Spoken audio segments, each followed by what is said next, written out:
Today on Divorce Court. My husband disappear at 9 and go, I don't know where. I'm not cheating on her. I have younger friends. He lies. He does nothing but tell stories. Her thing is more like, stay home, sleep in the bed with me, lay down. I can't do all that. I'm alive. He wants totally different things than I do, so I'm not sure what we have and what's gonna happen. I can't be with a woman who's very controlling, upset, all the time, never having a nice thing to say, nasty in the house, kicking holes in the door. We can't have a conversation without arguing with each other or name calling or getting out of control, and I just don't want to talk anymore. I can't really be a person staying there, being in your life, and it's a constant struggle, constant battle.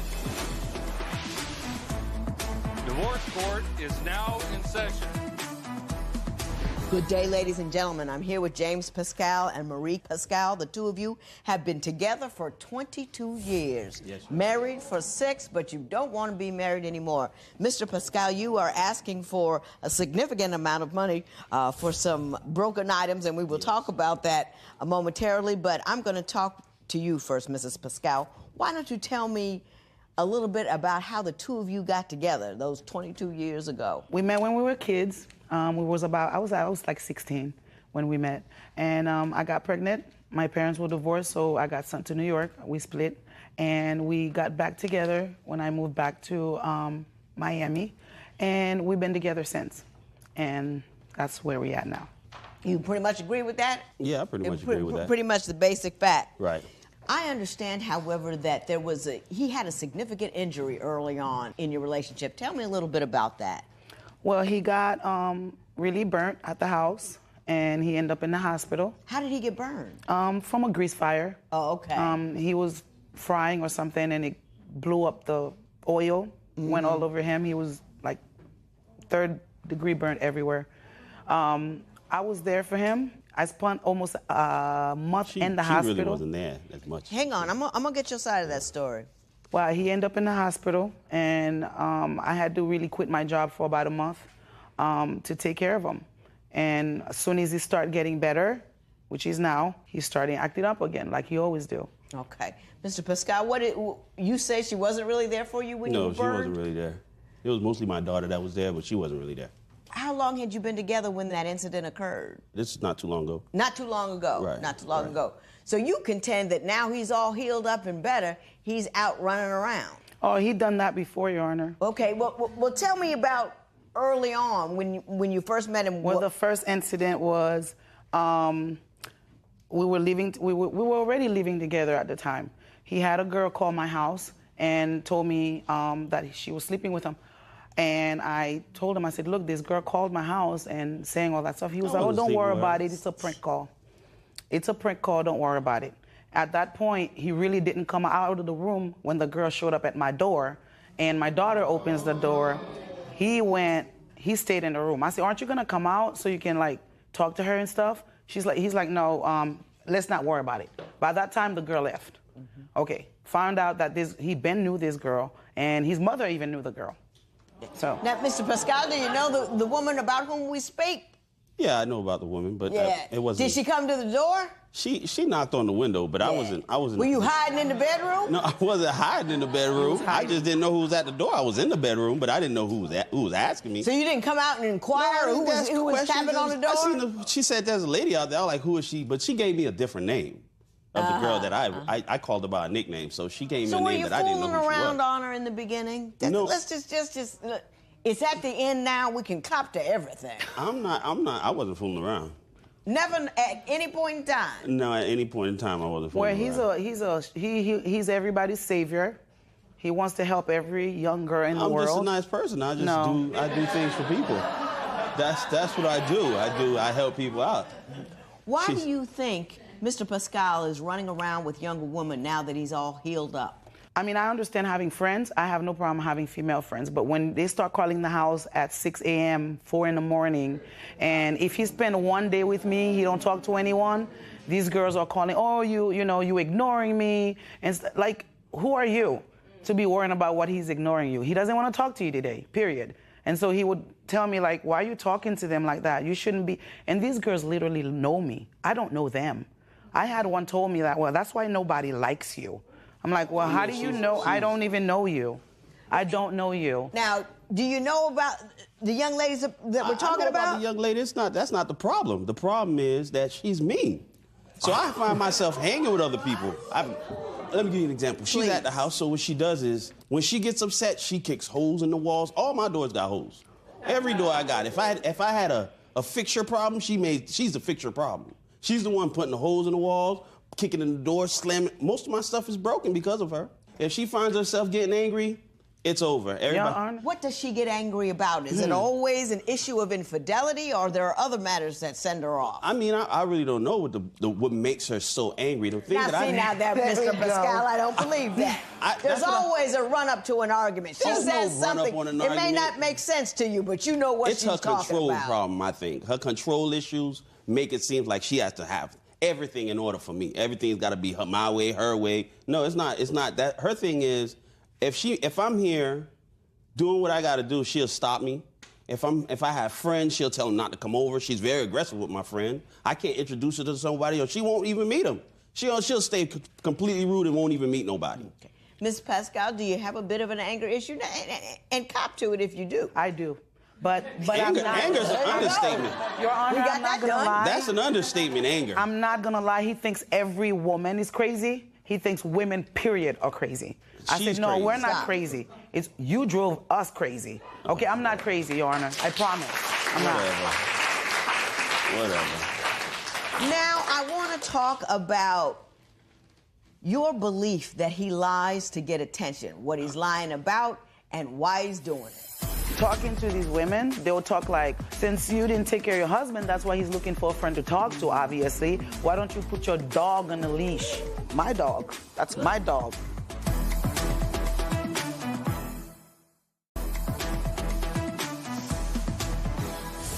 So you say Mr. Pascal lies to get attention. Why don't you give me some examples of times where he's done that? Talking to these women, they'll talk like, oh, he's a good man. You the one that has the problem. Stop. Yeah, they'll be like, oh, you're the problem. He's like, one of them told me, where since you didn't take care of your husband, that's why he's looking for a friend to talk to, obviously. Why don't you put your dog on a leash? Why don't you put your dog on a leash in reference to you? My dog. That's my dog. That's what she says. Oh, put him on a leash. Dog. Put him on a leash. Yes, so he that's can what she stay says. Home. Tell me about some lies he told, like the time where he says he's at the food truck, but you can't catch him there. Tell me about that. We have an iPhone. That's why I gave him a phone. I didn't give him a phone like that because I'm not that controlling, but like we didn't have a phone. Mm-hmm. So I bought an extra phone because I wanted a newer phone. I said, you can have mine. Just because he's at the house, okay? And being that he drives, it's for me to keep track if he's okay or not, honestly. Seriously, I told him, I said, look, I'm giving you the phone because when I'm at work, like I see people texting their husband and stuff. I'm like, dude, I want to do that too. I want to have somebody to text. And he's like, okay. I gave him the phone. The phone is a problem. Now he doesn't have his phone because he took the phone, used it against me to do the things he's not supposed to be doing. Mr. Pascal, you said she says she tracks you on the phone to make sure think. You're okay. Yeah. We all know that that's not true. No, that's but not tell true. Tell me the conversations you've had about the phone and why she believes you're now using that phone to talk to other women. Well, there was some incident, this is my thing, I keep the phone open. So she picked up the phone one morning and seen some text, so she said, okay, I woke up rude. I was like, so why would I have me have a phone? And you check the phone whenever you want, but now you want to blow it when you see something. That's not even that serious. It's a friend of mine. So I told her I'm going to put a code on the phone. So what she did is she suspended my whole contract. Your Honor, Your Honor, he does things. He makes that? He makes everything worse. I've never known this man to fix anything. He makes it worse. After I told him not to have someone call at 6 a.m., he locked the phone. He put a code. The next thing he did, woke up in the morning, the phone was locked in a box. I'm like, oh, okay, so you're getting worse. So I popped the box open and I took the phone out. And so I said, okay, you're trying that? Then I'm going to just shut down the phone. And then here I am, I'm having a phone conversation, it just dies. So I'm like, what's going on? And she shut off your contract. She shut off the phone. I'm like, oh no. So I'm thinking my phone's suspended, but I just paid this phone. How is it suspended? Come to find out she locked it, put a code on the lock, and I can't even go in there and say, hey, it's me. She's like, no, don't take nobody that come in and say it's them. Did you GPS him to a food truck once where he was supposed to be at the food truck, but he's never there? Many Tell me times. about that. Many times he'll be like, oh, I'm at the food truck. I'm going to go fix the food truck. I'm going to go do this. And then when he's not there. Mr. Pascal, you go to the food truck, but your tracker doesn't say you're there. What's going on? That Find Now app phone is wrong. It's something broken. It's broken. It's broken. It's broken. Okay, so it ain't me. It's broken. Something wrong. The satellite ain't. It's not hooking up with the satellite, right? It's broken. I'm where I'm supposed to be. It's broken. I'm definitely where I'm supposed to be. Look, once my husband have a cell phone, once you see him buying cologne or have a cell phone he holding on too tight, it's a problem. Every time. Every time. Every time. Never fails. Have you ever caught him? I mean, just in some ludicrous situation that he couldn't talk his way out of. Well, he never show up. I would have caught him that night if he came out the room. Now I want to change gears a little bit, Mr. Pascal. You say your wife is not creative enough in bed, and that is an issue you would like to discuss. When I show up home at like 12 a.m. or 1 a.m., if he wasn't sleeping from going out all day, hanging out with other people, I would have fun. He's barely awake. That's from years of me sleeping. He's barely awake. When she come home, she's boring. What do you mean she's boring? In what way? So, Mr. Pascal, do you care to share with me what you contend is a lack of creativity on your wife's part in the bedroom? Yeah, it's like it's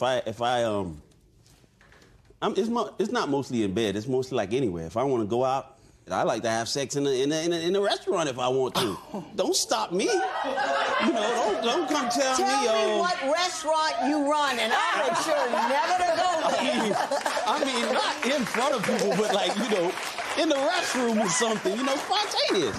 That's all it is. It's just being spontaneous. I mean. So you say she's not spontaneous? No, she's not. She's just pedantic. She's always running and tracking and trailing all this kind of stuff. She ain't that old to be and you tired. never have any fun. Miss Pascal, are you? Now, and I understand he's a little suspect. I get that part. and I know you run around with these young ones and won't come out to bed. He's disrespectful. And disrespectful. But are you any fun to be with?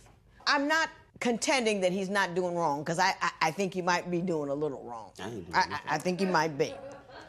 But I'm saying in general, are you always angry with him because you might be chasing him out a bit? That's exactly what with your attitude and your anger, making your problem worse, as opposed to addressing the problem and letting it die of its own accord. When I show up home at like 12 a.m. or 1 a.m., if he wasn't sleeping from going out all day, hanging out with other people, I would have fun. He's barely awake. That's from years of me sleeping. He's because barely when awake. she come home, she's boring. So. What do you mean she's boring? In what way? She's boring. I mean, she'll fall asleep on me. We could be having a conversation, she just doze off. I'm like, I was having a whole conversation. Because I worked all day and don't he watch was no home movie with her. doing nothing. Watching the movie is like watching it by yourself. You tap, oh, you seen that? Oh, she's asleep. I'm sorry. But you know what I mean? She's asleep. Yeah. Well, she works all day, doesn't she? I mean, even on her days off. You get 3 days off, you're supposed to be up on the third day at least. I mean, she's up. She sleeps all 3 days. Damn it. I mean, I don't know what you want me to do. Look, Your Honor, if like I said, if I'm home, I want to have a good time. I want to watch a movie. I want to do something. He's gone all day to hang out with people. And then by the time he gets home, I'm tired from being here. I mean, bored all day. You know what I mean? It's like, it never works. It never works. It's a never-ending cycle. Everybody's... He's out all day hanging out. And when I wake up in the morning, yes, maybe I might want to wake up and give him a kiss or do something. He's gone at like 6 in the morning to go hang with another female. Okay. Or a friend or somebody. Now, you've been unhappy for a while, Ms. Pascal. Tell me what your breaking point was. My breaking point is recently when we had an argument.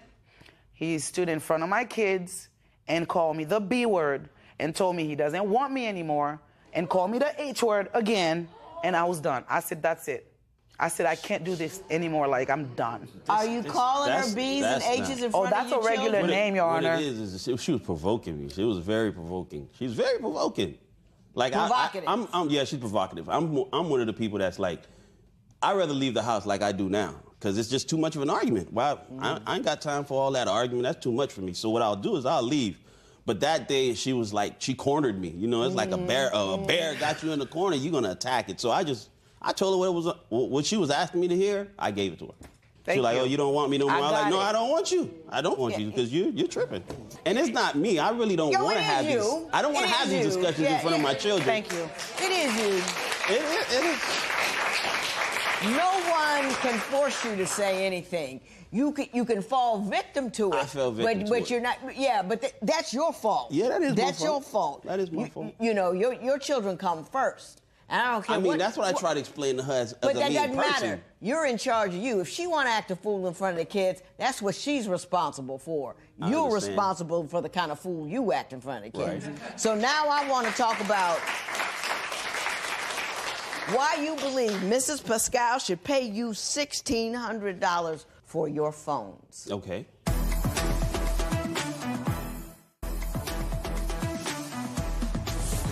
You're seeking $1,600 from me today. Tell me why you want that amount of money. Because of the phone she breaks. She breaks every phone I have.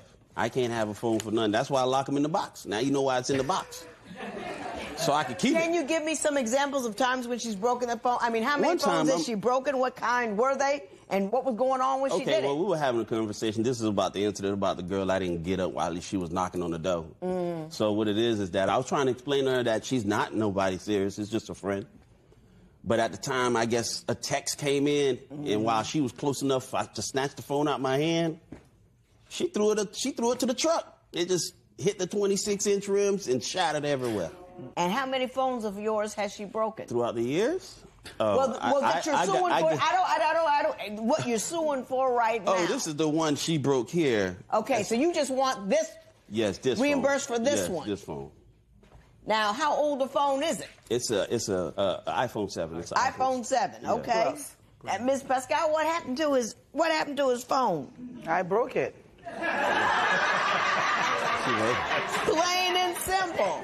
I'm not gonna lie. Why did you break the phone? Because that's what he does. Breaking everything. I ask him to please, the phones are for emergencies. I don't really like phones. I have them for emergencies, not for you to use against me. That's it. Do you pay for his phones? Do you buy I do his too. We phones? all pay for the bills. I pay for my bill. We all pay for the I pay for bills. the phone. Oh, so you both contribute to the Yep. bills. You And both- if I had a reason for him to break my phone, that would have been him. Okay. But I But I'm never not give him looking a for reason anything. to. There ain't no reason to look for anybody. There is no reason to break a phone. True. What about the phone turned off you thing? Please I'm sorry, stop. John. I'm sorry. I'm trying to give you some money. You just running your mouth. No, I'm just... You're not supposed to take other people's stuff and destroy it. Not only does it take things away from him, it takes money out of your house. He's got to replace it. Your anger is costing you money. That's called the stupid tax. You never have to pay for your own anger. That's silly. It's ridiculous. Now, iPhone 7, I know I got one myself. I know how much it cost. I can't give you full value. You know what I brand mean? new. She broke it like soon as I got it. As soon as you have it, it's used. You know what I'm saying? As soon as you buy it, it's used. I'm going to give a little rough justice here. $400 in favor of Mr. Pascal. It is so ordered.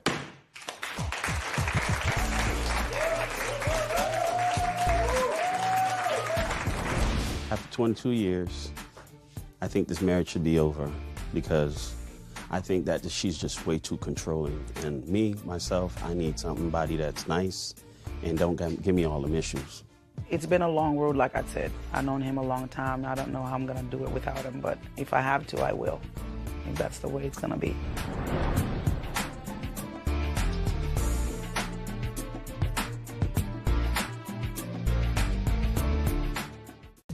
Today on Divorce Court.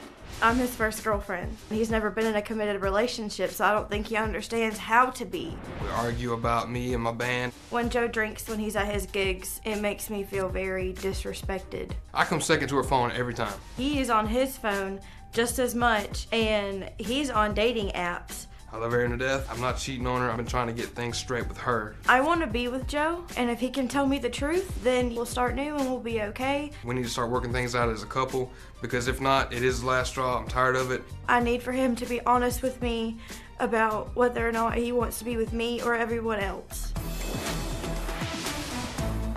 Divorce Court is now in session.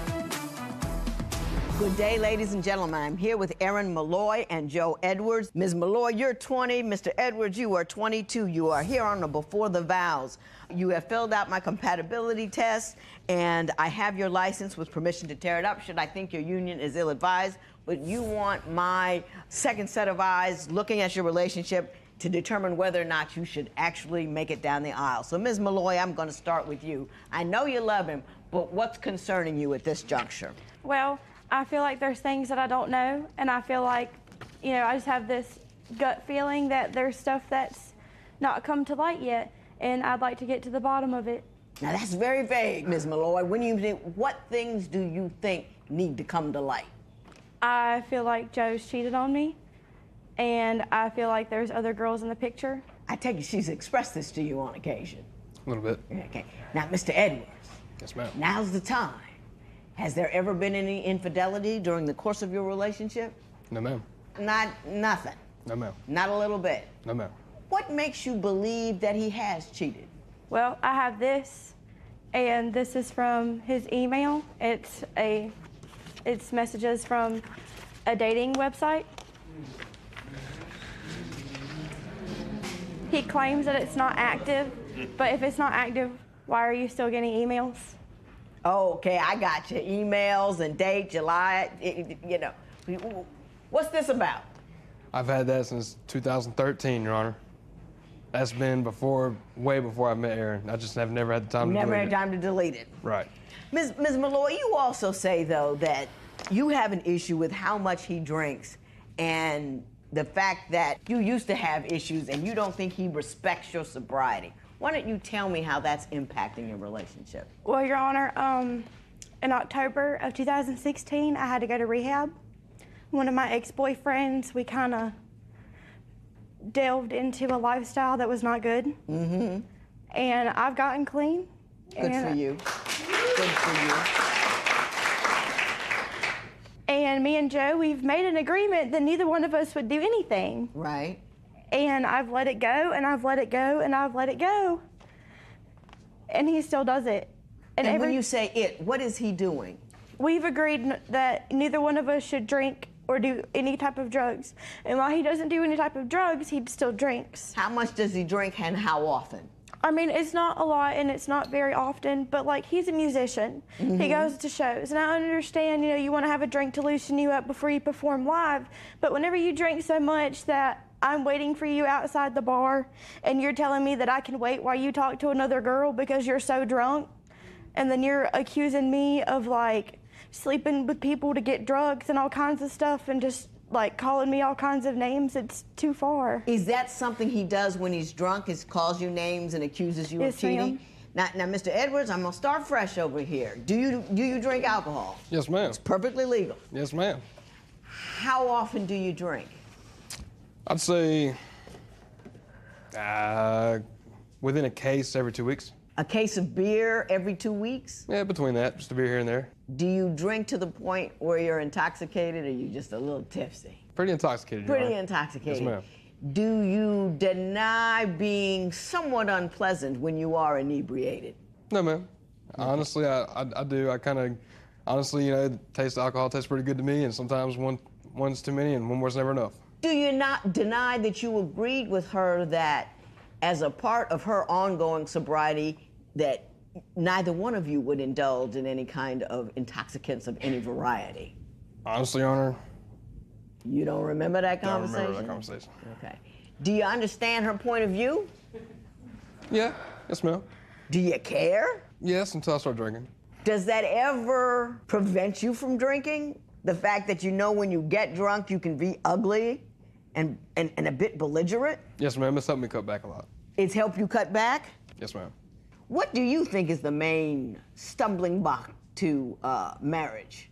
She thinks a lot of it is, one, that you're cheating, and two, that you don't respect her sobriety. What do you think the problem is? My problem is it's about communication. And on my part, honestly, communication just doesn't work between us. It's all about social media. She cannot get away from that cell phone for not even 10 minutes, maybe 5 if you're lucky. You're just as bad as me. Do it just to show you what it feels like. Now, when you say social media, Is she just on it all day? Do you think she's talking to other guys, or she's just preoccupied with it? A little bit of both, because it's like I go to work and I leave for work at 3:30 in the morning, and I'm going all day, and sometimes I work 13, 14-hour shifts. And when I come home, you know, she's still on her cell phone.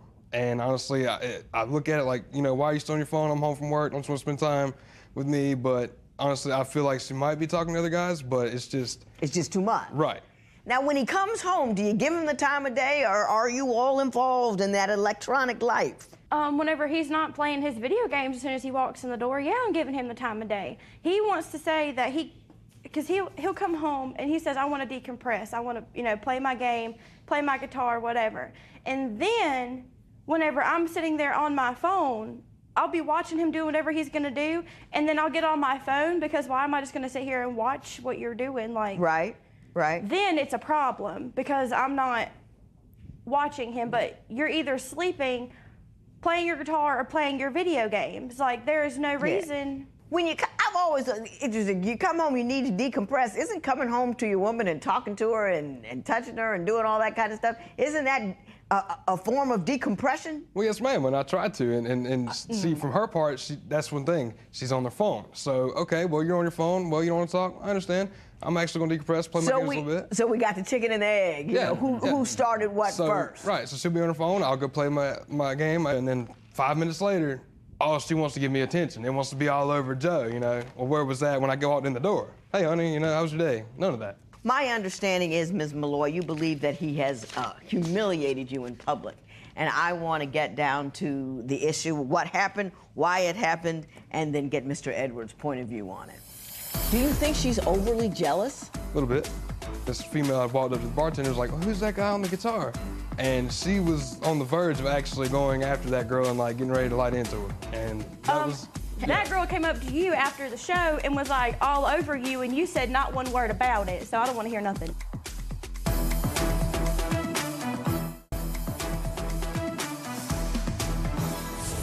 So, Ms. Malloy, how did he humiliate you in public? Basically, like I said, Joe plays music, and he has fans, but there's fans, and then there's groupies. Mm-hmm. There's, you know, the girls that are like, you know, I really liked your music, you know, like you did really good on that set. And then there's the girls that are like, I like you and your music. Mm-hmm. Let's talk all night long. Mm-hmm.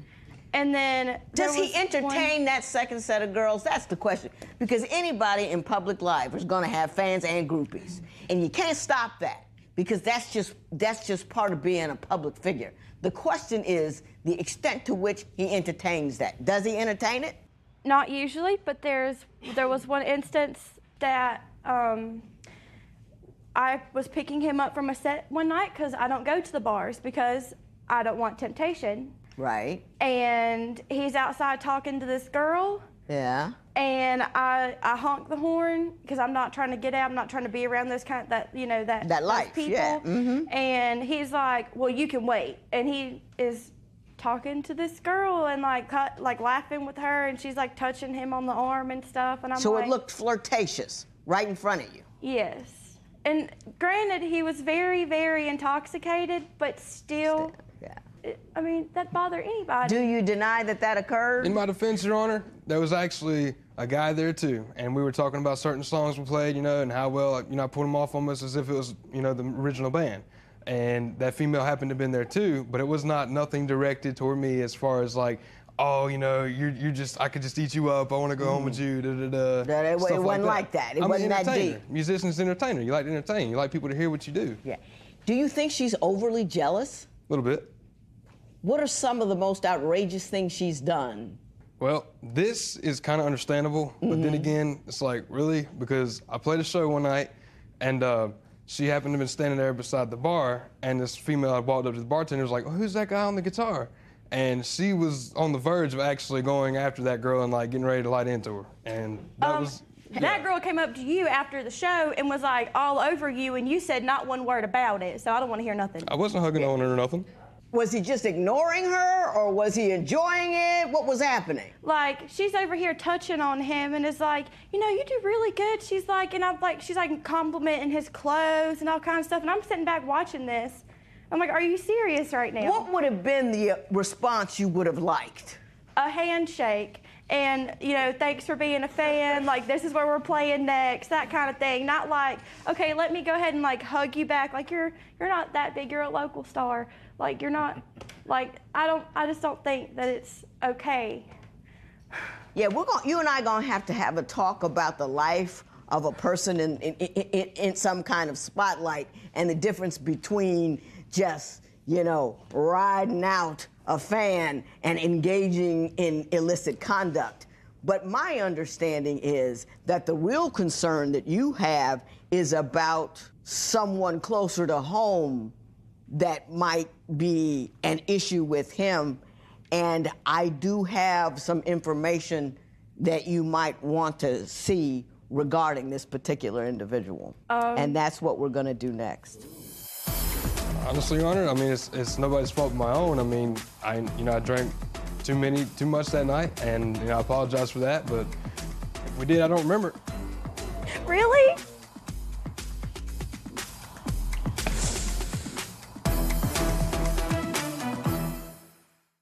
Other than what you've told me about, do you have concerns about a particular woman that he might be seeing? I have a girl who, I mean, depending on how this is gonna go, I thought she was my best friend. And Easter weekend of this year, Joe was nowhere to be found. And then about a week later, we were having, I don't even remember what me and Joe were talking about, but he was like, oh yeah, that's whenever Desiree was in town. And I was like, what? Like, my best friend didn't tell me she was in town? Whoa. And why do you know that? And and it's like she won't really talk to me, and it's... Well, she does want to talk to you. She couldn't get off work today, but she did send us a tape. I haven't seen it, so this is what she wants to tell you. Hi, everyone. I'm Desiree. I am 21 years old, and Aaron is my best friend. Aaron, I have something that I needed to tell you, and I felt awful about it since it happened, and I really hope me and you can move past it. But when I was home for Easter, me and Joe slept together. Are you kidding me? It didn't mean anything. Mr. Edwards, is Desiree telling the truth? And I want you and Joe to be able to move past it. Call me if you have the chance. If we did, I don't remember. Seriously? Life of a rock star, Your Honor. Is your drinking habit so take you to places that are, I mean, do you black out that you could actually have had sex with someone and didn't remember? Sometimes. I didn't think it would happen like that, but, you know, just alcohol changes a man.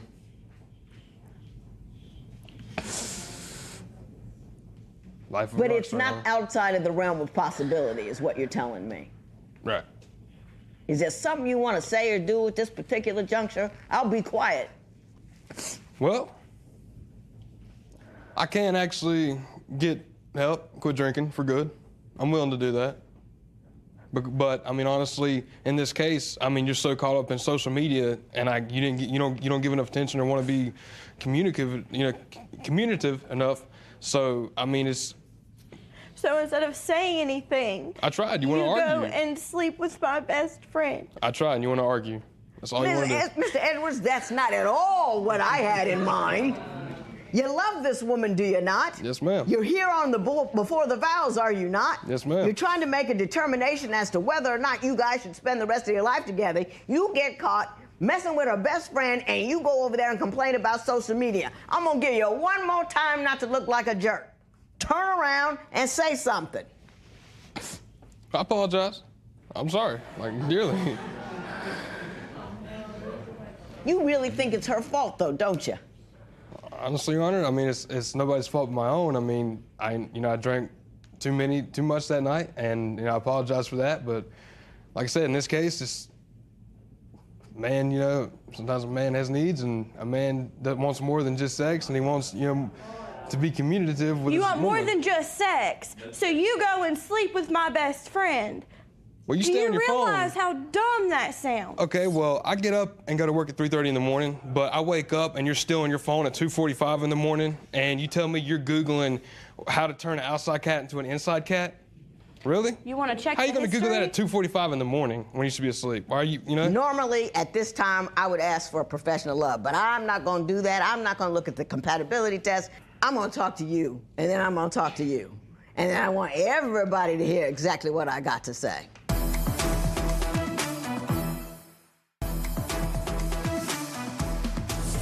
I've got this word in my head. It starts with an R, it ends with an N, and it has you in the middle. Run. He does not support your sobriety. He is drunk. He had sex with your best friend. He can't even keep it together enough to do his illicit activities outside of a place that would tear your heart apart because it's the one person above all whom you are close to. Now, you need to revisit that friendship as well, but you need to run. He blames you for him sleeping with your best friend. He can't see far enough past his own wants and needs to say, man, it was a horrible thing to do. I broke her heart, made her lose a friendship. He stood in this courtroom and talked about you on a telephone after hearing damning information about an inconceivable act of infidelity that he has inflicted upon you.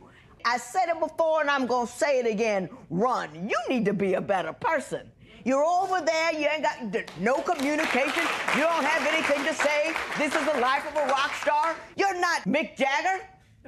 You're this guy, 22-year-old guy, drinks too much, sleeps with his woman's friend, and doesn't have enough dignity or sense to honor what this woman has been through, to honor the promise you made to her, because I believe you made it that you were going to enter into sobriety with her, and then you do the ultimate betrayal, and the best thing you got to say is, she's on her phone too much.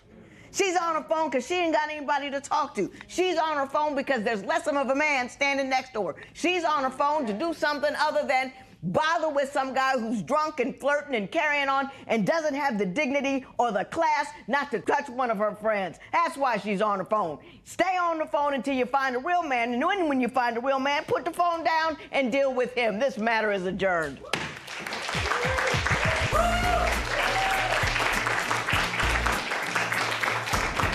What happened today is horrible. I just found out the person that I'm in love with doesn't care. He doesn't want to be with me. But at least I know, maybe we could move forward, but I don't know.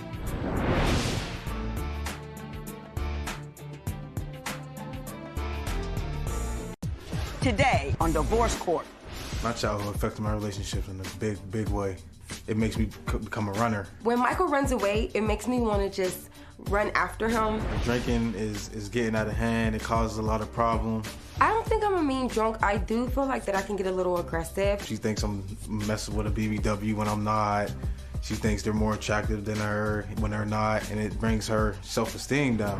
So I don't understand why you are attracted to these big women. I'm not going to become, a bigger person for you. I just want to know that let you know I really love you and I want to be with you for the rest of my life. If Michael don't change his stubborn ways, then we won't never work out. Divorce Court is now in session. Good day, ladies and gentlemen. I'm here today with Donkoya Brown and Michael Summers. The two of you have been together for 2.5 years. You've been engaged for the last 1.5 years. You have one child together, but you're not quite sure whether or not you should get married. So you come before me. You've taken my compatibility test and given me your marriage license with permission to tear it up should I think your union is ill-advised. Ms. Brown, I'm going to start with you. Why don't you tell me how we got here? Okay, well, first of all, me and Mr. Summers, we met when we were kids. We were in middle school.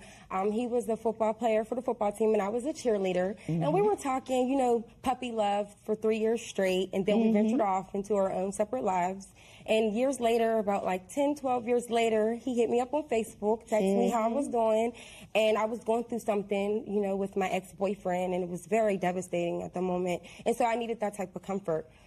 He was special, he was very respectful, and that's how we started talking. And then from there, you know, we basically just hit it off. You hit it off and bloomed into love. What were you going through with your ex? Okay, so my ex-boyfriend, he was very disrespectful. He was like a streets kind of guy. He wanted to be in the streets and, you know, party a lot, like, and not, you know, be committed to me. Right. So, like, he would, like, bust my windows out and, like, cut up my clothes and set my clothes on fire. And, like, he would throw things at me. You know, he was very abusive, verbally and physically. And physically abusive. Yes, I'm so glad you're out, Ms. Brown. Yes, I am.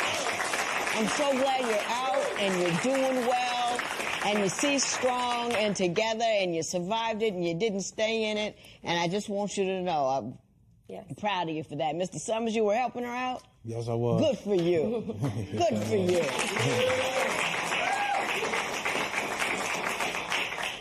Now, Mr. Summers, why don't you tell me a little bit about your background? Because I think that you're coming from a background that doesn't help being in a relationship. So why don't you tell me where you're from and what went on? Yes, ma'am. Well, my background was pretty. I was in foster care. I mean, so I was in between houses, different families, different group of people. So I was running around a whole lot. How many different foster homes were you in? I was in about 5 different foster homes, about 3 different mothers. I have all types of fathers. I have all types of siblings. Just out there. Brothers, yeah, I call brothers, sisters, cousins. So no stability at all? No stability at all, no ma'am. No ma'am. Not until you were an adult? Not until I was about 18 and got out of foster care to be able to be on my own. Okay, And then from there, I started searching for a family myself. Right, right. Ms. Brown, why don't you tell me what's going wrong in this relationship that leads you to question whether or not you should marry? Okay, so in the beginning, we were both going through the same thing. Basically, he picked up a couple pieces, and that would make me admire him even more. Not only was he my childhood, you know, friend, he actually showed me how a woman should be treated. And so everything was going good in a relationship. You know, we were connecting, we were communicating, there was no problems. I ended up getting pregnant, and then I think that's where a lot of it went down a little hill, just a little bit. But it was more so like, you know, lack of communication. He's started running away and not, you know, talking to me. And he would just... Now, give me a story about something that occurred in the home which caused him to make a break for it. Okay, so sometimes, I'm drinking, and sometimes I can be a little aggressive when I'm drinking, but it only comes from when I was, for instance, one day I was out at the bar and I come home and there's a whole bunch of people in my house, like his friends and stuff, and I don't like people in my house. So when I come home, I'm scaling, I'm like, well, you know, I don't like this, I don't approve of that. And so it will go from there, it would just turn from, boom. Yeah, it would just shoot straight up. He say his words and I say mine. And I usually, when I'm drinking, I say the same things when I'm sober. I don't think that that's really...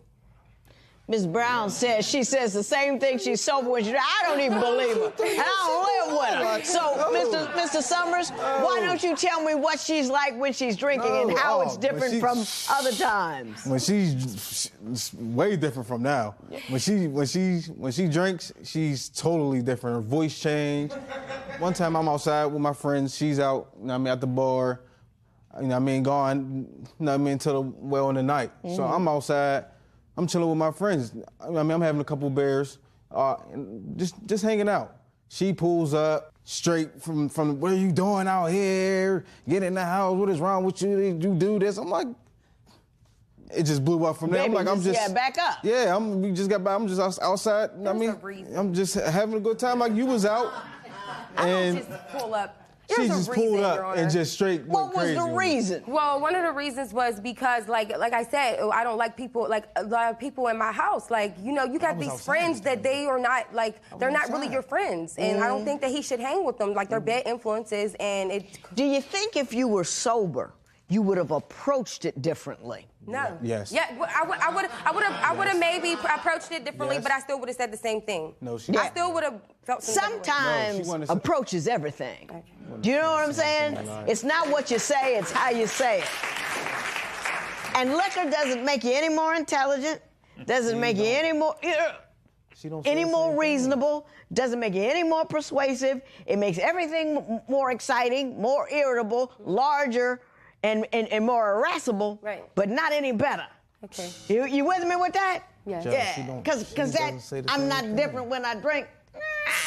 Yeah, Ms. Summers? She doesn't say the same things. Oh, I know she doesn't. Yeah, she calls me all types. She'll call me foster child, adopted baby. She'll like, why you hanging around them? You like boys and you, yeah.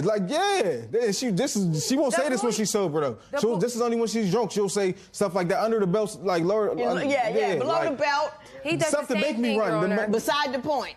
He does the same thing. I do it after I run though. After I run and I'm fed up and I'm mad. It doesn't make any I'm like, yo, different whether he runs away or not. He still does the same thing. It's just different cases, different scenarios. But he still puts me under as well. Okay. And I'm sure there's probably a lot going back and forth. Now I want to talk about your inability to communicate because of the running that you say he does. I can be a little controlling at times. But it works out in the end. It plays its part, you know? And it's not working out. If it was working out, you'd be in a church somewhere exchanging rings. You're in here talking to me about him. So it's not working out.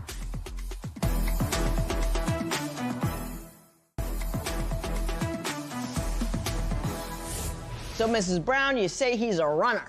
Yes. Why don't you give me an example of a circumstance where some conflict occurred and he just ran off? Like, for instance, sometimes I will say, like, get out, I don't want you here, you know, and I'll pack his things for him or whatever, and then he'll leave, but he'll leave and go away back to the other side to his other, like, family or whatever, but they got a different, like, outlook on me, and he runs, like, when he runs, he's, like, I don't know, like, I'm afraid that he's not going to come back, so I try to, like, work it out or whatever, but instead he's like, no, I don't care, whatever, like, I'm done with you, like, he don't never want to, like, communicate with me, like, I mean, sometimes I do have, like, a little bossiness to me, I can be a little controlling at times, but it works out in the end, it plays its part, you know? And it's not working out. If it was working out, you'd be in a church somewhere exchanging rings. You're in here talking to me about him. It's not working out.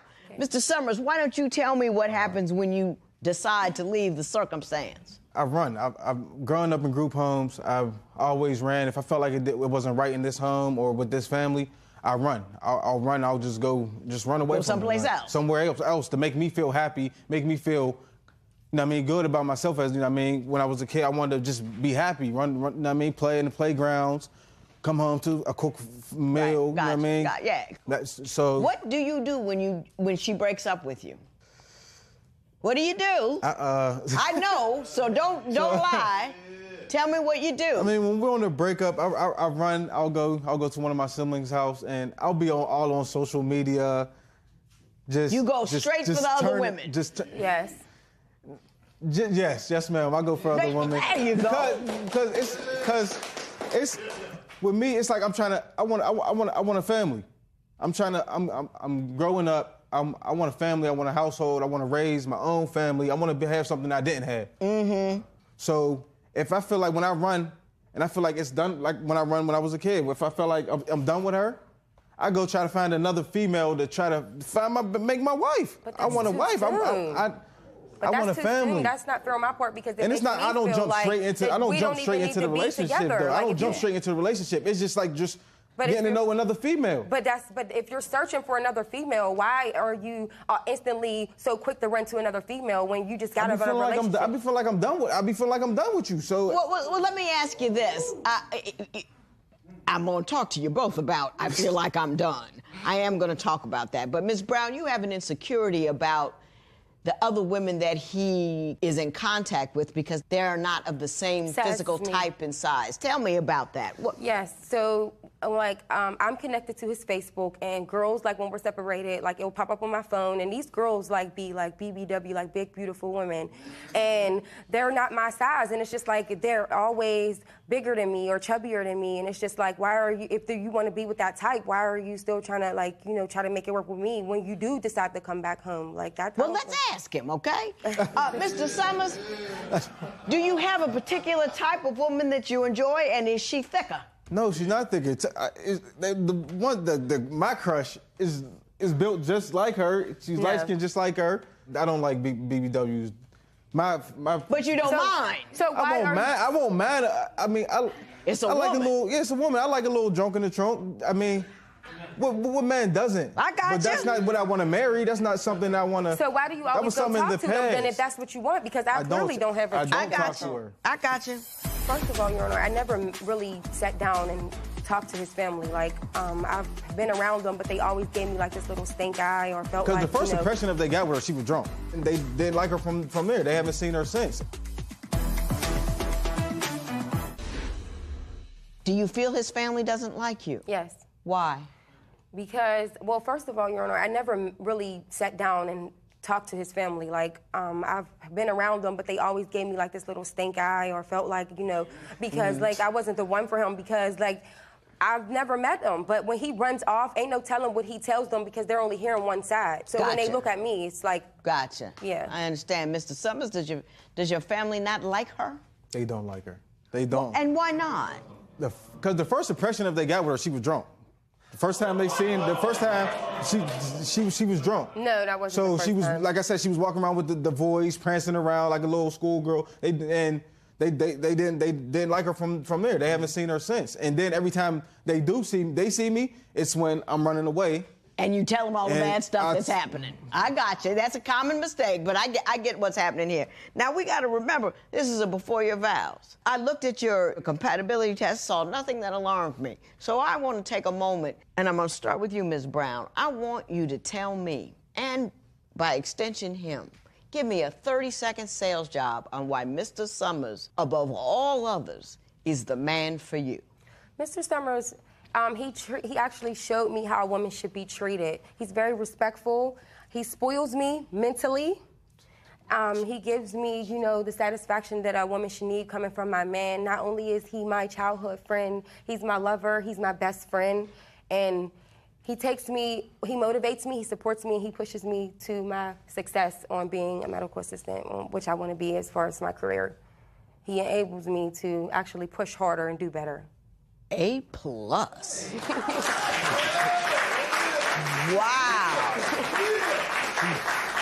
Now, Mr. Summers, there's a lot of pressure.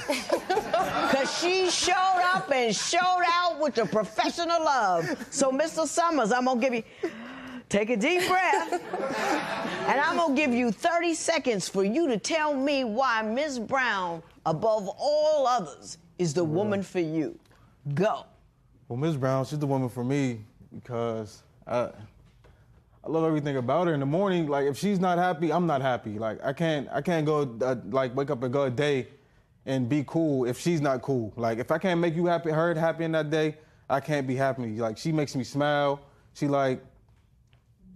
everything I wanted. And when I was looking for a wife, she's everything. Like when she's sober, she's just the perfect. She's the most perfectest woman in the world to me. She's what do you beautiful. Like about her? She's beautiful, long hair. It's like I said, she got everything going for herself, like a medical assistant. You started out at a B, and you tumbled all the way to an F. You brought up that she's drunk, she's everything I looked for, she's got long hair, and she's light-skinned. Yeah, and she's got everything going for herself. She takes care of kids, her household. Like, she backs her man up. She backs me up with everything. Like, I want to be with her for the rest of my life. I'm going to grade you on a curve because you're a dude. I'm going to give you a C- just because I like you. It wasn't that good, but I think you really care for her. I really, really do think you care for her. And I think you both care for each other. What I think the problem is you don't have a script to read off of. I think neither one of you had an opportunity to have a stable family and a stable relationship, and I think that the community that you're in does not support stability, and you don't understand, like many people who come in here, what a commitment is, how you make one, and how you nurture one, and how you keep one. So now I'm going to teach it to you.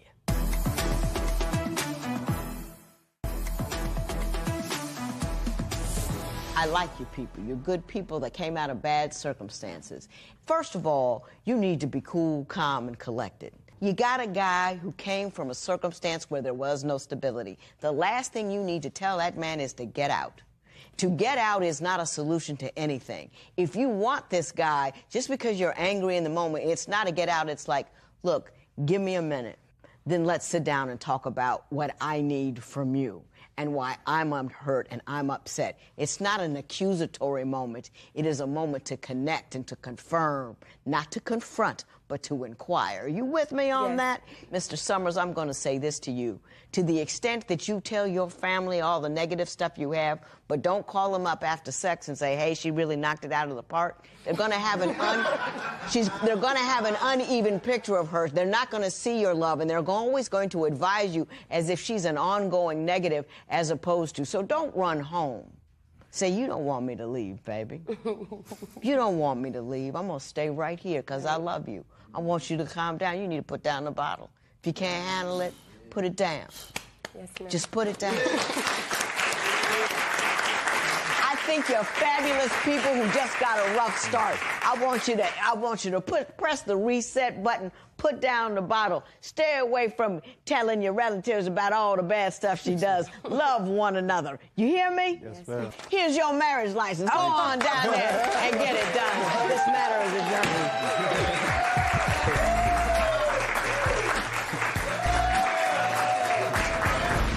I feel the judge gave me some good advice in terms of, talk to her about talk about my family about, how to talk about her and, how I love her.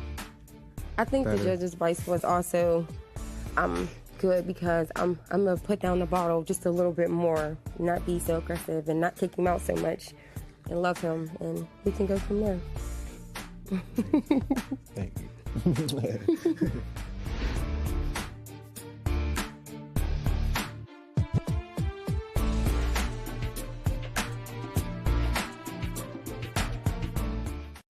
Today on Divorce Court. I know that Rashid is cheating on me. I am not cheating on my wife. A young lady contacted me on Facebook. I got a little bit of information from her. Obviously, they were in some type of relationship. I think she's cheating on me, to be honest with you. Trying to do some reverse psychology to blame it on me. Well, right now, I'm at my wit's end.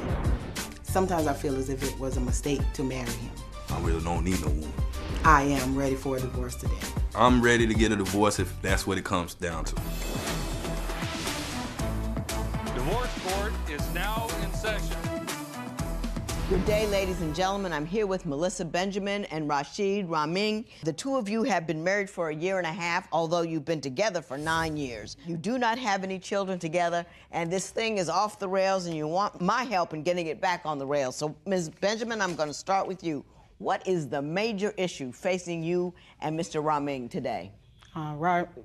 The major issue is Rashid's lack of motivation and support and security for me and the family. Explain that.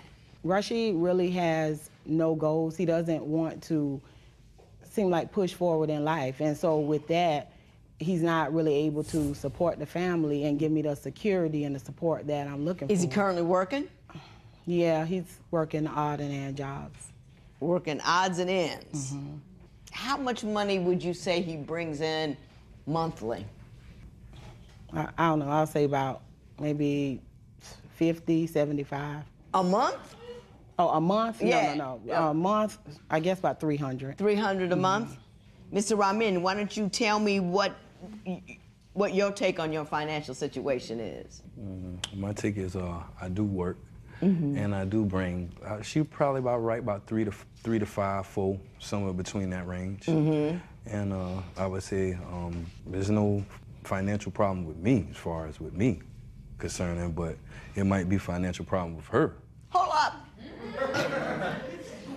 How could you not have any financial problems, but your wife have financial problems? I don't understand that. Okay, well, it is a financial problem, but I would say if you're working as a team, you would need to help each other out. I mean, I'm not going to have all the time, but when I have, I've gave. Yeah, but do you think you're carrying your weight in the, because she feels stressed. She feels that she doesn't have enough economic support from your side, not because you're unable, but simply because you're unwilling. Is that true?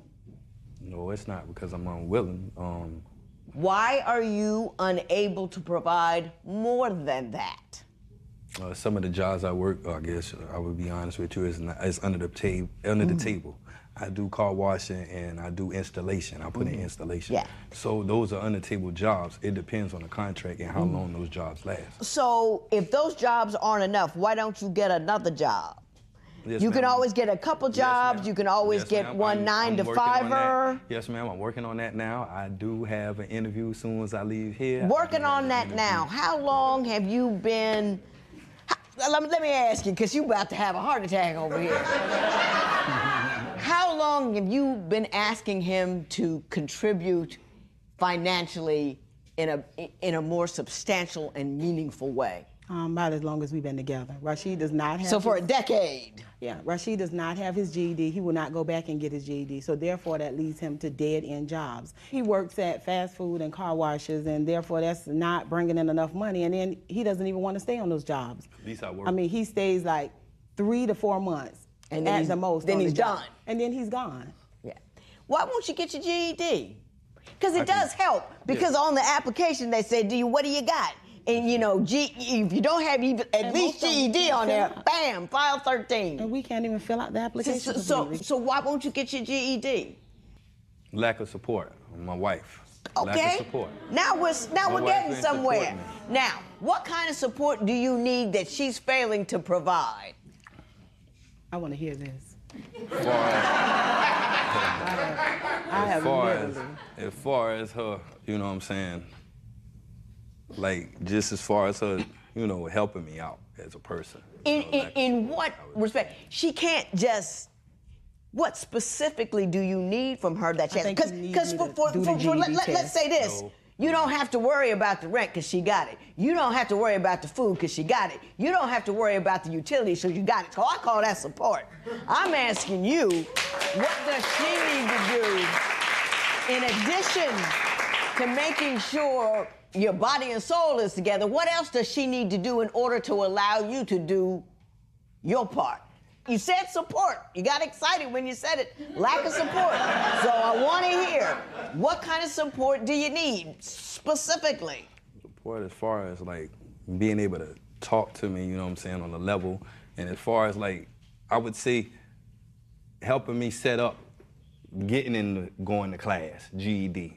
I helped her when she was going to college to get to college, to help her get to the places she needed to get to. I don't have the same type of support to help far as going there to get what I need. I understand, yeah, Mr. Robbie. Let me ask you this. It ain't that complicated. No, it's not. Okay, and she's at work, right? Yeah. So while she's at work, maybe an hour a day, you could look into getting into courses or classes for a GED. Yes, why is her absence precluding you from doing that?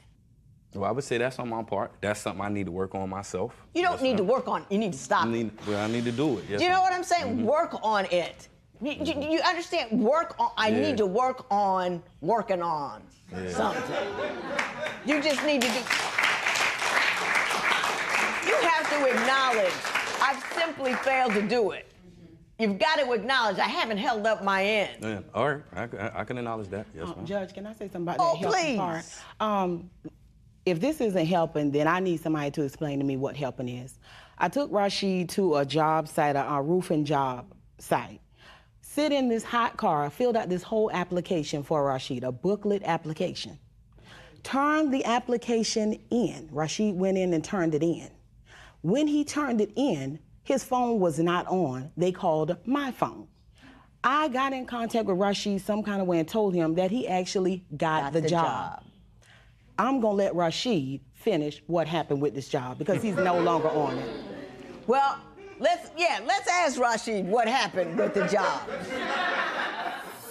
There's also an issue with other women. When Rashid was blowing up the phone, I didn't know why he was blowing me up, but of course I didn't answer. So when I looked on Facebook and saw the message that the young lady put under the picture, I kind of got the idea why he was calling me. No, I don't know this woman. I never knew her. Ma'am, I'm being honest with you. I'm gonna tell you the truth.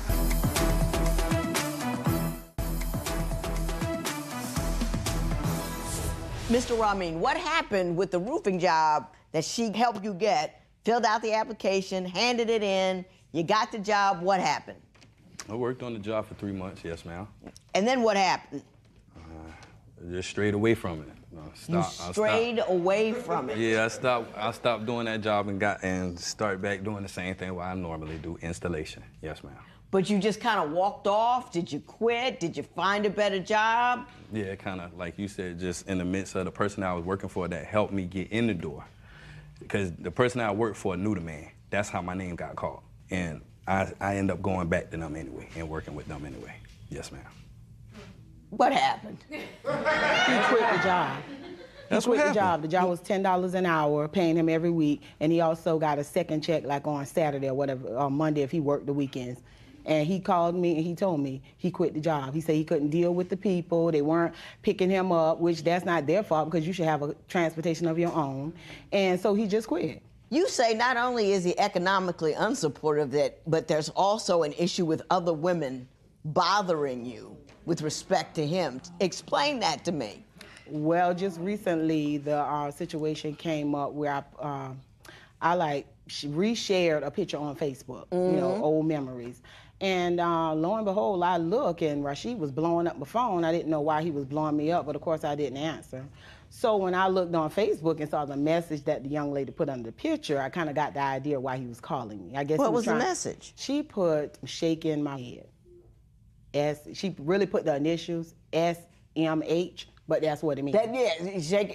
Because at the fact that you and he were in a picture together? No, Rashid wasn't in the picture. His name was tagged in it from like about 3 years ago. So he wasn't even in the picture. The point of it is that he's been dealing with this young lady. One time before we separated, and him and the young lady were posting. So what's the secret you had? Him and the young lady were posting pictures on Facebook then. Together? Yeah, he posted a picture on there, but at that time we weren't together, so, you know, I questioned him about it, but he's saying the same old thing he's saying now. But for her to go up under an old picture, then it had to be something else going on. If y'all not having any more dealings, why would you just go up under an old picture on Facebook? Well, I'll tell you why she did it. She was mad. She was trying to egg you out and say, you know, well, he left me for you, shaking my head. Yeah. That's what it was. That's exactly what it was. I really think that it's more to it, and she said it in the text messages, what it was, so. No, it's not. Well, tell me about the woman that came to your house and knew your work schedule.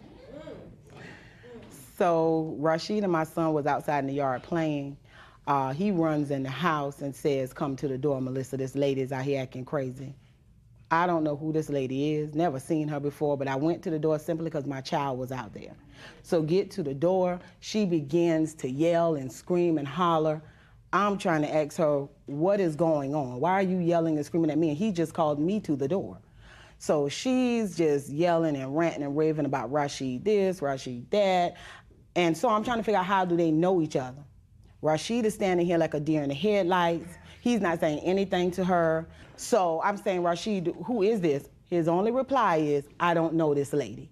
So she starts yelling things about me. And then that's when it was about to get physical, because now you saying that you know where I work at, how my house look inside. I think that I'm all of this and that because I work somewhere and got a car. No, ma'am, you don't know me. I mean, whatever dealings you have with Rashid, that's one thing. Mr. Ramin, do you still contend you don't know this woman? No, I don't know this woman. I never knew her. Ma'am, I'm being honest with you. I'm gonna tell you the truth. I'm trying to help you out a little bit. Yeah, I know you are trying to help me out. That was just a random person that knew the person that I knew at the house. Her niece had wanted to talk to me. I turned her niece down. It was a particular day when she was at school or whatever, and, you know, her niece was trying to holler at me across the road. I know the lady that lived across the road. She runs a bootlegger, so, of course, you know, I went to the bootlegger a few times, whatever. So, you know, with that $300 a month you make. It was just a random thing. That's it all. was just a random thing. Yeah, it was okay.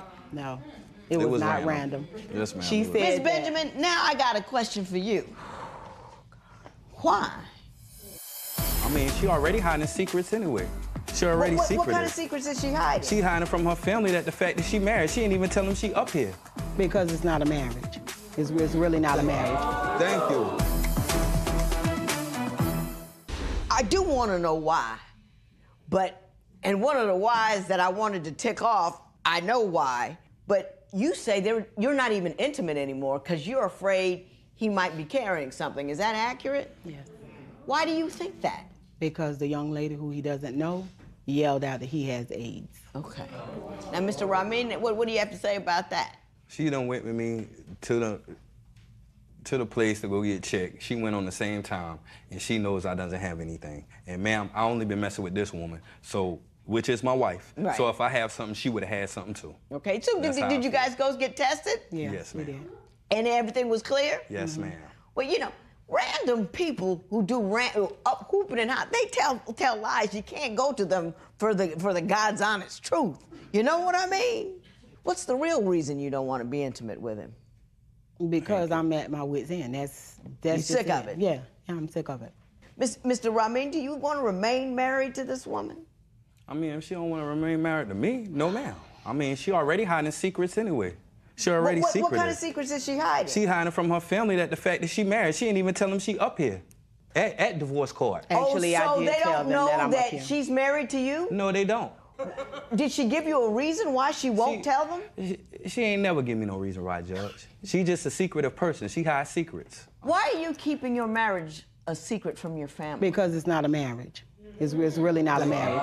Thank you. That's why I need a divorce. You guys were together for Yep. 6 or 7 years before you married him. What did you think would change? Because apparently he wasn't working and doing right the whole time. Why marry him?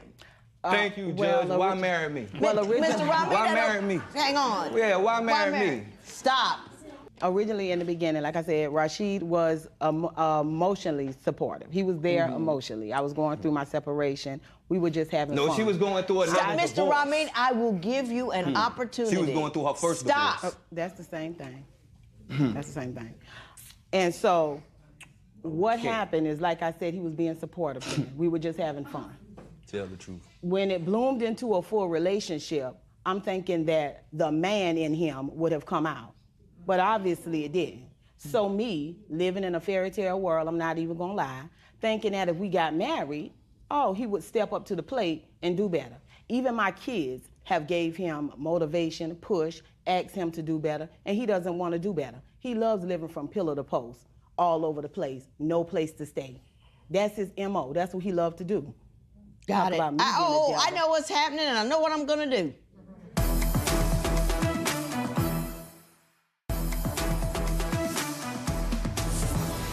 On my paperwork, they said this is a save my marriage. Clearly, that is not the case. This has got to be the end. And let me tell you why. Mrs. Benjamin, he is who he is. Amen. Trifling. He's not gonna get a job. He ain't gonna do right. And I don't know, one day I'm gonna give a course to women about how you pick a dude. And you pick a dude based not on what he says, not how good the sex is, not how good the lines are. You pick a dude based upon how he lives his life.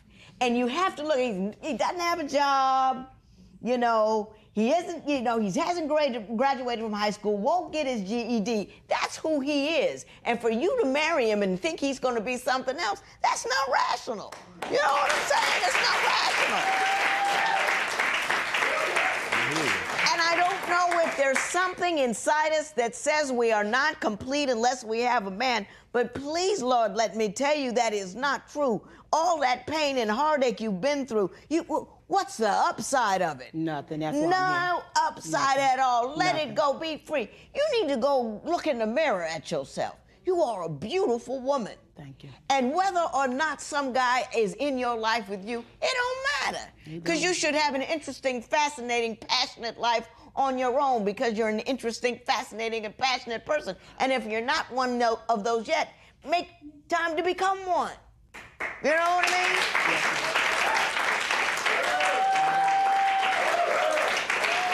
mean? Mr. Ramin, as sad as this sounds, I tried to like you a little bit. And she let you get away with it. And as sad as this sounds, I bet you there's some other woman waiting to let you get away with it with her. And I don't know if it's slim pickings out there. I don't know if it's just a new cultural norm we have somewhere. But you're probably going to continue to get away with it. If you just want to live, That is fine to be a vagabond. If that's what you want to do, and you can pull it off by little job here and you won't play a little bit, and then a little job there you want to, that is nothing wrong with that. This is America, and that's a choice that you can make. It is. Yes, ma'am. But all I'm saying is this: don't drag somebody along with you. Don't, because it messes with their esteem. It makes them feel bad and low. Just you want to be a bum, do it on your own time. Move on, move forward, live well. This matter is adjourned. Thank you. That's easy. Get a divorce. Take the money, get a sign. You know it. Don't have to deal with me no more. Thank you, Lord. As of this moment, I'm at my wit's end. I'm done. My plans are to do exactly what the judge says, have fun and just live my life and take care of my 2 kids. The judge said I'm free. I get to be free. And to get a divorce, I'll be happy to get it. And I thank the judge for it today.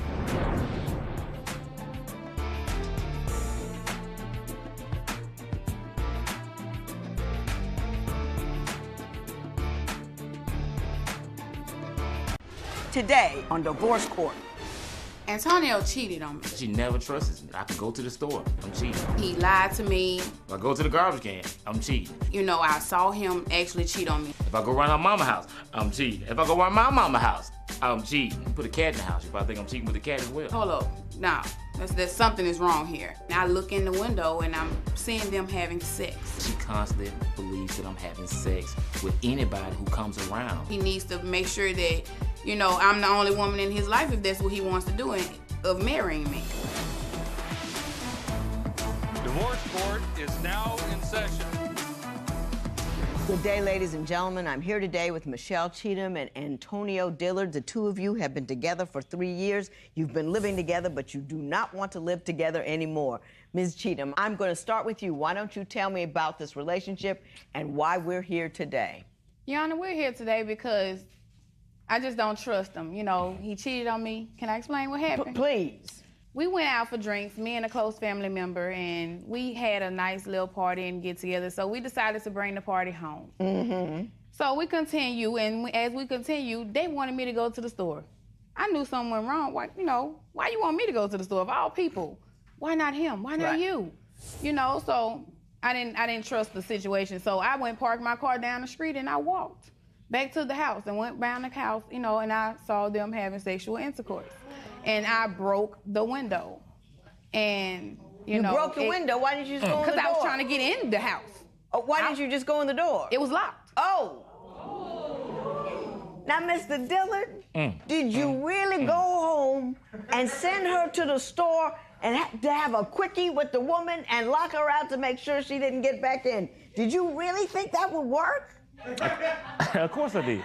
I know, I didn't. I really didn't think that it would work. It didn't happen exactly like she said. Will you tell me how you say it happened? What did you say? We all went out. You know, we had some drinks, and the person kept, you know, they pursued it. They gave it to me, and they told me about it, and this, that, and other little stuff leading up to that. I told her about it as well, because I didn't want to do it. Right. But I was drinking. Look at her. Take it. See, that's the thing. You didn't want to do it, but how did it happen? Yeah, how did it happen? Look, alcohol is some strong stuff now. Oh, I agree with you. Your judgment goes and all that kind of stuff, but if you knew there was a problem, why didn't you make sure you went to go get some stuff instead of her? I ain't gonna lie, I kind of have like a 50-50 thing on that. I tried to do my best, and I was too intoxicated to try to go to a store, period. I know that. So why didn't you just say everybody stay where they are? You kind of wanted to, right? A little bit, yeah, I did. Yeah, you did, yeah. Now, Miss Cheatham, a wee bit. How long had you been with him when that occurred? What, 2.5 years? This was recently. So, 2.5 years. So, I mean, it was recently. This probably happened like 3 months about ago. 2.5 years ago. That's what I call a DKM, a drop kickable moment. Why would you not just drop kick this dude out the door? You're not married to him. You're living with him. I tried to do more than that, Your Honor. I mean, I honestly and truthfully, I tried to. What? When I say drop kickable, I mean don't drop kick him physically. I mean get rid of him. Well, that's what you did, I wanted to physically drop kick him, though. I didn't make that clear. Right. I'm not advocating violence. I'm advocating a leaving. Right. But what about the beating? How come you didn't? Tell about the beating. Beating. Yeah. You deserve that. You don't think that you should have deserved what you got? Nah. What happened, Mr. Dillon? All right, listen, this is what happened. It wasn't quite like that. It's not like me and the people, the close family members having some kind of passionate love and nothing like that. It wasn't like that. She's been accusing me of cheating from day one, since day one. Right. I mean, no matter since I met her. But she did catch you in bed with this other woman. I mean, there's no quite getting around that, is there? Nah, there's no getting around that. She caught me on that one. Okay, all right. Is that the only time you cheated on her, or Yes, is this a regular event? Yes. Take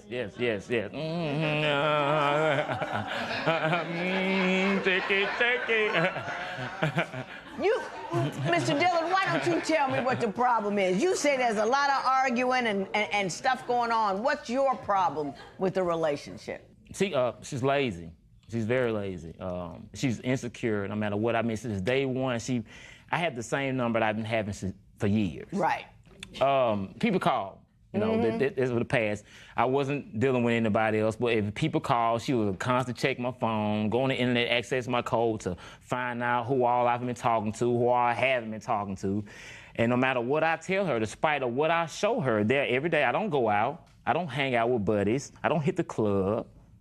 If people call my phone occasionally now, and I put them in the place, and she still will put me with those people. What do you think's going on with his phone and his texts and all the calls? Let me tell you something. First of all, he be saying that he put them in their place, but it shouldn't take you 20 minutes of the whole conversation, because it shows me how long they stayed on the phone. It shouldn't take you 20 minutes to put somebody in their place. I got a woman. That's it. It's the end of it. You shouldn't have to go and draw out a whole conversation for them. You shouldn't have to. You shouldn't have to explain nothing to them. I am not single. That's it. I got an example, Judge. Please tell me. I went to the doctor. It was a lady there that was the receptionist. I don't know what position did she work there at the hospital or whatever. And the lady was calling me about the appointment. She accused me of cheating with this lady. Did you accuse him of cheating with a lady that he was just trying to make an appointment with? I did, because let me explain that situation. She would call, and it started off as the appointment. You know, hey, I'm calling to remind you of an appointment that's 6 months away from now. Not to mention, you started the conversation and then it ventured off to something else. So when we decided to, try to call it quits, he left one day, and as he was gone, she called my phone. And she went to yapping, oh yeah, you mad, he left, he with me, this, that, and the other, woo, woo, woo. So how would you feel? Of course I'm finna buck on you. Of course I'm gonna know, and I'm gonna feel like you got something going on with this woman. Why? Because she calling my phone. Now you missed that part of the story. That's not true. That's not true. That's not true. That is not true. That's not true. All right, listen, I'm gonna tell you something. Listen to me. She goes so far, no matter what goes on. Me and this lady never met up. The other lady she's talking about never met up. It was nothing else personal, no physical contact, nothing. Yeah, but there was some flirting going on. I flirt with a lot of people. I love black women. I love her. I flirt. You complain that she's insecure. But I don't flirt like that. You can continue to flirt. I'm not ridiculous. Whatever flirting you're doing is making her insecure. So you can't complain about the insecurity if you're doing things to continue to make her insecure. Thank you. I'm right, you're wrong. Let's move on. That's right. All right, let's go. A lady that I hadn't any business with, just knew her, through her. She accused me of cheating with this lady, took a love wrench to her car, bust the windows out, beat the woman's car up, unloosened the tire. I mean, the woman had no type of dealings, none. Ms. Cheatham, did you tear up another woman's car?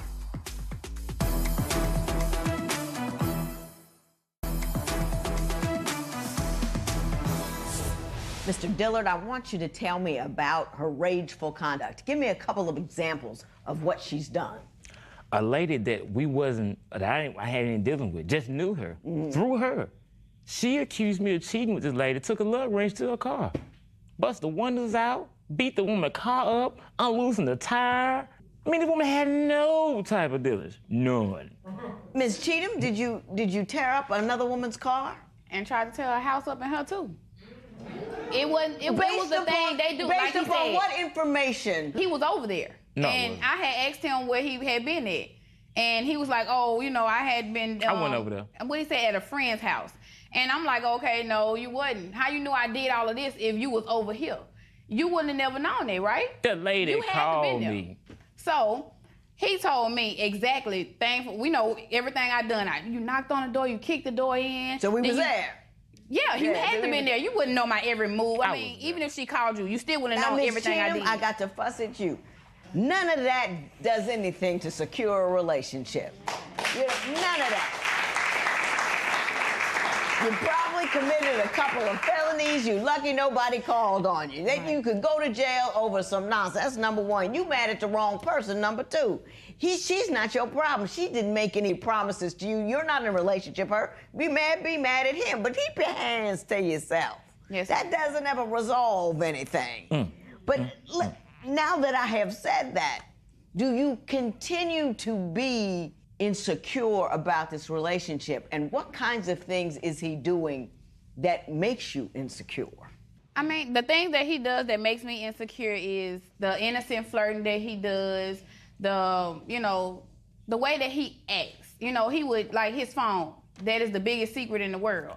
He would get it, change his passcode. As soon as I find out the passcode, he has to change it. And he will make sure I don't see it. Like, he's one of those people, he'll turn his back to you when... Why you gotta do that? It feel like you're hiding something from me. I'm your other half. You shouldn't hide nothing from me. What's with the phone? Can I say something about that? Certainly. She'll make a scene over anything. The reason I had the passcode of my phone is that she gets in it for no reason. It don't have to be no text in there, no calls in there. She'll just get in there and start some trouble. Like what kind of trouble would she start? And she'll just go looking up exes. Just go looking them up. Go text them and just see what they'll say. Just to see what they say to get kicks out of them. Then you want to be on Facebook liking your ex's stuff. Does she text your exes? Yes, she will. She'll text exes, excuse me. She'll take my phone, destroy it, make public scenes, throw phone, anything she can. Skillets, plates, you name it. Have you done all that? Yes. For nothing. And what does that do? Where does that get you? He's saying that it's for nothing. It's not for nothing. That's how I feel. I don't feel like it's for nothing. Like I said, with the ex thing, you had your ex constantly calling. He's friends with a lot of females that he's had sexual dealings with on Facebook. I don't feel like you should be liking and commenting on their stuff because to me, that look like my man is thirsty. I don't need a thirsty man. I need one who's just for me, not for the whole world. I don't want to share you with all of these different people. That's how I'm viewing it. He can't seem to see it from my point of view. And when you do these things and make me feel this way, like you're hiding something from me, your phone ring and I know it's a text message. Oh, no, that wasn't a text message. That's my game went off. No, it's not. Yeah. We can go back and forth over this all day long. Mr. Dillard has brought with him a witness that will support his position about the nature of her insecurity. And I would like to call her at this juncture. What makes you think he's cheating? I think he's cheating with her.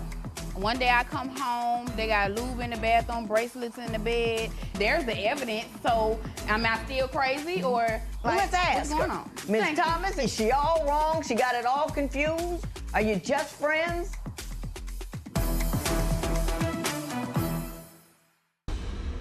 So here's where we are. After we all agree that you had that one little mishap in which you were having an intimate relationship while she went to the store.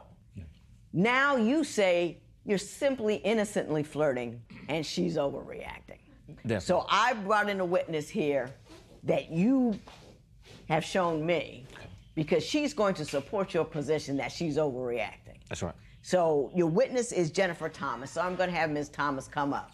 Now, Ms. Cheatham, before Ms. Thomas says anything, do you have anything else that supports you, other than what you were talking about, the sketchiness with his phone? Yes, I do, Judge. What makes you think he's cheating? I think he's cheating with her.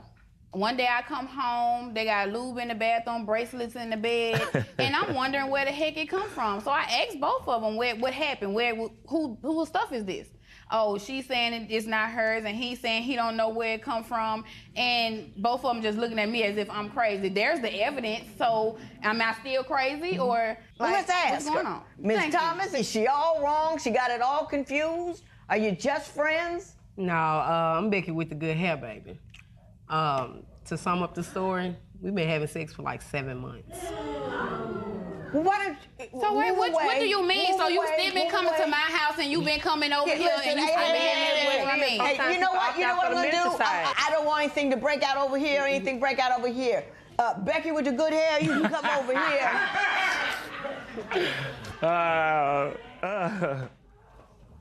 More like bad hair. Seem like you mad. Becky was somebody else's hair. Something like that. But you know, it's paid. Ms. Thomas, tell me the truth. We've been having dealings for about 7 months. We've, all kicked it from time to time, and, it just happened. I mean, I don't feel bad for it. How do you know you don't feel bad? No, ma'am. How do you know her? I mean, I knew her through another mutual friend, and we met like that. And you know they're together? Yeah, And why don't you feel badly about having sexual relationship with somebody else's I don't owe her no man? loyalty.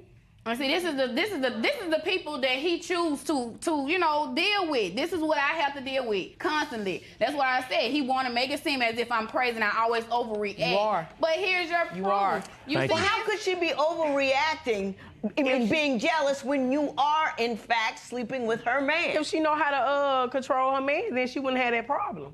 All she gotta do is play her role. Then he wouldn't be opting out of the miniature size and opting into tons of fun. You know what I'm saying? Mr. Dillon, do you have anything you want to say at this juncture before I lose my mind? Thank you. This is a lie, Your Honor. A lie. Since She's when? crazy, and this is a lie. Since when? And that's all you got? I mean, the truth don't go but one way. Yeah. And that's a lie. It's I a ain't never lie. heard. So she just made it all up. Okay, once. Okay, but we weren't having sex for 7 months. Enough of that about that. One time? At one time. One time. All these one times adding up though. I'm gonna yell at everybody.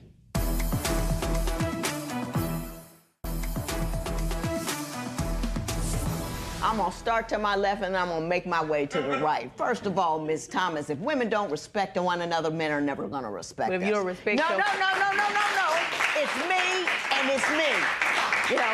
You have to have some dignity and class about yourself. Just because you're able to do something doesn't mean you ought to do something. You're able to do a lot of bad things. People with class don't do them, even if they're able to do them. It is tacky and wrong to say, well, she handled her business, you wouldn't have. Everybody says all that nonsense. It's not true. It speaks to your lack of character. It speaks to your lack of value. It speaks to your lack of respect for women in general and black women specifically.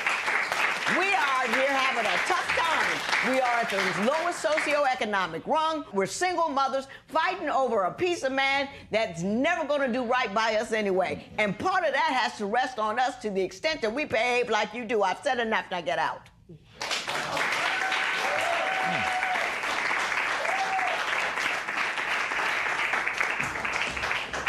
You should have been finished with him the first time he got in bed with somebody while you were outside the door. If you're gonna lay down like a mat, he's gonna walk on you. Don't do that. Have some dignity about yourself. It's better to be alone and be dignified and righteous than with someone who's treating you like you're nobody. And he's treating you like you're nobody. And you're not nobody. You're somebody. You got value, you got worth, you got ability, you got intellect. Don't let him just travel all over you. You get rid of him. You put an end to it. But he will never respect the line you failed to draw. Draw that line. You should have drawn it before. You don't give him no more chances because you know he ain't worth it, Mr. Dillon. You're a traveler. And our community cannot tolerate any more travelers. You don't have any dignity about yourself. You go from one woman to another. Get a good woman and keep her. Or if you can't do any better than run around out there, then don't lie to anybody about what it is you're doing. Say, look, I'm not about nothing. I want to have sex with you. And I'm going to tell you, it's sad, but it's true. There are women out there who'll do it. They will. I know you're not about nothing. I know you're not faithful. I know you're not a right dude. You just traveling through and you may knock me up and not take care of the children, but hey, it's cool. No, that's not true. That's not true. That's not true. If you can't be better, at least be honest. Get rid of this dude. This marriage is done.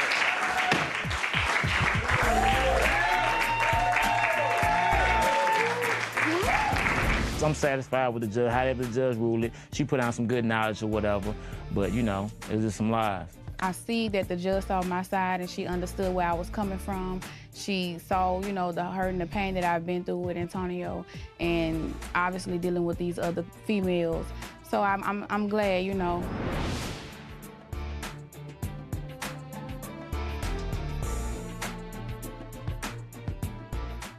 Today on Divorce Court. This could be a cautionary tale of breadcrumbing. But is he stringing her along? He actually gave her a ring, but then he took it back.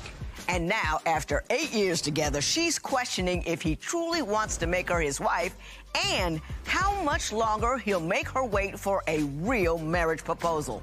Let's see if I can get her some answers. Divorce Court is now in session.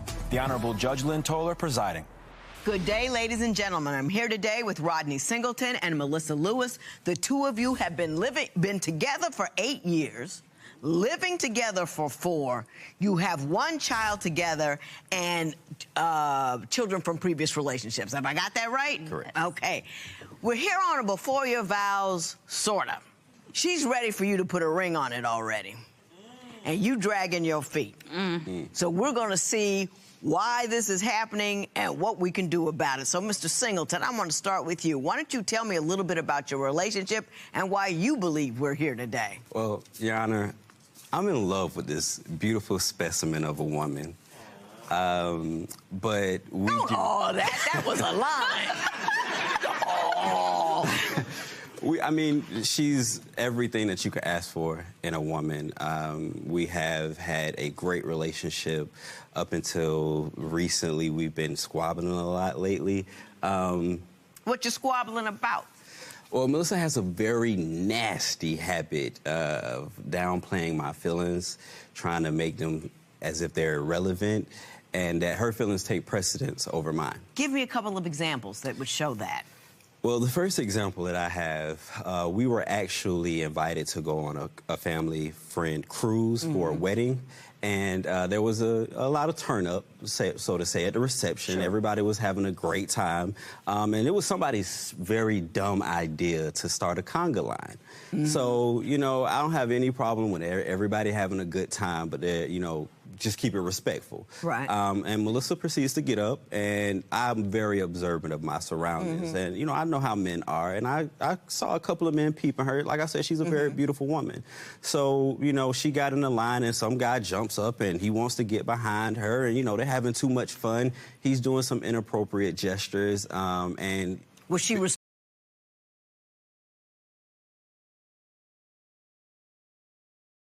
She was popping it open for the 992. Your Honor, wait a minute. I'm going to have to stop you. You would have thought that it was... What went on in the conga line? What went on in the conga line? Tell me. So everybody knows what happens in a conga line. Right. You hold the person's shoulders and you're just walking. Can I walk around? So you're just walking around like this. Oh, I know how the conga goes. I'm not paying attention to him. He comes behind me, put his hands on my shoulder. He's not touching my breast. He's not touching my butt. I'm not twerking. I'm not doing anything. All I'm doing is in the Congo line. But when I saw Rodney's face, I knew it was going to be an issue. Like the whole night, well, not the whole night, but most of the night was ruined. He gave me the silent treatment, and it was like I was just having fun. I wasn't doing anything inappropriate. That's a light example. Do you have a jealous eye? I do. And a jealous eye, you see a benign situation, but to you it reads a little foul. Absolutely not. When she tries to downplay it to try to take some of the pressure off of herself by saying it was just a normal conversation, but it was more than just a normal conversation. What was going on? Having a good time, just throwing yourself around. Oh my God! All of this. Now I don't believe that happened. Okay. I don't believe all that happened. I mean, you're putting 100 on 10 right there. I don't believe all that happened. She wouldn't do that at work, number one. And number two, you there stalking her at the jobs, and she knows that. So how much of that would you do? Give me another story. Try harder. Well, at the end of the day, I just feel like there are some things, oftentimes when I try to bring up an issue to her, she's very emotional. So I don't have an opportunity to fully express how I feel before the situation turns, and now I'm just trying to coddle her. When she gets emotional, what does she do? She tends to cry a lot. She tends to become non-responsive. I mean, just bawling, snotting, just looking real ugly. Now, Ms. Lewis, are you a person who cries during an argument, or are you a person who just falls out bawling like your tooth? during an argument? I'm very emotional. I can't lie. I'm very emotional in certain situations, especially when I feel like he's attacking my character, because I do really love Rodney. So Give me an example where you got emotional because you felt he was attacking your character.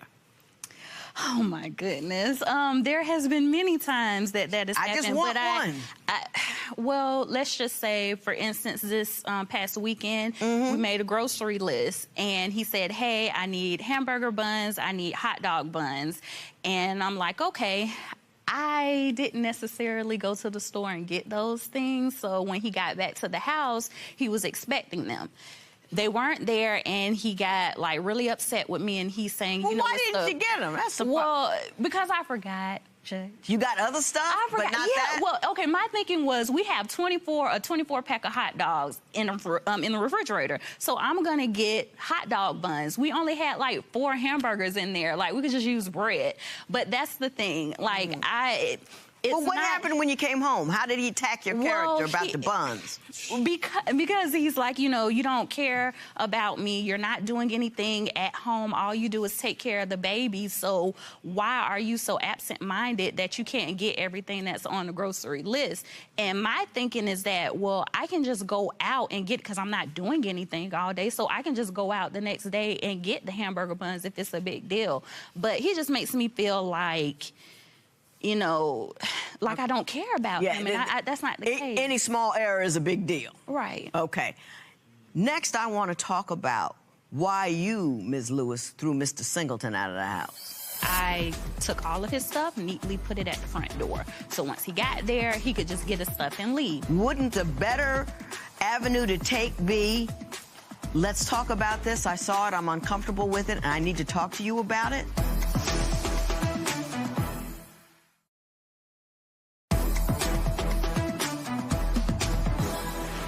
I told you I wanted to talk about when you threw Rodney out of the house, Mr. Singleton out of the house, and you asked me which time. So why don't you tell me the most vibrant incident in which you threw him out of the house? So there was a time I had actually, I wasn't invading Rodney's privacy, but his email was open at the house. I looked in the emails, and it was a conversation between him and a lady. I felt like it was inappropriate. He was telling her, good morning, you're beautiful, so glad that I met you, blah, blah, blah. So without talking to him, I didn't want his side of the story. I took all of his stuff, neatly put it at the front door. So once he got there, he could just get his stuff and leave. Wouldn't the better avenue to take be, let's talk about this, I saw it, I'm uncomfortable with it, and I need to talk to you about it? Well, at that point, there was nothing to discuss because he had a whole double life going on, so why don't you go talk to her about it? Did you have a whole double life going on, Mr. Singleton? No, I didn't. Were you flirting with this woman on the email? Yeah, you were. That was a yes. Yes, you were. And if you had caught her doing something like that, you would be just outsourced angry, wouldn't you? I would be pissed off. Yeah. Why is it okay for you to do but not her? In that situation, it's mainly just me venting and just being a nice person.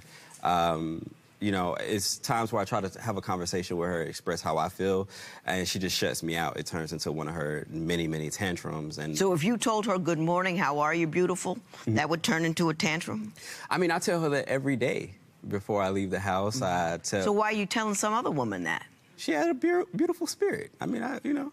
It wasn't anything. But do you see the double standard here? You believe that you can flirt, and she can't even talk to her coworker at the job. Well, I believe in being the same person that you are, and it just makes me uncomfortable. So you mean to tell me if she had been sitting right next to you, would you have typed those very same words to that other woman? Probably not. There you go. So you don't believe in being the same person when you're with somebody and when you're not. You have rules for her, but there are different rules for you. I was being vindictive. Because we had an issue. We have had several issues that I've tried to communicate with her. Well, why don't you tell me what you were being vindictive about? Well, the whole situation starts when I'm trying to have a conversation with her about the way that I feel, and she just shuts me out with one of her tantrums. I mean, it happens so often that I don't feel like I have a voice in the relationship. When you say tantrum, Describe for me what occurs. I mean, she just breaks down. She starts giving up on herself, and then it's just, like I said, it's just a bunch of tears. She can get upset. She can scream, yell. I don't care. I don't handle things the way that she does. I mean, she's even gotten in the car and driven off while we're Ms. having Lewis, a conversation. I see your face. I know it's true by the look on your face. You get all lit and left. Whenever anything goes on. Do you know why you do that? No, I'm not sure. I think mostly because... Is this something unique with him, or is it something that you've carried on in other relationships before him? Yeah, I definitely think that that's the case. I think that because I have experienced that with other family members and past relationships, so I'm always kind of on the lookout of what he's doing or what he could be doing. Even if he's not doing anything, I'm always assuming and you get thinking, distraught, and the next thing you know, you're in an emotional meltdown. Got all that under my belt. My understanding is that you both have secrets to reveal to one another, and that's what I want to do now.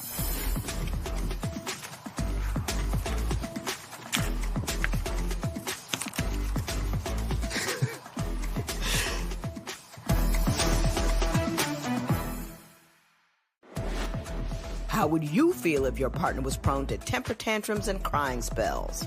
Tell us what you think at Divorce Court.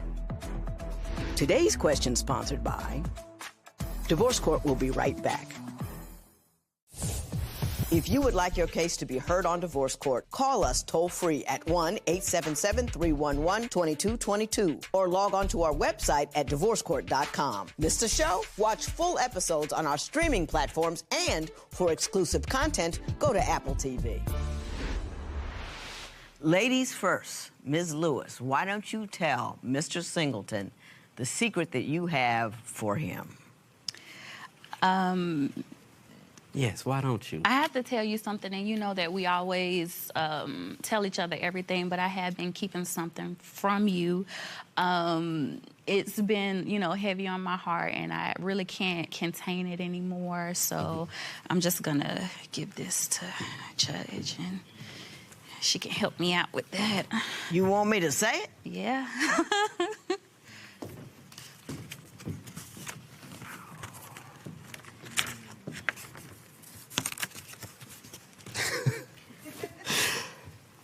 She's pregnant. That's a happy face. I like kids. So. That's a very, very happy face. Yeah. So you're delighted? Surprised, but happily so? Hell of a way to find out. Right? Right? It is. Yeah. So, having done that, why don't you say what you came to say? Well, I know a while back you told me that you had you thought that you lost the ring that I gave you, but you didn't lose the ring. I actually took it, and I have it, and I've been holding it until this moment, so that if we could get some help and get beyond the issues that we have, then we could, solidify things and work on getting married. Solidify things and work on getting married. So is this an engagement ring or a promise ring? It's generally I call her my pre-fiance. So until I can get a ring. You got two kids. What you mean pre-fiance? You've already submitted yourself to her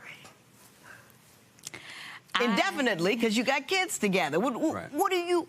If I could wave my magic gavel and get her to do something or change something that would take you off that pre-engagement nonsense and put you on the marriage path, what would it be? What are you waiting for? I'm just waiting for equal treatment in this relationship. Equal treatment? What? In what regard? I want my feelings to be taken as seriously as hers. I want the things that I want in our relationship to be. When has she? Give me an example when she hasn't taken your feelings seriously. Well, there was a time when we recently went to Orlando for a trip. It was a family trip. It was Father's Day, and it was our son's first birthday. Right. So you know, I asked her to do some things. She's home most of the time, so I asked her to get these things and square them away for the trip. We wound up getting down there, spent the day at the hotel or the resort or whatnot, and come to find out, she didn't bring everything that she was supposed to bring, so we wound up getting kicked out of the resort at about 12 o'clock in the morning, which ruined the entire trip. So when I'm expressing myself to that, or to her about that, it's always being downplayed. Like, it's not that serious. Like, yo, I had to wake up at 12 o'clock in the morning, get kicked out of my... He was warm about it. Wouldn't you be a little... I mean, he had a right to be warm about it. Right. I feel horrible about it because not only was it our son's first birthday, but it was also Father's Day. So, I mean... I don't have a rebuttal for that. I do know that sometimes the things that I do can cause bigger issues. And in this case, he's definitely right. I felt horrible. I apologized to him when he wasn't responsive to me. People screw up, you know, Mr. Single. Which I completely understand. Doesn't mean they don't care about you. It means they screwed up. Right, but there's a way to rectify things if you screwed up. It's not, that's just... Did she apologize? Profusely, but an apology... So what else did you need? I mean, I need you to be on point to be honest... So she can't make the mistake to begin with, is what you're saying. I mean, it's okay to make a mistake, but when you start making excuses for why you made the mistake rather than owning up to it, then that's where I have an issue. It's okay, I got you. There's something very important that's not being said here, and I'm about to say it. Today's question sponsored by, what would you do if your fiancé proposed marriage but later backtracked? Share your opinion on Twitter and Instagram at Divorce Court. Divorce Court will be right back.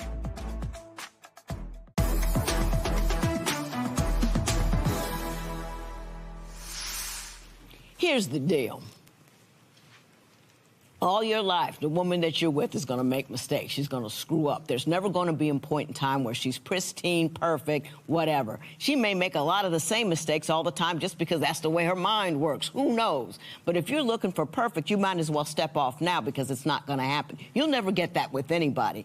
And it's easy to hoard somebody's errors and say, well, she did this time and it was a terrible thing and this time, so I'm not going to marry you. Personally, I think you're just putting her on pause. I think what you're doing is giving her a promise ring and all this kind of to keep her from leaving. She doesn't want to have another baby unwed.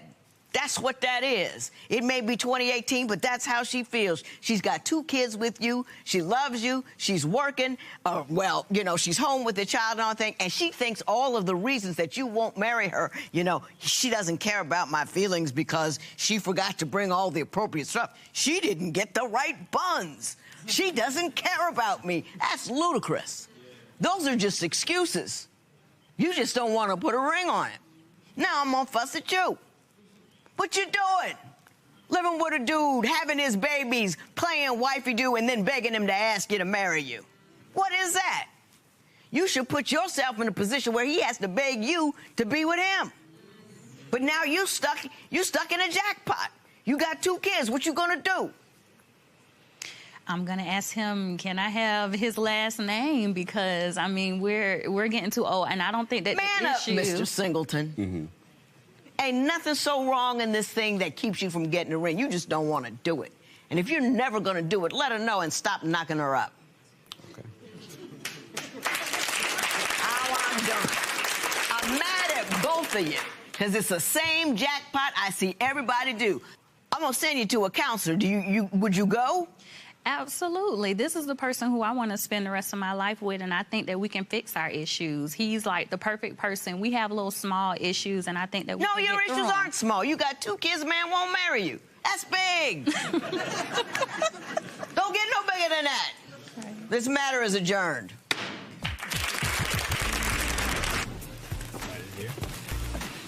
Come on back. All right, babe. You know I love you, and you know I want to be with you forever. So, for now, here's the promise ring back, and I'm working towards getting you your engagement ring.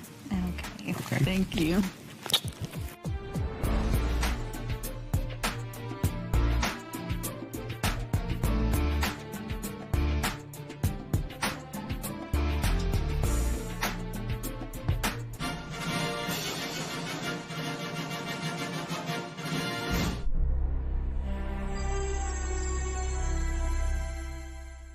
today on Divorce Court. I'm here because Montel disappears. Sometimes it's just getting out of hand. I be wanting to get away from the nagging and the drama. I don't feel like I have Montel's family support because I ask them, do you know where Montel is? And they'll always lie to me. She's very disrespectful to my grandmother and some of my family members. I want the judge to tell Montel that he's a married man and he should conduct himself as such. I would like the judge to just let me know what direction to go in our marriage. I want to stay with Montel forever, but if he doesn't change, I know I'm going to have to leave. I feel like he's forcing my hand. Court is now in session. The Honorable Judge Lynn Toler presiding.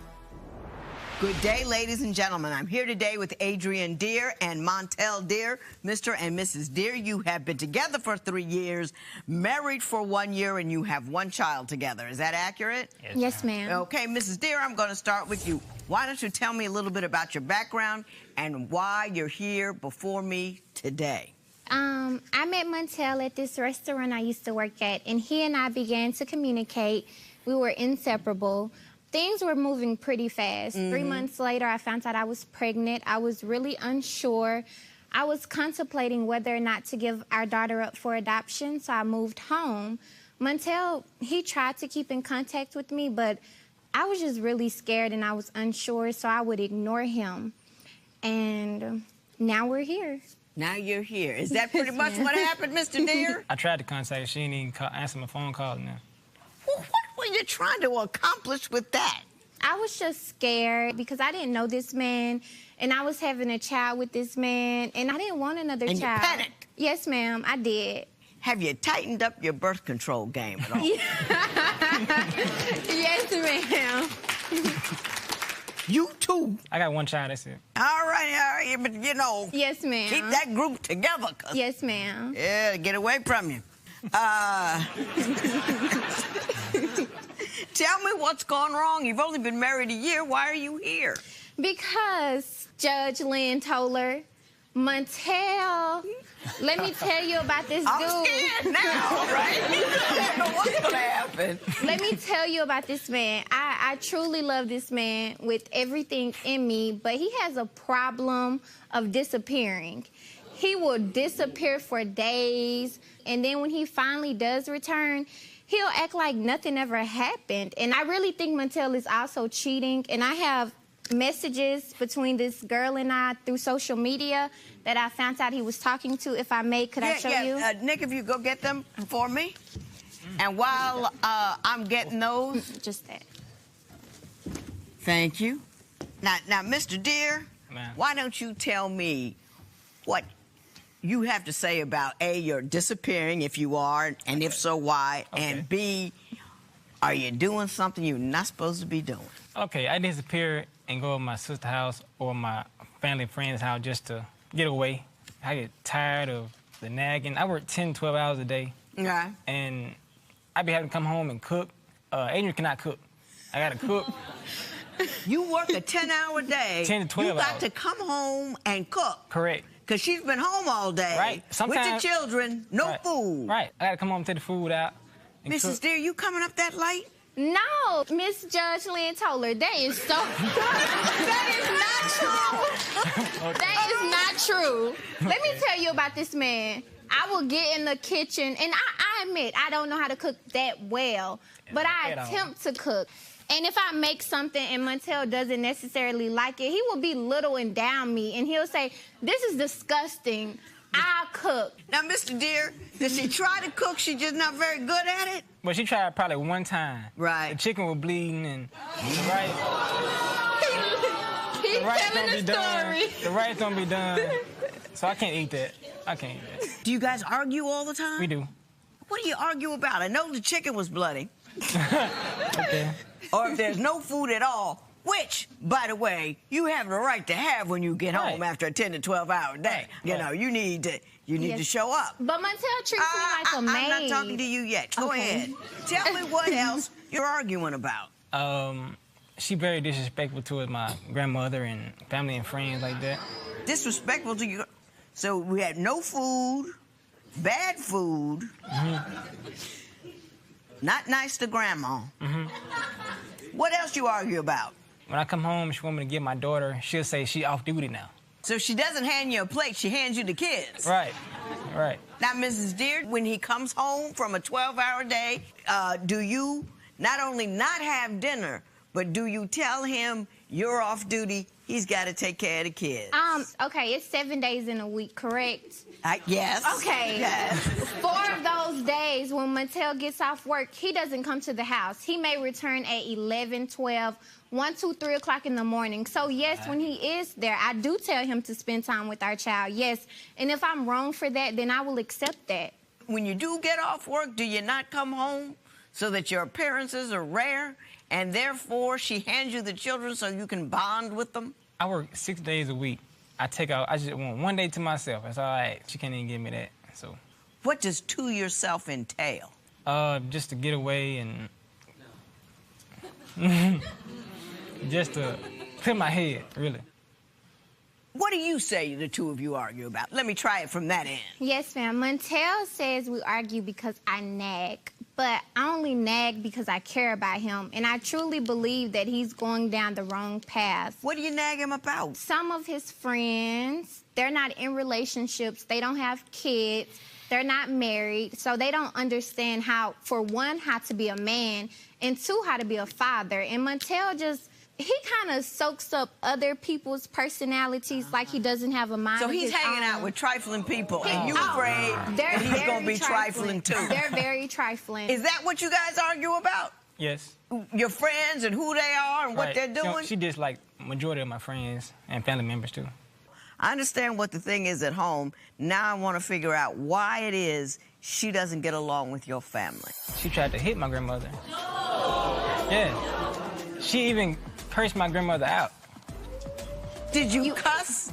Nah, Miss Judge Lynn Toler.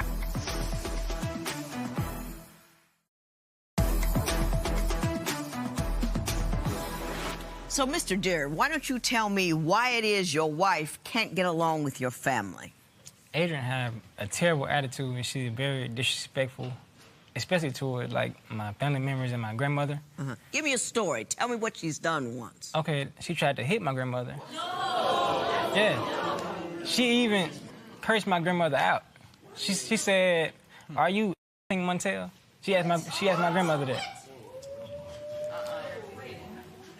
And you did it, too. I see it in your face. Nah, Miss Judge Lynn Toler, I'm completely honest with anything I've done. I don't remember. I honestly do not remember me trying to physically hit Montel's grandmother. Did you cuss? I did curse, ma'am. But let me tell you why. Everybody say you should respect your elders, but I don't think that's true at all, because I feel like you should respect who respect you. Since day one, even when I first introduced my daughter to Montel's family, they always had these little sly, slick remarks like, she's too light-skinned to be his. Is that really Montel's daughter? I've always told him you can get a DNA test if you're unsure whether she's yours or not. Has he ever questioned you? No, ma'am. Then what you bothering with the slick statements for? Why does that bother you? Because they're always talking. Every time I turn around, that's not Montel's daughter. Why are you there with her? Like, why are you with Adrian? Did they say that to your face? They do. His grandmother has told me that on numerous occasions. Yes, I have disrespected her, but it's only because she's disrespected me first. She's disrespected my livelihood. She's disrespected... How did she disrespect your livelihood? By questioning my mothering skills. Yes, I'm young. I'm not perfect. I don't know everything about being a mom. I didn't have my mom, but I'm trying. And as an older woman, instead of belittling me, you should encourage me. You should actually try to put me underneath your wing and help me. Do you want to know what Grandma said? I would like to. She says, I've tried to tell her that I loved her. I've showed her that I loved her. I tried to teach her to cook, but it didn't work out. She says you're mentally unstable. You need medication to calm you down. She says sometimes you're sweet as pie and other times you're just mean. She doesn't think that kid is his. I mean, she got a lot to say. Do you think she dips in too much? That's a lot. I guess she's just showing how much she loved me and cared about me and just want me to, well, you want me to make the right decision. Go ahead. What were you going to say? Okay, I'm sorry, but you know what? This an older woman. I know a lot of people may think I'm rude, may think I'm ugly for this, but at the end of the day, how you feel, you can feel that way. That's totally your prerogative. But since you're so negative when it comes to me and my child, just don't say anything to my child. Don't try to be involved in my child's life. And since you have so much to say about me, call me. And if you don't have my phone number, your opinion doesn't matter. Okay. I understand what you're saying. I'm going to disagree with it in a little minute. But before I do, I want to talk about something that I think is very disturbing.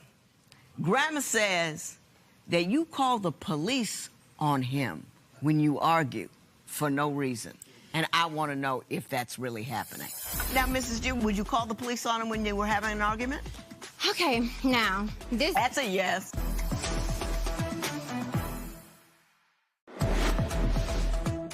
How would you react if your partner cursed out your grandma?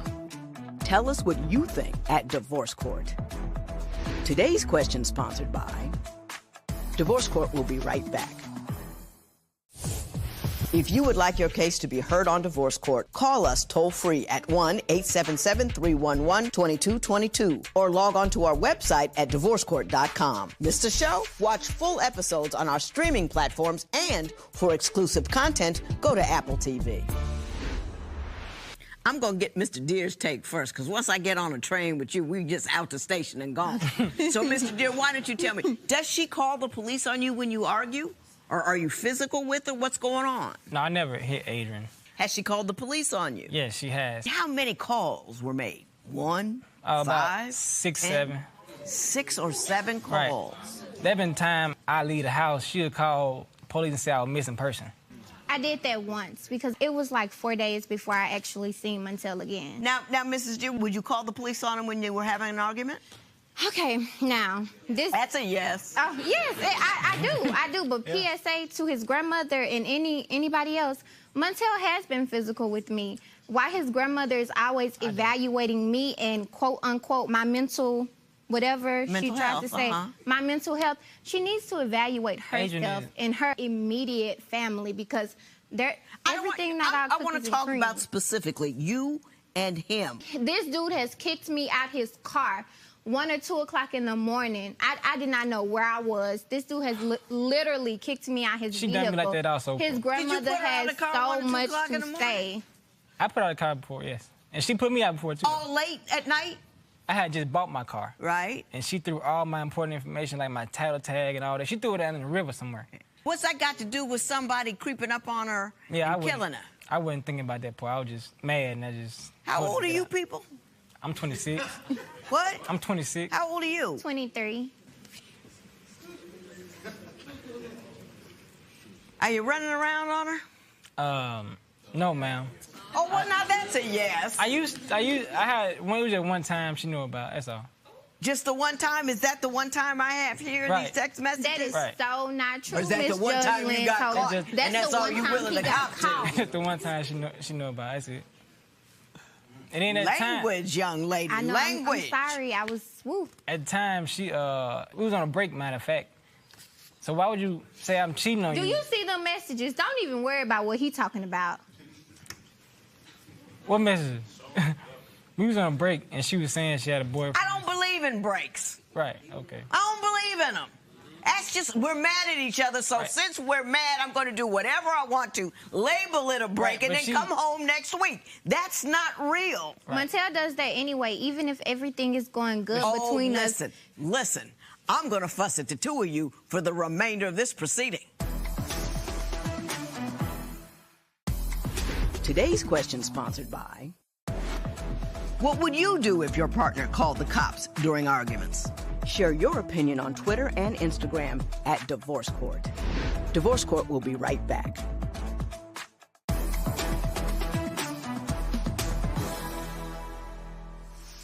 Let me tell you what you two children have done. And when I say children, I do mean children. What you've done is you got together and you liked each other and it was fun. 90 days in, you have unprotected sex and you created a life.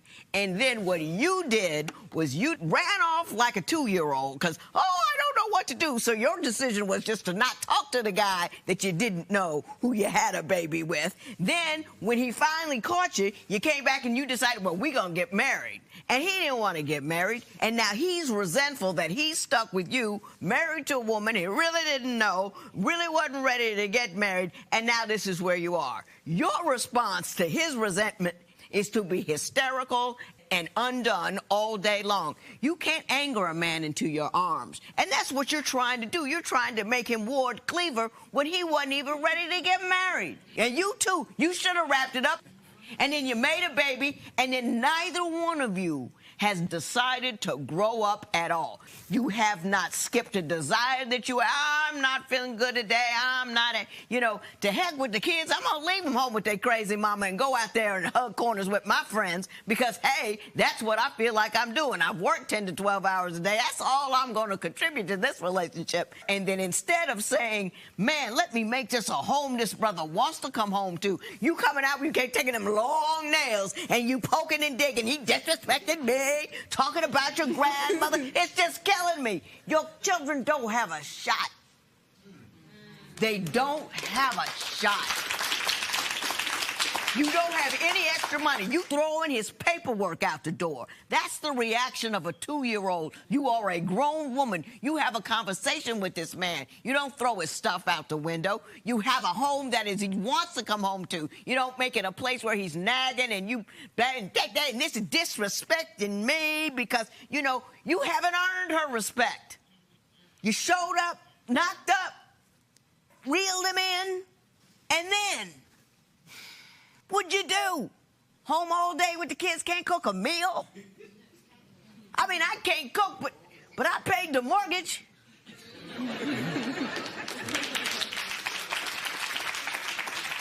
Everybody got to do their part. No matter what that part is, you not bringing home the money, you learn how to get that stuff done. And don't be childish. You with me? Yes, ma'am. And you need to be a man. You're right.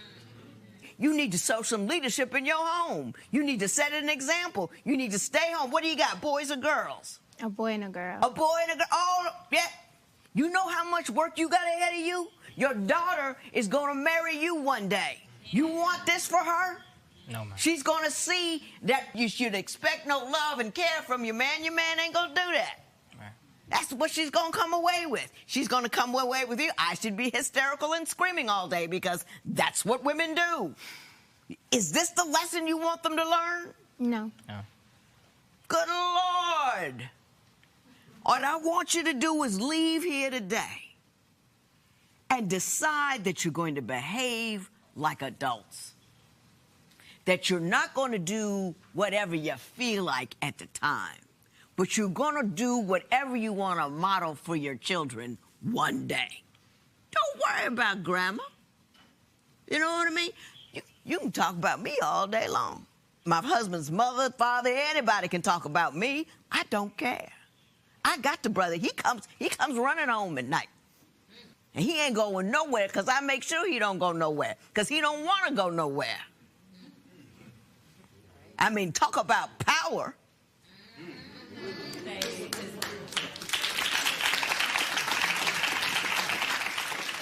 Level up, my people, level up. We will not have a generation of people following you that have any sense whatsoever. They will not be able, capable, or emotionally set. They will not be stable because you didn't set the example. Do better. This matter is adjourned. Thank you. Got a little heated in there before.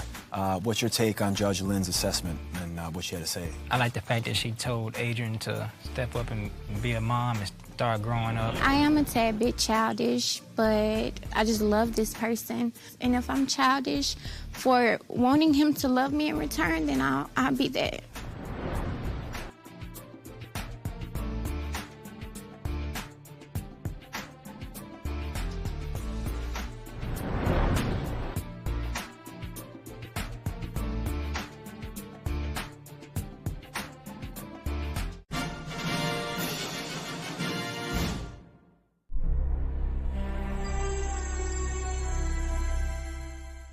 Today on Divorce Court. I'm here today on Divorce Court to find out if I'm the father of Tavisha's 3-year-old son. The biggest issue is communication. When we started our relationship, there was a lot of lying going on. Tavisha has stayed in contact with exes of hers. She constantly is texting and talking to them over the phone. When I found out Robert put a tracker on my phone, I was infuriated. If you're trying to trust someone, why would you put a tracker or tracer on their phone? I would like the judge to tell Tavisha to work on her honesty. Robert, I need you to start trusting me more and to communicate with me more before we could go forward with anything. Divorce court is now in session. The Honorable Judge Lynn Toler presiding. Good day, ladies and gentlemen. I'm here today with Tavisha Bowers and Robert Woody. Ms. Bowers, you are 34 years old. You have 8 children. You're pregnant with your 9th. Robert Woody, you are 39 years old and you have 6 children. Are any of the children between you two? One possibly. One and possibly, one I'm but carrying. we're not sure. That's correct. All righty. You've been on this show before. Yes. And I actually remember you. I don't remember it often, but this I remember, and I want to take a brief look at what happened the first time you came. I had one fling. You had one fling. And that was because we were swinging. Because you were both swinging. Yeah. Explain how the swing became a fling. It became a fling because the night we swang, me and the other guy couldn't perform. 3 days later, she called me up and said she was curious. She wanted to finish what we had started. So about a week or 2 later, me and her hooked up. So you and your husband at the time had a fling with Mr. Woody. Yes, that's correct. And then you got rid of him, and now you went with Mr. Woody. That's correct. All righty. Tell me what ended your relationship with your first husband and how you ended up with Mr. Woody. Me and Ira we set up the swinging thing with Mr. Robert. Neither one of us really felt comfortable about the swinging. Okay. Not something that we really wanted to do. So me and him really didn't perform. It was more so trying to see what the other two were doing. They ended up hooking up several times after that, and that's what sort of kind of helped in the marriage. But then too, it was a lot of, verbal abuse and things of that nature. Well, you say he was very controlling. Yeah, he was controlling most of the time because he was cheating the whole time we were married. Okay. Mr. Woody, you say that there is a child that you believe is yours with her, or you're not really sure? There's a possibility, Your Honor, but I'm not really sure. We understand about that possibility, and I do have the DNA test, so we're going to put that to bed at some point. To bed was an awful phrase to use, but be that as it may, we will end that concern at some juncture here. Tell me how you two hooked up. After the show, after we taped that and I left here, I kind of kicked him to the curb. Robert came back into the picture maybe 4 months roughly after that because by then his marriage had ended as well. And we became friends, and I started our relationship with the friend possibility. Now, did I think we were going to get to this point? No. But as time progressed and feelings grew, we ended up together. Okay. Mr. Woody, do you have any concerns, given the manner in which this relationship began, as to whether or not you can really trust her? Yes, I do, Your Honor. I have a lot of trust issues with Tavisha, just due to the fact how everything has gone on, and due to the fact she still has a problem with reaching out to other men. Okay. Why don't you give me some examples of some of the things she does that give you pause? Well, Your Honor, she lies about reaching out to other men. She recently had logged on to her Facebook with my phone, and she forgot to log off. So therefore, when she receives any kind of messages, it comes through on my phone. So she was totally unaware of that. So she was conversating and chatting with other men on the phone, unaware that I was receiving all of the messages. What was going on? What was being said? A few of her exes, were complimenting her and, trying to get her to come through and hang out. And when I brought it to her attention, she would deny it. So she denied it for a while until I kind of showed her the evidence that I had. It's like right on the phone. Yeah. It was just reading through your thread. Were you doing anything inappropriate, Ms. Bowers, with your exes? I wasn't doing anything inappropriate, and he has every right not to trust me because when we started our relationship, it was a secret. So there was a lot of lying going on. And I can't honestly say I did have a lying problem because I lied about our relationship. But as far as me reaching out to other men have reached out to me. The one in question that he found the phone conversation with is the other gentleman that might possibly be the baby's father. Right. But at that point... So the baby, the 3-year-old... Yes. It's not your first husband's baby. No. You know that for sure. We know that for certain. So it could be him or this other dude. Correct. That's what we're trying to figure out here today. Yes. Okay. And so that's all true, but I didn't know he was going to take it and start playing Inspector Gadget with me.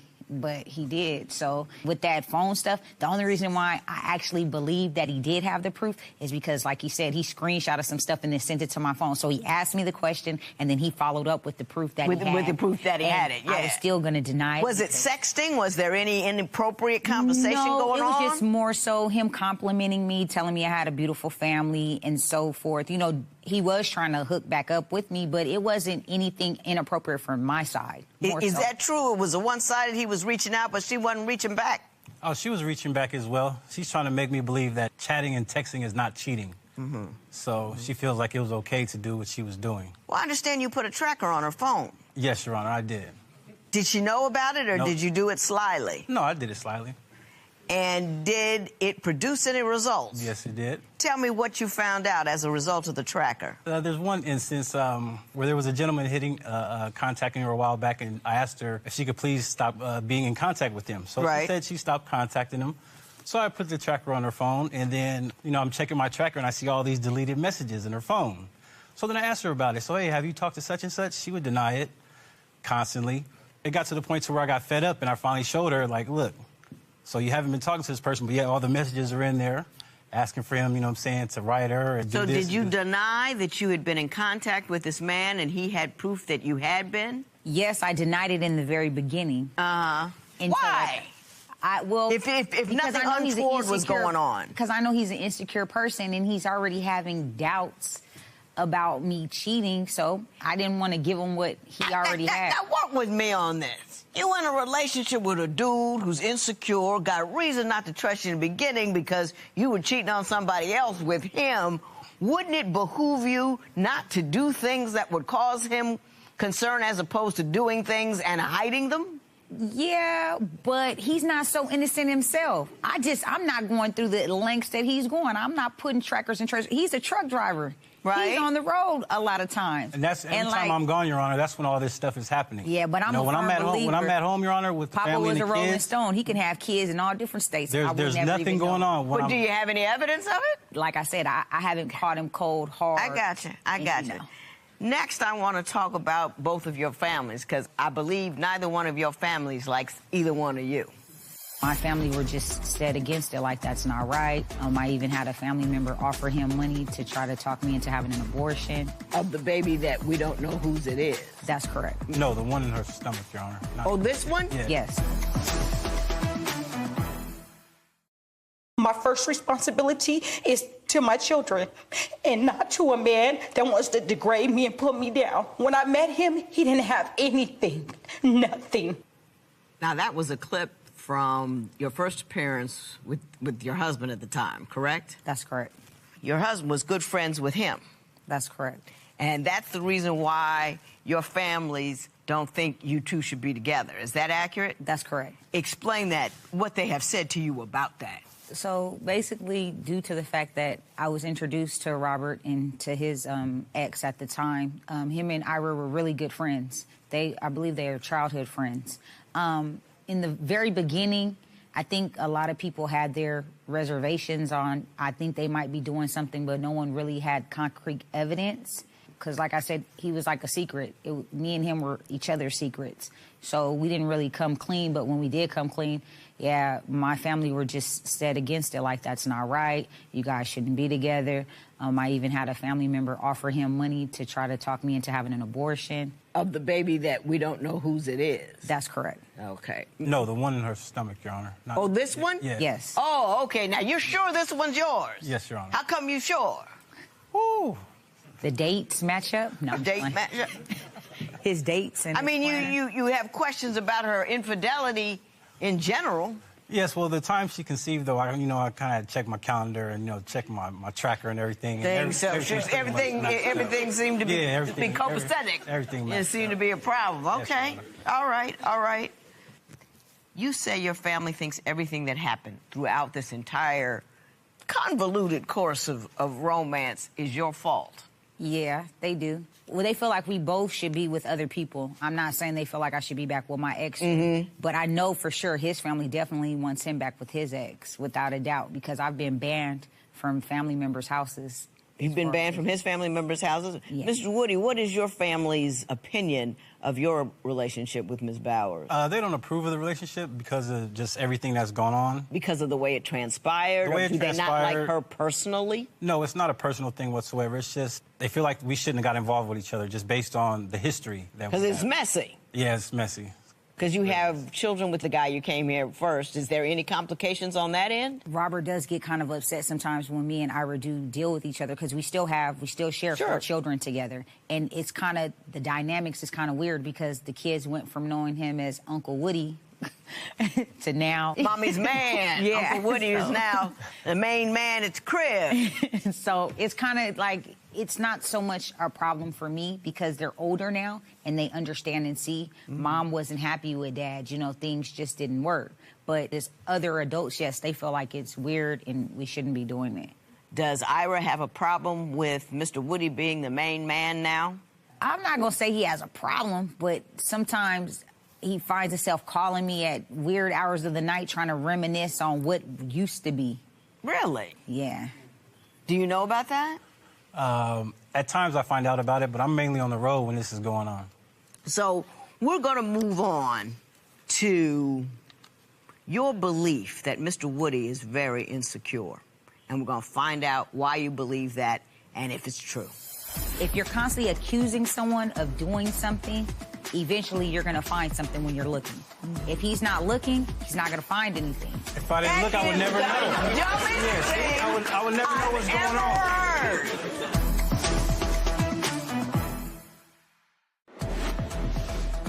How would you react if your spouse suggested swinging with another couple? Tell us what you think at Divorce Court. Today's question is sponsored by Divorce Court. Will be right back. If you would like your case to be heard on Divorce Court, call us toll-free at 1-877-311-2222 or log on to our website at divorcecourt.com. Missed the show? Watch full episodes on our streaming platforms, and for exclusive content, go to Apple TV. You say Mr. Woody's insecure. Why do you believe that?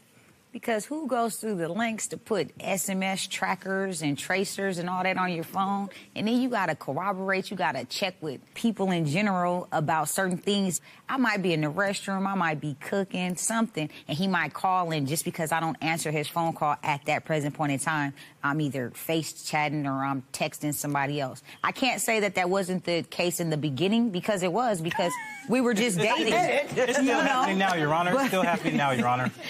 But at the same time, we both have had our share of trust issues, without a doubt. And I feel like that's our biggest barrier through it all. But his is just a little bit more crazy, because I'm not fit to put no tracker. If I got to put a tracker on you or a tracer, I don't want to be with you. I don't want to be with you. Mr. Woody, do you feel like she trusts you as much as she contends? Yes, I do. However, if she didn't give me the reason to feel the way I feel and didn't give me this evidence... Well, we can stop right there. At the end of the day, how did we meet? Right. So you knew all of this when we started doing what we was doing. So therefore, you can't hang on. But she's still lying, Your Honor, about conversations and texting and stuff, and then she'll apologize for it and ask me to forgive her, and then I'll go to work, and I'll be gone for a few days, and then it just happens all over again. And so, you know, then she'll try to, I was talking to him because of this, or I was talking to him because of that, or he's helping my relative out, or he's helping my, you know what I'm saying? Just making excuses. You always got a reason to be talking to some dude that really you got no business talking to. At Is that all, true? whatsoever.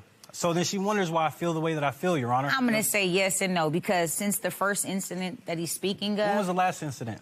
That was over a month ago. A month ago? This is like a week ago, Your Honor. Honor. 30 days. Your Honor, it's been like a week. I haven't done anything suspect in 30 days. I do not know why you are so insecure. Your Honor, it's been like a week, Your Honor. A week, 30 days, doesn't matter. Still sounds ridiculous. Ms. Bowers. Oh, you sound like such a reasonable person, doesn't she? Does. She presents as rational. You could go professor over there. You speak well, you look great, and you make these decisions that aren't so responsible, which I At all. understand. And that's why I apologize, because I rationalize. I know I make lots of excuses, and I can stand here and be accountable for my excuses because it's not acceptable. But at the same time, if you're constantly accusing someone of doing something, eventually you're going to find something when you're looking. If he's not looking, he's not going to find anything. If I didn't look, I would never know. I would never know what's going on. My husband can look through my phone for hours. He can track me. He can put a device on me. No matter how hard he looks, he can't find something that's not there. That's right. You know what I'm saying? And you do what you want when you want. You really do. You know, he on the road. You want some male companionship. Really, because I got kids at home. I got kids. It hadn't stopped you yet. You're on the 9th one. Not enough TV. I understand, Mr. Woody, that you do have real concerns about the paternity of the child that you have been told is yours. Yes, sir. And I'm going to figure out why you have those concerns, and we'll try to resolve them. Today's question sponsored by... Would you approve of your partner continuing communication with their ex? Share your opinion on Twitter and Instagram at Divorce Court. Divorce Court will be right back.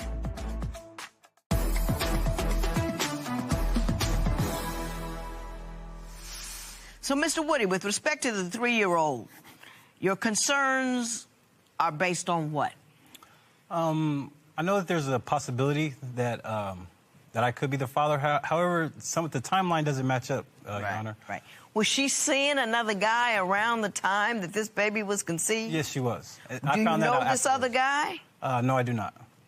She told you about this other guy? I was told through the grapevine about it. Oh, so you heard about this other guy? Yes. Did you think you were exclusive at the time that you found out about this other guy? Yes, I did. Were you two exclusive when the other guy kind of happened? Maybe in his mind we was exclusive. I thought we was just having a good time. I didn't know we was exclusive, so, It's news to you? Yep. But you don't know which one. Do you got a good guess? Yeah, I got a good guess. I believe it's the other guy. Yes. Does the other guy know that it might be him? Yeah. But at the same time, in his mind, because my son looks so much like my other children and looks like him. Yeah, he's just like, that's probably his daddy. That's who you need to be getting child support from. How big a town do you live in? I don't know. It's big, though. It's not like Cheers where everybody knows your name. Well, I do have a unique name, so you never know.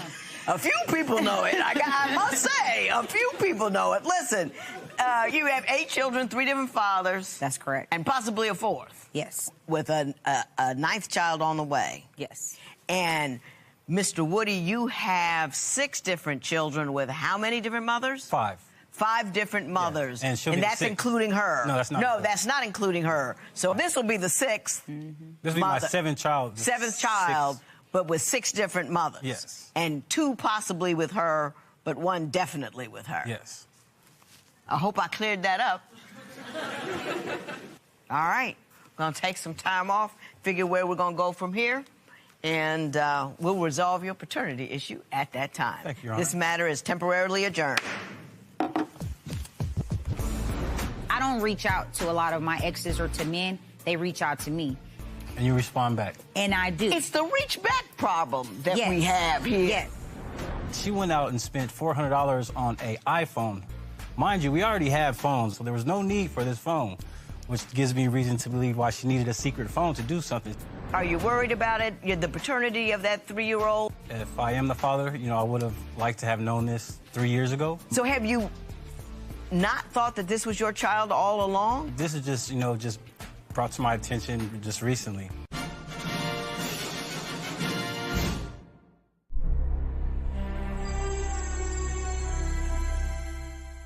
Today on Divorce Court. All right, so I'm in court today because of my fiance. We have couple issues. Well, I have issues with him.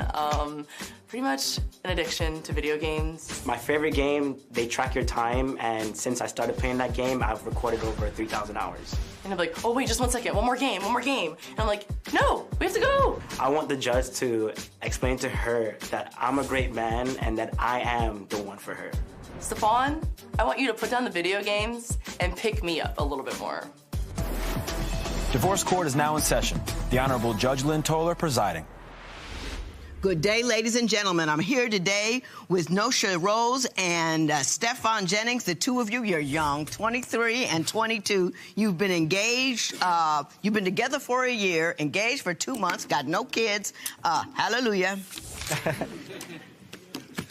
But you're not quite sure whether or not you should get married, so you came to me before your vows. I've taken a look at your compatibility test, and now I want to know from you, Ms. Rose, why are you here? Why do you love him, but you're not quite sure this should work?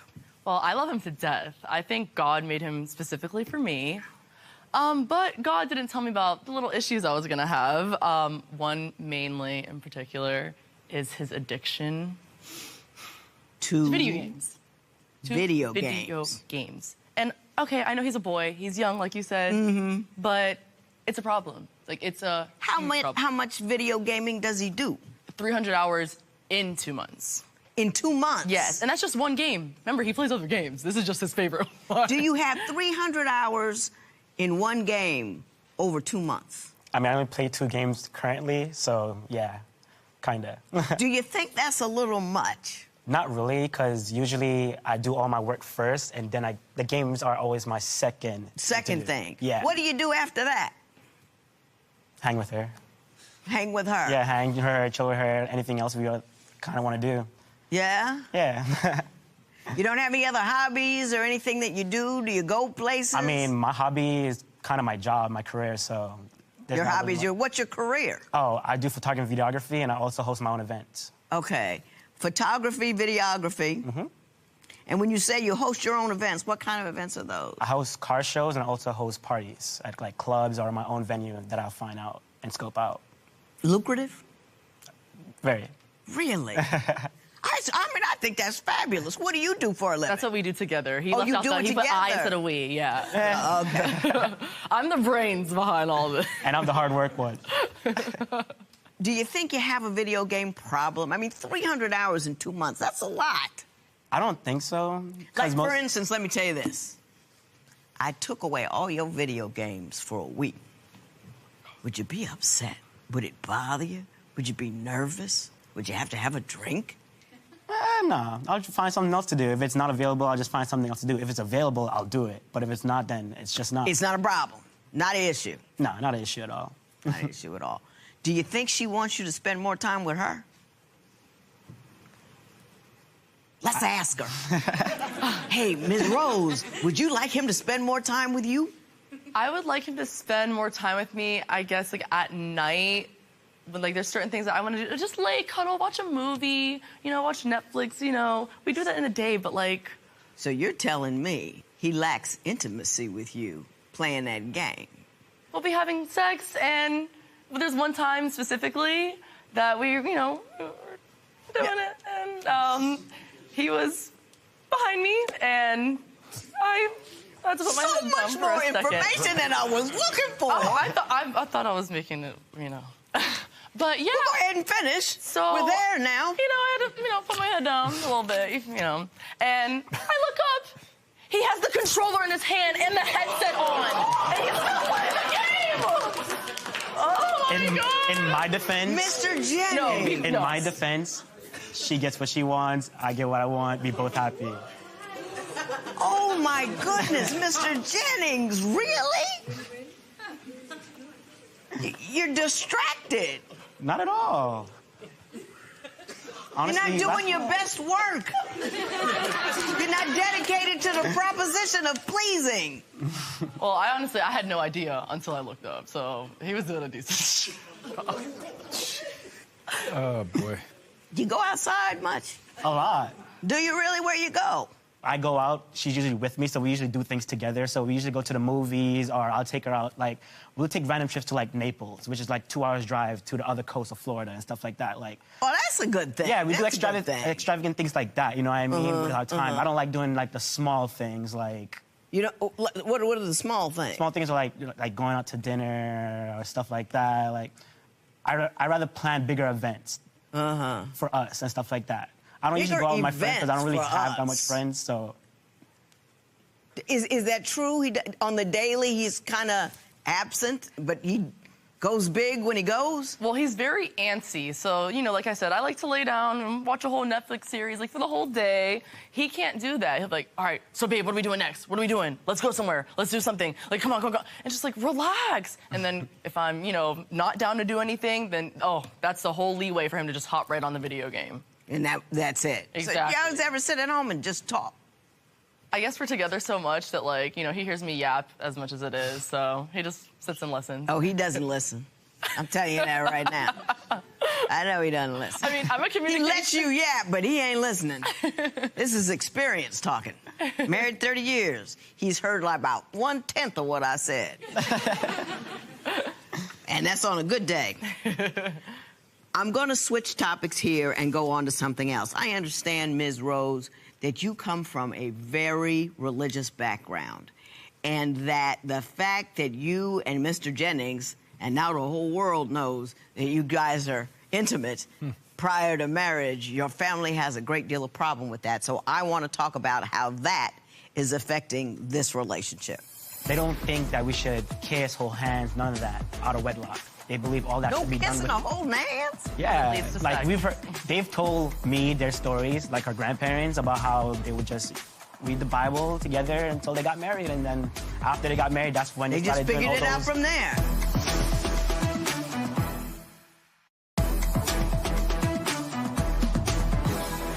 So, Ms. Rose, tell me about your family. They are very religious? Yes. And are they unhappy with the fact that you two have intimate relationships even though you're not married? Well, they love Stefan, but they don't love the fact that they know that we're intimate. I had a pregnancy scare, actually, and my family, like, lost it, kind of. Right. They didn't even know I was intimate. Right. At all. So to hear that I'm pregnant, it's like, oh, wow, you must have You been. told them? Yeah. I was scared. We had to leave our vacation early and everything. We went to vacation in the Turks and Caicos. That's where he's from.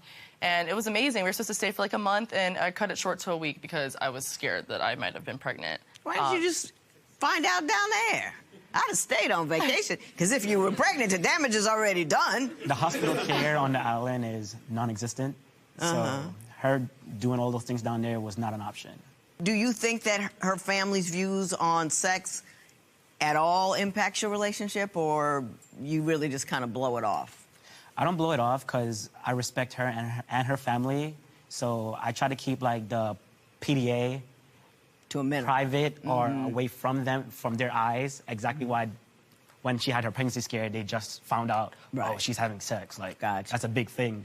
They don't think that we should kiss, hold hands, none of that, out of wedlock. They believe all that should be done with... No kissing or holding hands? Yeah, like they've told me their stories, like our grandparents, about how they would just read the Bible together until they got married, and then after they got married, that's when they started doing all those... They just figured it out from there. Ms. Rose, why don't you tell me of your concerns or insecurities about his Instagram life and the women that he meets there? Mr. Stefan, also known as Bang Coop, has 25,000 As whom? Bang Coop. B-I-N-G? No. B-A-N-G-C-O-U-P-E. Bang Coop. If you'd like me to tell you how he got that name, or if you want to ask him, that's up to you. How'd you get that name? All right. Okay, I'll tell it. So, it wasn't me, but it was some other girl in the car, and they were banging in the coop. And that's how he got Bang Coop. So, I guess I'm Bang Coop 2.0, or whatever. To elaborate on the story, this was totally way before I met her. It could have been way before. You're only 22. There is no way before. I mean, I've been driving since I was 16, so we were just doing what we were doing in the coupe, and one of my friends rolled up on us. You were doing it in the car somewhere where people could roll up on you. I must be so old. It's just, you know, at least we hid. Ms. Rose, why do you, but I want to go back to Bang Coop's business. Do the women on Instagram bother you? And who are they, and what is he doing with them? Well, the fact that he has a lot of followers, I try not to let it get to me, but of course, every girlfriend has their little insecurities and jealousy. He does photography, so, you know, I call them social media sluts or, you know, hoes or thoughts. Excuse me, I have a lot of names for them. And, you know, Well, is he doing anything inappropriate with them, or is he just taking pictures? The pictures are slightly inappropriate. Okay, well, Nick, could you bring me the pictures? Okay, thank you.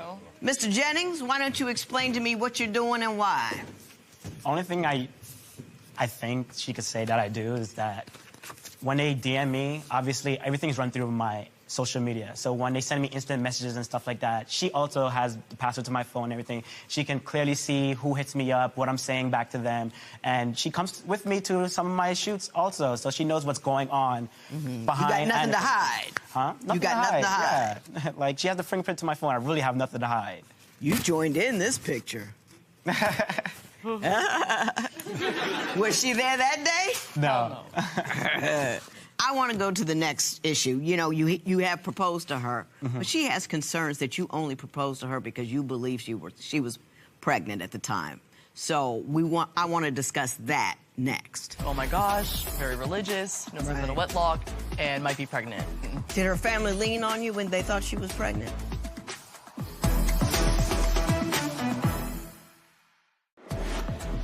What would you do if your partner's video game addiction interfered with your intimacy?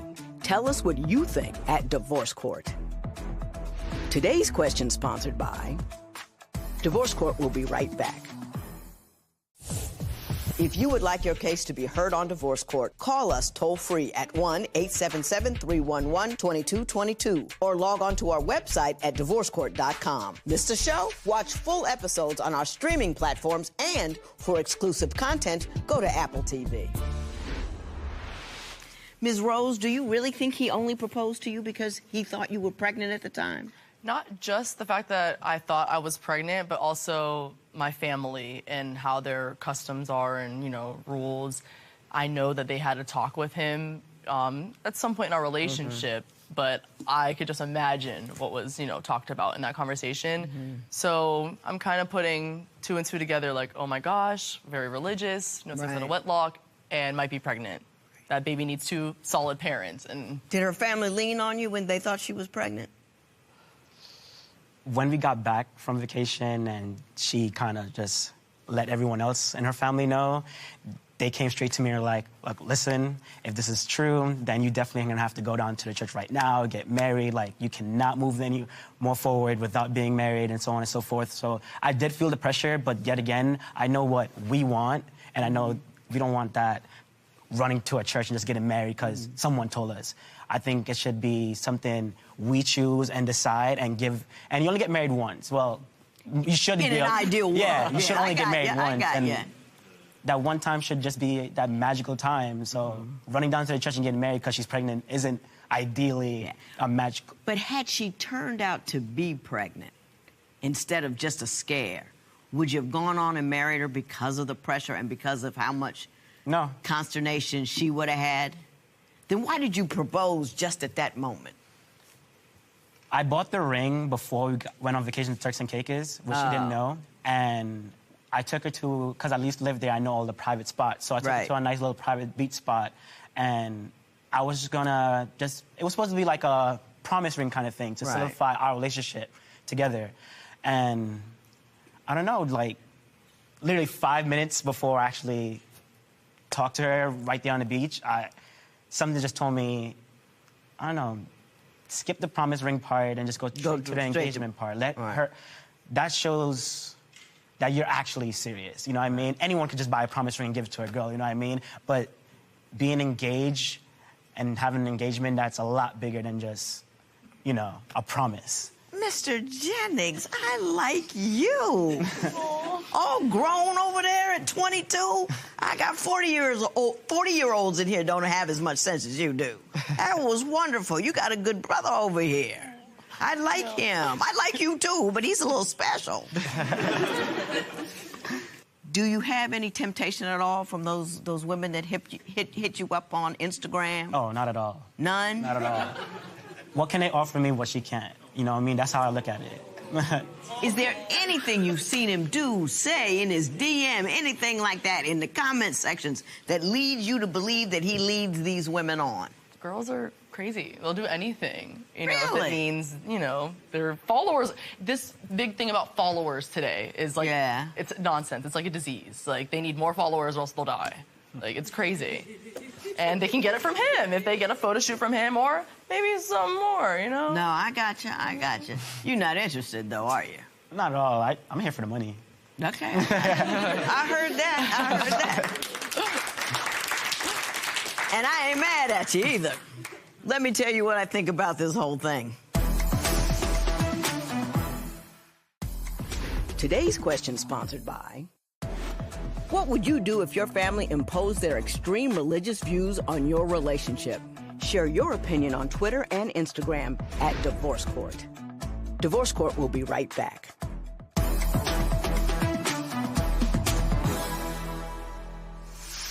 I don't know how I could possibly like you two more. And I know, you know, you're young and fun and you're doing these crazy things on the Instagram and all that kind of stuff. But you're making money at it. You're not just doing it to fool around and play around, and you're in the business with him, managing the whole thing and making it run. What a lovely thing to have two people who are mature. They love each other. They're working at a business together. They know where the line is. Most days, I'm gonna say something to you about the video games, but most days they know where the line is. He don't want to rush to get married just because of this, and you know, the thought that went into that. Why give her a promise ring? Anybody can do that. Let me let this woman know that she's my future by giving her an engagement ring. Oh, you sound so good over there. I mean, it's wonderful to see, especially at your age. You're so very, very young, and it's so very wonderful. I will just say this for all of us over 55. Watch out that your life does not become confined to a screen. And the only thing, there's one thing we don't know what it does to the brain. Neoplasticity. Your brain changes how it functions based upon what you do regularly. That's how addicts get addicted, is because the regular pleasure centers keep getting poked with the wrong thing. And I'm just saying, be careful of that. You say you have it contained. I haven't met an alcoholic yet who says, I can stop if I want to. Not a one. And this is just another behavior that hits that pleasure center of the brain easily. So you always, just like anybody with alcohol, with opiates, with anything else, you got to watch how often you do it.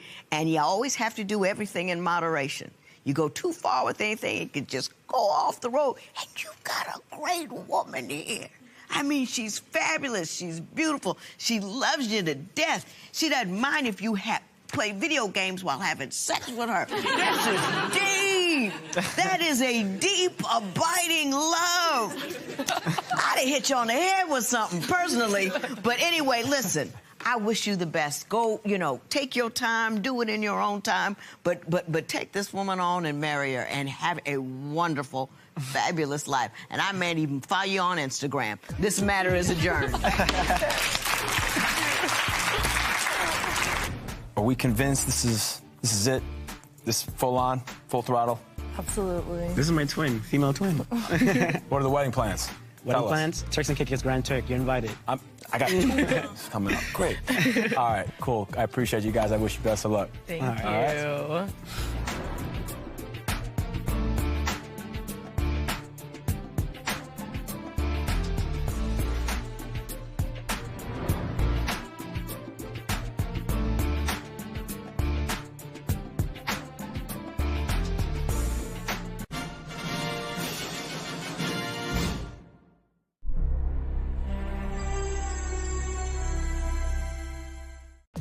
today on Divorce Court. The reason I'm here today is me and my husband, we're having a lot of issues. Lately, Tom's been very controlling. Tabitha believes I'm controlling, and I'm just trying to prove to her that I'm trying to be protective. He won't let me have friends. He doesn't let me do anything, constantly checking my phone. I believe a lot of the issues with our finances is that he's not only lying to me about the amount of money that we have, but he's also keeping it to purchase drugs from people. She doesn't think that the alcohol that she drinks affects our finances as well. I did see myself spending the rest of my life with Tom at one point, but I really don't know anymore.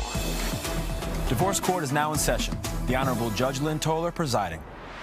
Good day, ladies and gentlemen. I'm here today with Tabitha Rodabaugh and Thomas Rodabaugh. Mr. and Mrs. Rodabaugh, the two of you have been together for a year, married for 2 months, and in trouble already.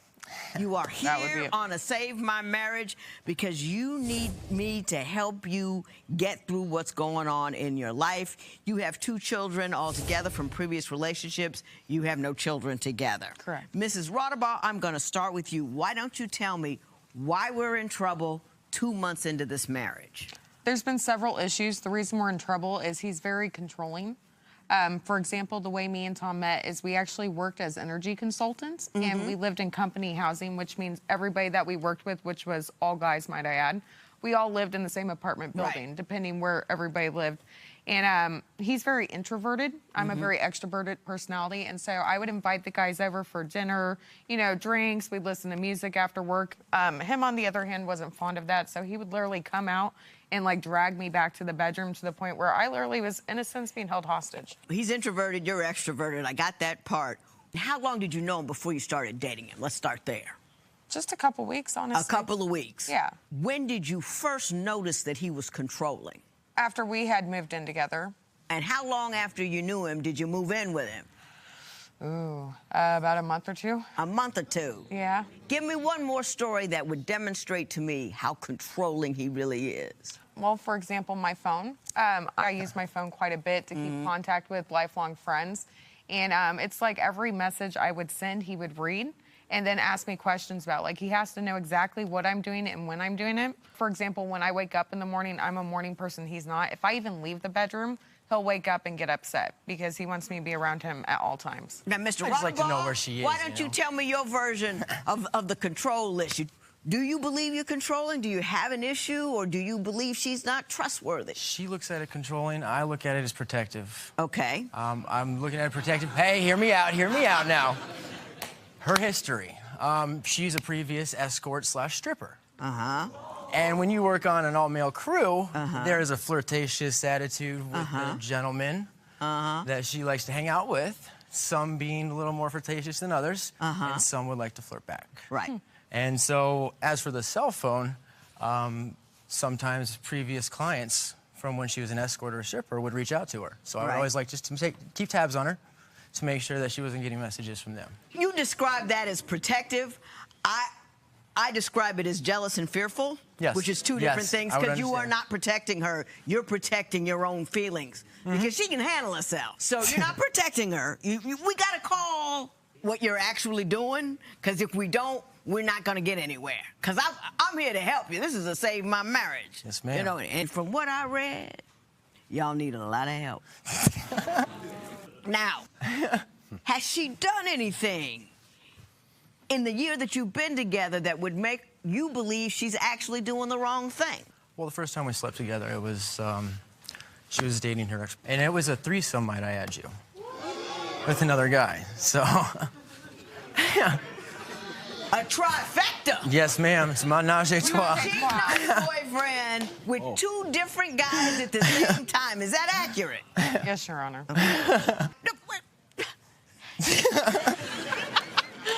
Y'all jump in the middle of the Pacific Ocean and wonder why you're wet. Let's take you a know swim. what I mean? Whew. I know. Are you surprised that he's a little jealous and insecure, given the manner in which you met and conducted your first sexual experience? No, it seems to become quite extreme every day, though. You know, not being able to even leave his side in the morning, which now we've moved back. This was in Rockford, Illinois, our job. We now live back in Springfield, Missouri, which is where I'm from, and we're staying with a friend. And, like, he's so protective that, like, I can't even walk 2 feet to the bathroom when they're obviously asleep with just a shirt on and panties. Mind you, there's a boy in the house as well. He's not awake Always. at that time, and I You have to never pee. know. He's a All I had to do was pee. Hey, Mrs. Rodabaugh, let me explain to you why you're wrong. Okay, I'll listen. I mean, I got married. I had a bunch of stuff. I used to run around half clothed all the time. You can't do that when you got young folks in the house. You can't do it when you got a dude in the house. It bothers the dude you're with. That's just a rule. Thank you. Team Tommy. I mean, it's just a rule. That's how it is. It's one of the things you can't do. Okay. Yes, ma'am. My understanding is, however, that you two still engage in threesomes. Yes. As a part of your married Let's life. say you're used to now. We've drawn the 'Cause line. Yes. You've both what? We've both hit our break-even point. Two with two guys and two with two girls. He thinks we're even now. Yeah, so now she thinks I owe her one because she's got jealous about the last threesome with two girls. So if we've had four threesomes altogether. Let me ask you a question. I need to understand the breaking even part. You and she had to have the same number of outside partners in order for you to be comfortable that you can remain within the union, just the two of you. Is that what you're telling me? It sort of turned out that way for the He most thinks part. it's a happy ending. It's Well, a fair ending. Yes, it's a fair ending. I'll agree with that. You think he's a sex addict? Yes. Why do you believe that? Well, when we first got together, like he said, it was kind of an interesting experience. We started with the guy, and then from there, we did kind of become exclusive for a while. And I mean, I think it's normal for married couples to have sex like 3 times a day, but Don't tell my husband. Oh no, 3 to 5. That's not even his normal. No, he literally will do it 3 to 5 times a day. Like, it's like he won't even talk to me, but out of the blue, he'll pop in and be like, "You want to have sex?" And I'll be like, "Okay, sure." And then I'll tell him or we'll get in a huge fight. Whoa! Got to. Oh, I got. Do you believe you're a sex addict? Yes, ma'am. And there's nothing wrong with that. Thank you for your brevity. I appreciate it. I think one of your problems is, well, I'll get to that later. Just one. Don't worry, there's many. I want to talk about children and what she did and did not tell you when you got together. You also say that if you don't give him enough sex during the day, that he masturbates to videos of you having sex with other guys. Is that true?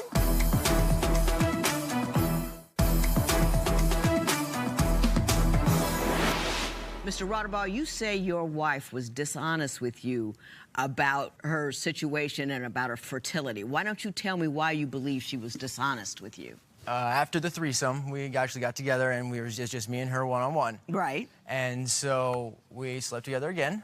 Right. But she did not decide to tell me that she was fixed, which later on we started talking about having kids. Unlike a dog, she had her tubes tied.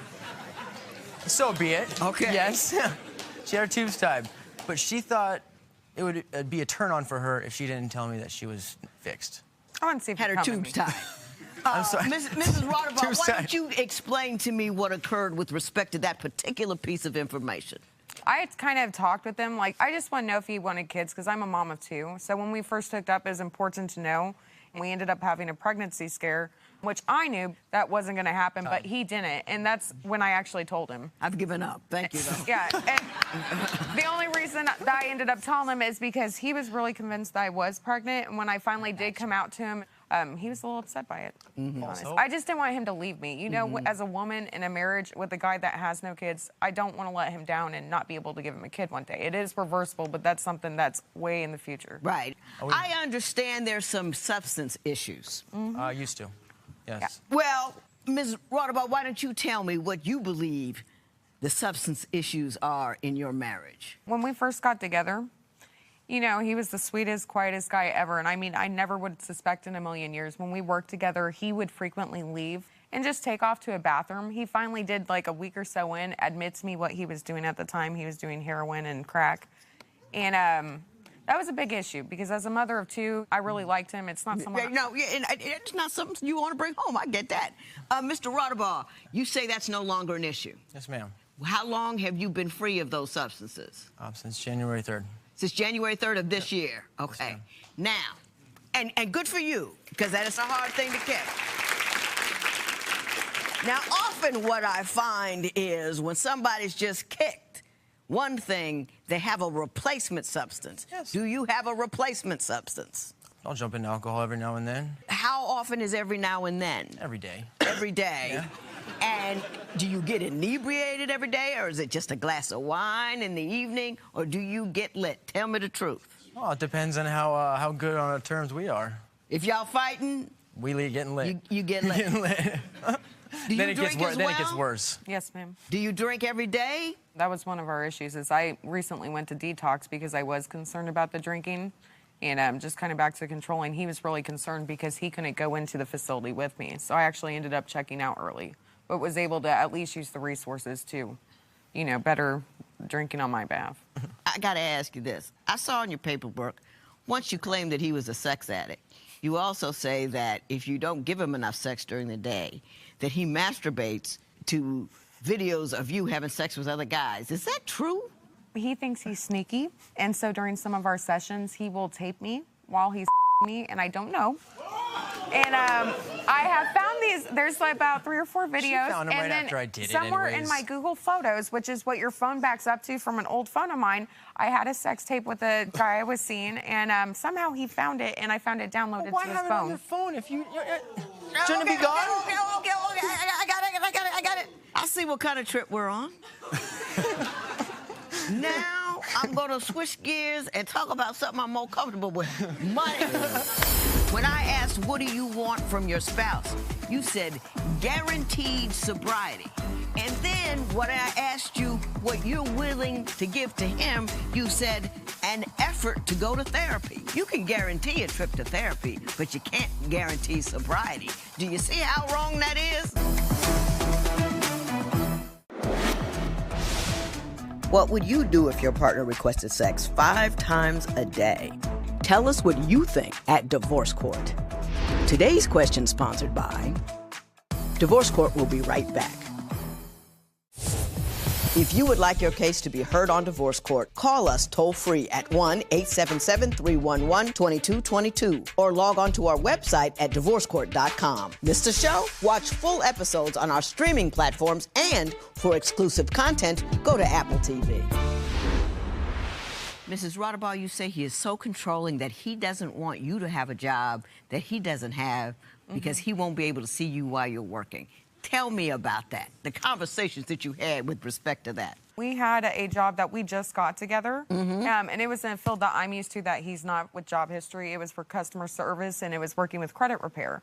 It wasn't something he's done before, so he wanted to quit, and I had to quit with him. And now that we're reapplying, he's getting upset because the places I'm applying at, he hasn't applied at, and he's trying to match up. So it's making it really hard to find a job we can both do because we have 2 complete. I gotcha. We gave you a compatibility test because we always give young couples who are having trouble compatibility tests to see where you're going wrong. Uh-oh. And, we ain't got a week, so I'll do the best I can. You said something very interesting in your papers. When I asked, what do you want from your spouse? You said, guaranteed sobriety. And then when I asked you what you're willing to give to him, you said, an effort to go to therapy. That's deep. You can guarantee a trip to therapy, but you can't guarantee sobriety. So you can't even guarantee that you'll try, and you're trying to ask him to guarantee that he'll succeed. Do you see how wrong that is? Yeah. You both are very needy. And you're both like 2 basketballs bobbling in the ocean. And you're grabbing on to each other to anchor, but neither one of you is anchored. So you're just bobbing about and banging into each other and bobbing about and banging into each other. And then you bang into somebody else and you bob and you bob and you bob and you bob. And everybody, you're looking at him to secure you and he's looking at you to secure him. And neither one of you secure, so it's not going to work. You understand it? Y'all fight all the time, don't you? Damn right. Why do you think we're here? Can you just say yes? Yes, ma'am. You said some things that tripped me out yourself. When I asked what things are wrong with you, you said you have an addictive personality, high something, depression and anxiety, you're introverted and sociopathic. Now, I don't believe you're a sociopath. I don't know you that well, But I'm always afraid in this society these days, we're always diagnosing people from a distance. Ain't none of us got a degree, but everybody, I'm married to a narcissist. He's bipolar. Ain't nobody seen a psychiatrist yet. Don't self-diagnose. Even if you're a psychiatrist, you shouldn't self-diagnose. Because, number one. Number two. This might have been some of her labels for me. You got issues, and you know you got issues. And I'm glad you know you got issues. But the question is, what does one do when one finds out one has an issue, and how does one get started? And that's what we're going to talk about. Today's question is sponsored by... Would you marry a former drug addict? Share your opinion on Twitter and Instagram at Divorce Court. Divorce Court will be right back.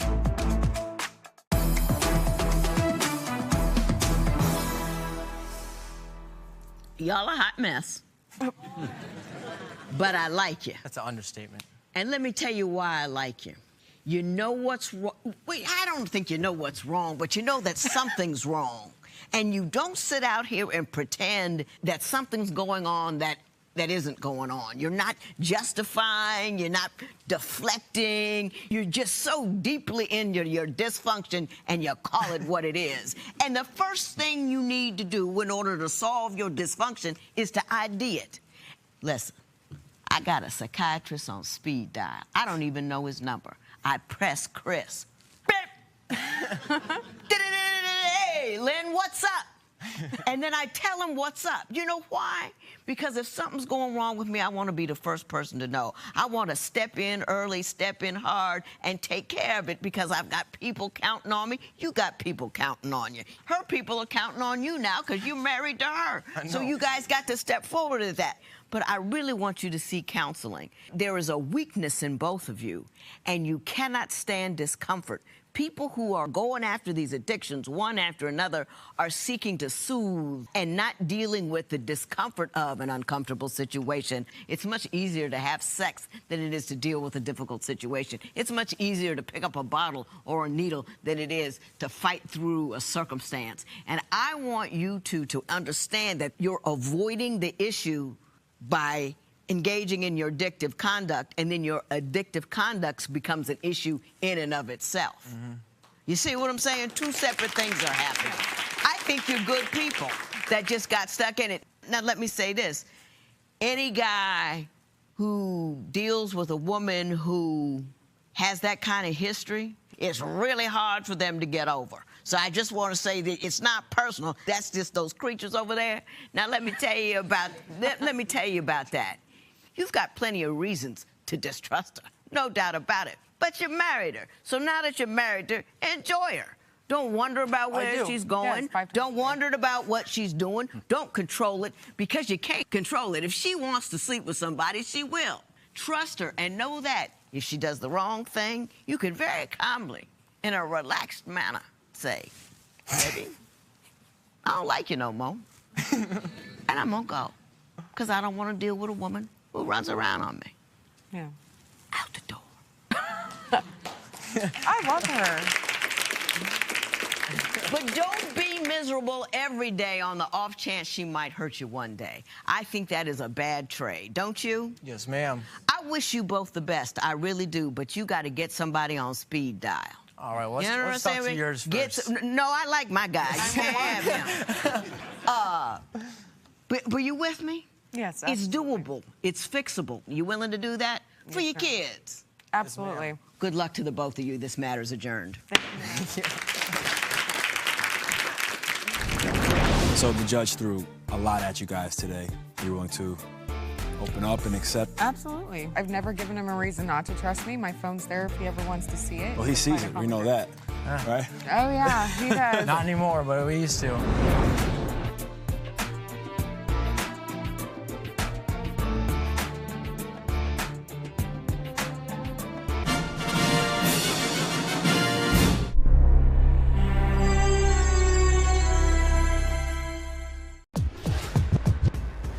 Judge, today's case, track me down.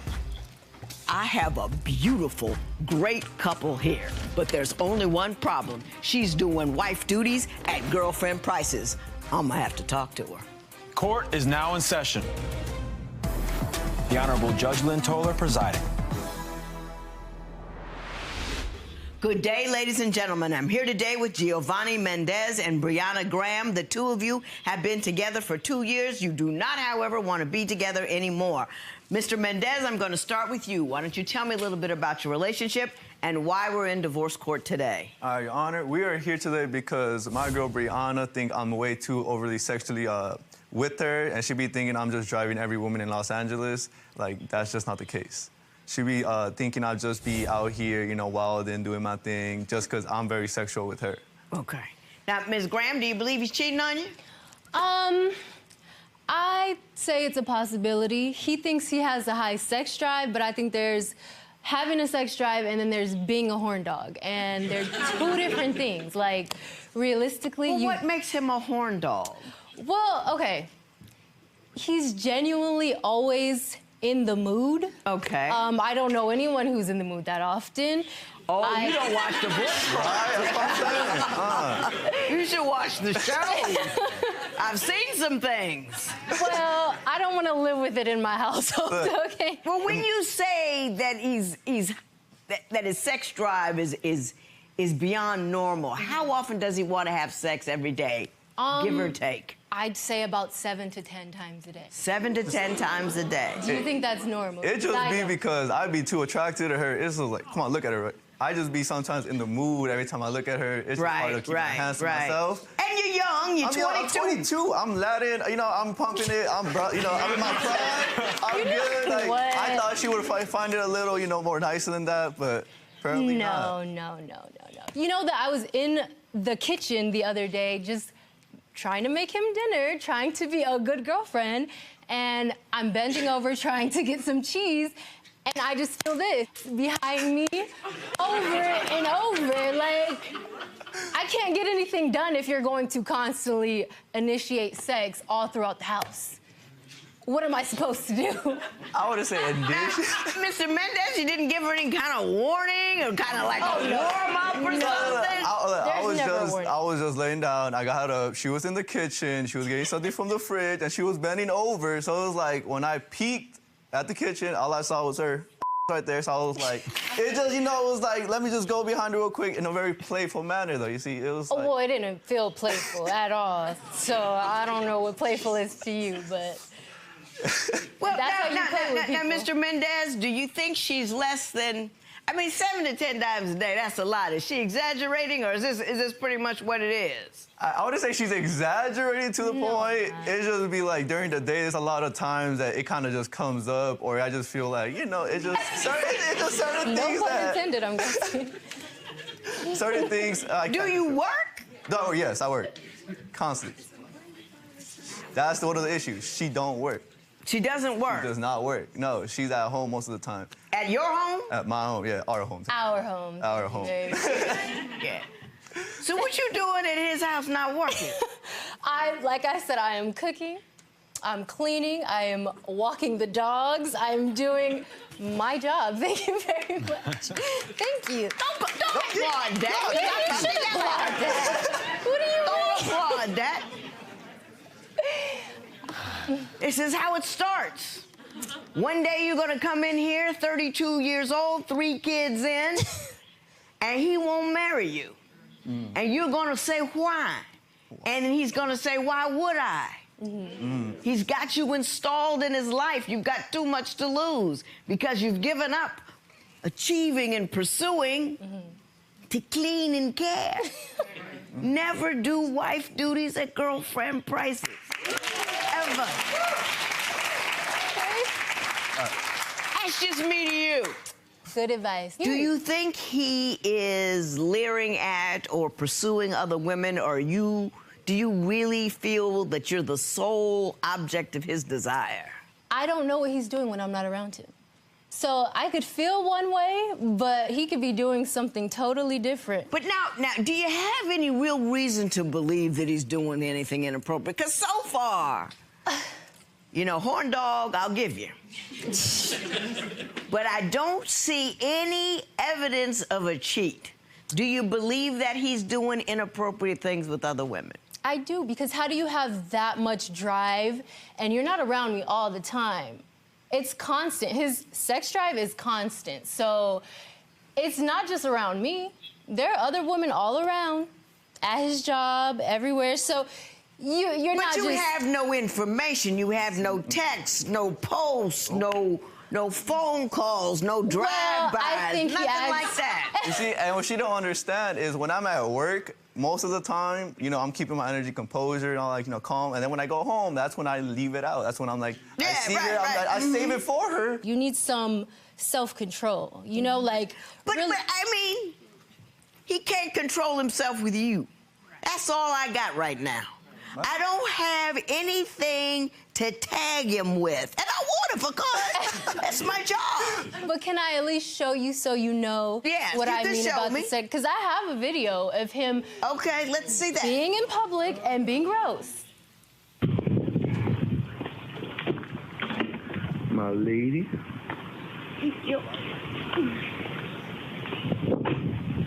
Damn. Oh, my God.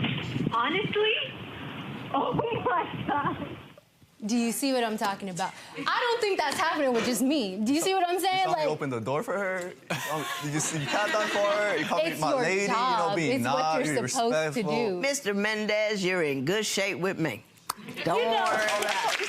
Thank you. She had my account linked to hers, and I had her account linked to my IG. But recently, she got on my phone and took her account off. Why? Because what does he need my account for?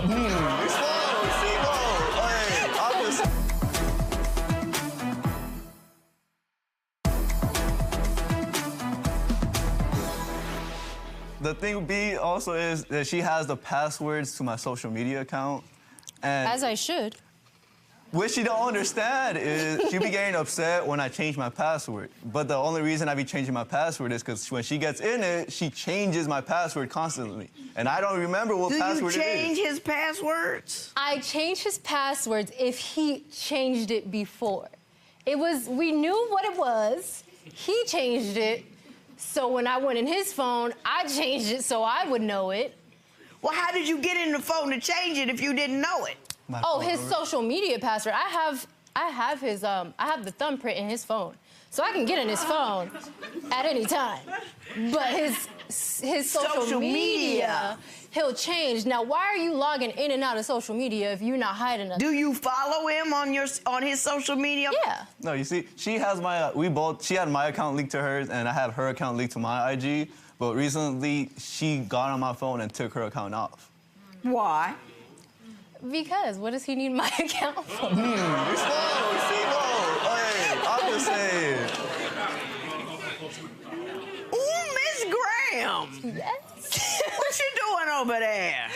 I'm not doing anything. Did I mention she also has my location on? Wait, she's got a tracker on your phone? For the friend on the iPhone, there's a friends thing that you can track your friends if they give you permission.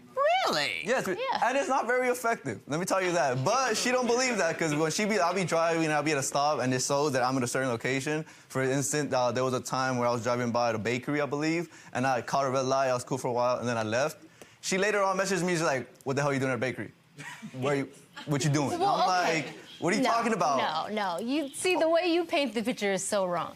First of all, he said he was going to a basketball game with his friends. Now, if you're going to a basketball game, why are you at a bakery that's nowhere near the basketball game? And I can see that on your GPS, so I FaceTime him, and he doesn't answer. Then he takes some time and texts me that it was wrong. I was like, I'm looking at the GPS, and he said, oh, well, no, I'm not there. So my eyes are apparently just deceiving me now, so. So what do you think occurred when you were at the bakery without authorization? Without authorization. I was just driving around. I'm just saying. Look, I don't think it's that bad to pass by a bakery, get a quick snack, and go. I don't think it's such a big thing to mention a full thing. Like, I've been at the bakery when I just want to pick something up. So he can't, let's say he going somewhere. Driving down the road, he said, there's a Subway. Let me go over there and have one. If you find out he's at Subway, are you going to have a problem with it? No, I don't. I'm not going to have a problem with that. I just think you should let me know where you're going. You So having my tracker ain't enough. She wants me to physically tell her where I'm going. You should be alarmed. No, you should. No, you should. I'm just glad people are here. Early warning signal. Nope. I'm just saying. That's a whole lot of accountability that you're looking for. I mean, in this day and age, I feel like it's necessary. People are out here just doing whatever. I want to be secure with what I have. I don't want people in my relationship if I can. Let me say this to you. Is she got a real business? Oh, no, I don't see the money anywhere. My money is my money, period. Ooh, you see how it just... That's not even it.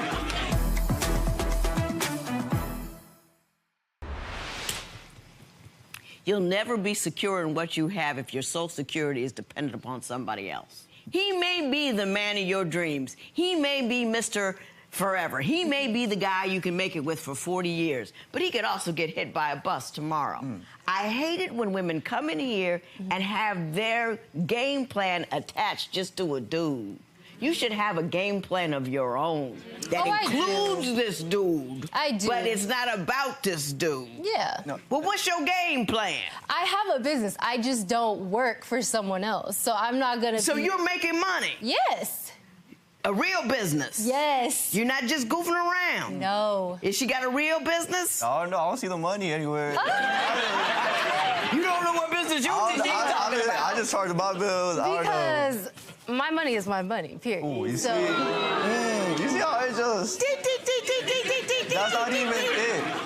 And I mentioned earlier in the relationship, she had admitted to going on these dating apps to see what's out there for a cool second. Did you do that? I did, but it was because he had his own little dating app time. So I thought, hey, why don't I join the game? You on a dating app, Mr. Mendez? Beforehand, yeah. That's what I told. I told her I was on a dating app before we officially started dating. I told her that once we Wrong. It might have stayed on my phone a little bit longer, but besides that, it got deleted. You know, it's really weird. Women are like, you know, I like you. It's January 1. So January 2, I can't have any signs that you had a previous life. Anybody that used to be attached, oh my God, you know, things kind of have to happen. Relationships evolve over time. Right. People drift off. It's not like, January 2, midnight. Oh, no. Everything goes away. Like I said, I want security, and I understand where you're coming from, but I feel like if I'm not secure with this person, if this person isn't showing me that they're here for me and just for me, then maybe I need to start seeing who else wants to be here just for me. I don't know what else a man could do. He's working. You're living off of his money. You keeping all your money to yourself. You've got all of his passcodes. You track him on the Facebook. I mean, what does he have to do? Jump out of an airplane with a chute that says, I really do love you? And I believe that all comes from her ex. He done some stuff. I believe, you know, she thought to her, you know, that broke her trust. That was uncool. That was uncool, and I understand that, you know, that's to his point. But the issue is she brings him up constantly, Do you bring him up a lot? I let him know beforehand that I had trust issues and what I'd been through. So, yeah, I bring him up when I feel that he is showing the same exact behavior that I've seen in the past. A wise woman speaks not of the last guy to the new guy. The thing is, look, I stand very tall in my truth, okay? You cannot make me feel like I am crazy for doing the things that I'm doing. I might be crazy, but not for that. I'm sorry. It just is what it is. I need to know that you're for me. It's too many diseases out here. It's too many things going on, and I need to know that I'm gonna be healthy, we're gonna be healthy, and we're gonna be in this together. Period.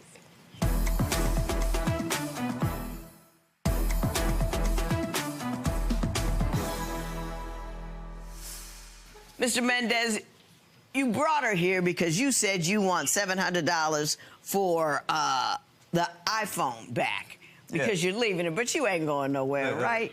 So what happened with the phone was she had a phone previously. I accidentally went to go out to the car to go get her purse, and I didn't know her purse was open. Her phone was just there. So when I pulled it, her phone fell, broke, it stopped working. She got upset because she's usually on her phone constantly doing stuff. So I felt bad. I was like, you know what? I'll purchase her a new phone. I got her a new phone, cool. You know, I didn't have an issue with it, but then she started being stuck on the phone too much, and then she decided that it would be okay if I started paying her bill since I got the new phone for her. And I just feel like I got the phone already. I feel like that was I mean, we both agreed on that one, but whatever. Both agreed on it, but if she's gonna be tracking me and using the phone for all this nonsense, I feel like she should be paying for it if she wanna be tracking me like that.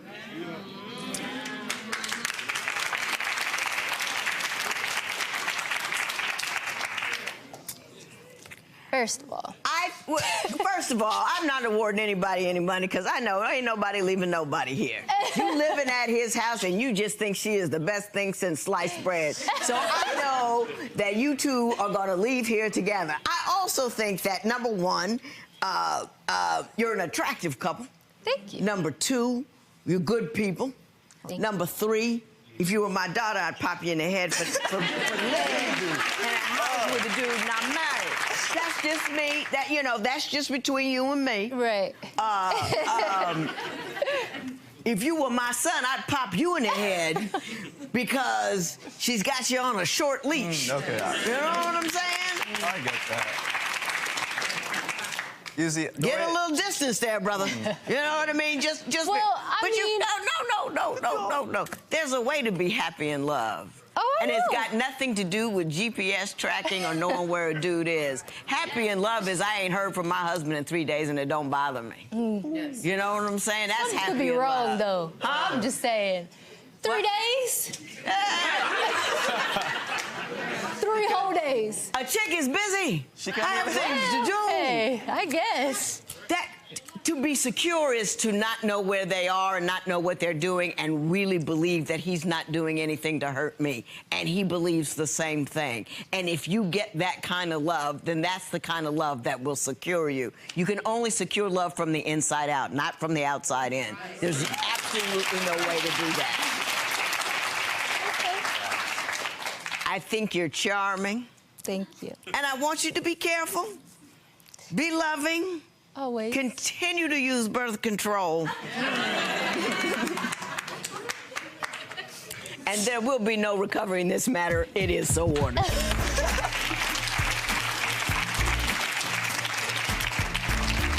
You heard Judge Lynn. Give him a little space, though. The leash only goes as far as the trust goes. That's But just you how think I that's your own insecurities there? It could be some of my insecurities. I'm working on that. I mean, 7 to 10 times a day, my It friend. might be a little too much, man, but I can't help it sometimes. All right, you guys are good. Good luck to you, too. All right, thank you so much.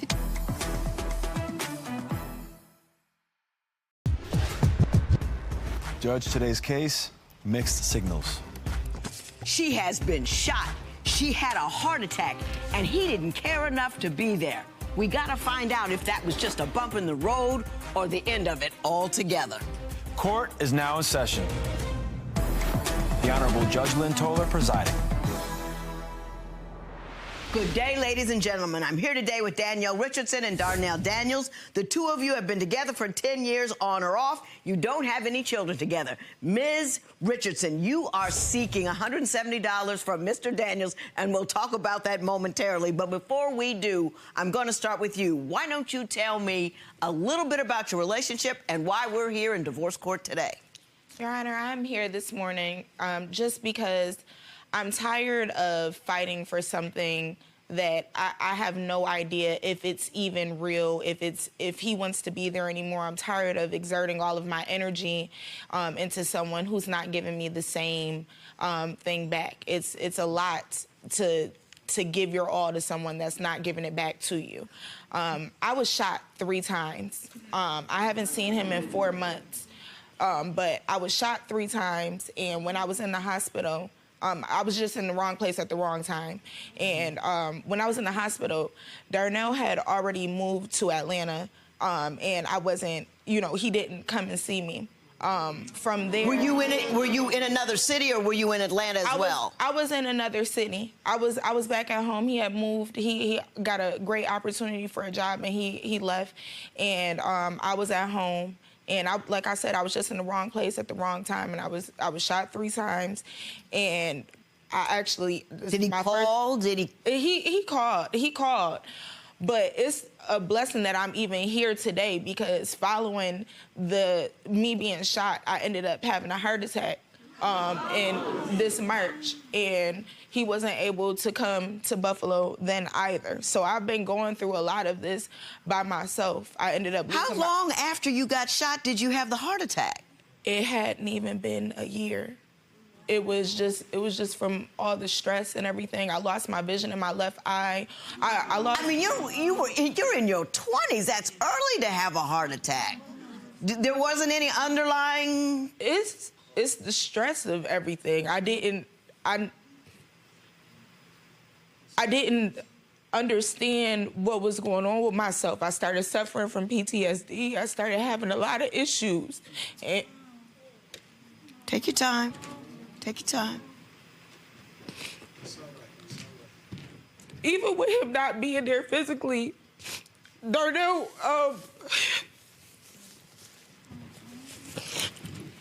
this is my first time telling somebody that I don't know. Everybody else, when I walk into the room, they already know what happened to me, and I don't have to talk about it. Even with Darnell not being there, I wanted him to be there. Darnell has been there for me in so many ways. Like, when I talk to him, he keeps me going as far as talking to him. And that's probably the reason why I get so upset that he's not there, because of the fact that he knows how to calm me down. He knows how to deal with me. He knows everything. He can bring you peace. He brings peace to me. Like, everything that this man does, like, he gets on my last nerve, but he knows how to deal with me. He knows how to make anybody smile. Mm-hmm. Anytime you walk past him, he knows how to make a stranger smile.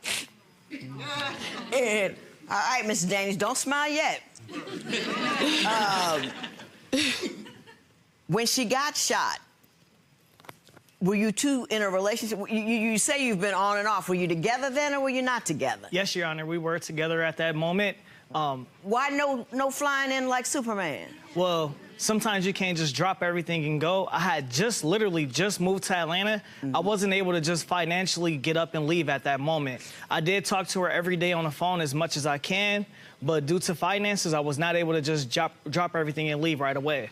You couldn't borrow money or something? I mean, you know, somebody shot my dude. You know, even if I was I would find something. You know, living in poverty, it's hard to borrow money from other people. How about the heart attack? Were you together when she had the heart attack? At that moment, we were most likely together, because it's just been on and off. And you couldn't come to see her then either? No, I was not able to go see her. That was a year later? Yeah. And so what happened? I mean, I wasn't able to make it. Financially, I couldn't just jump up and leave.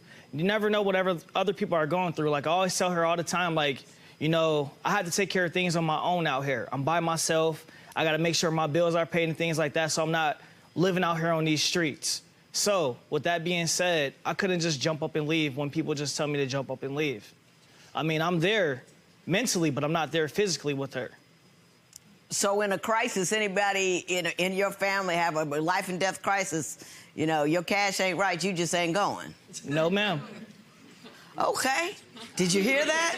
I heard it. Tell me about the birthday.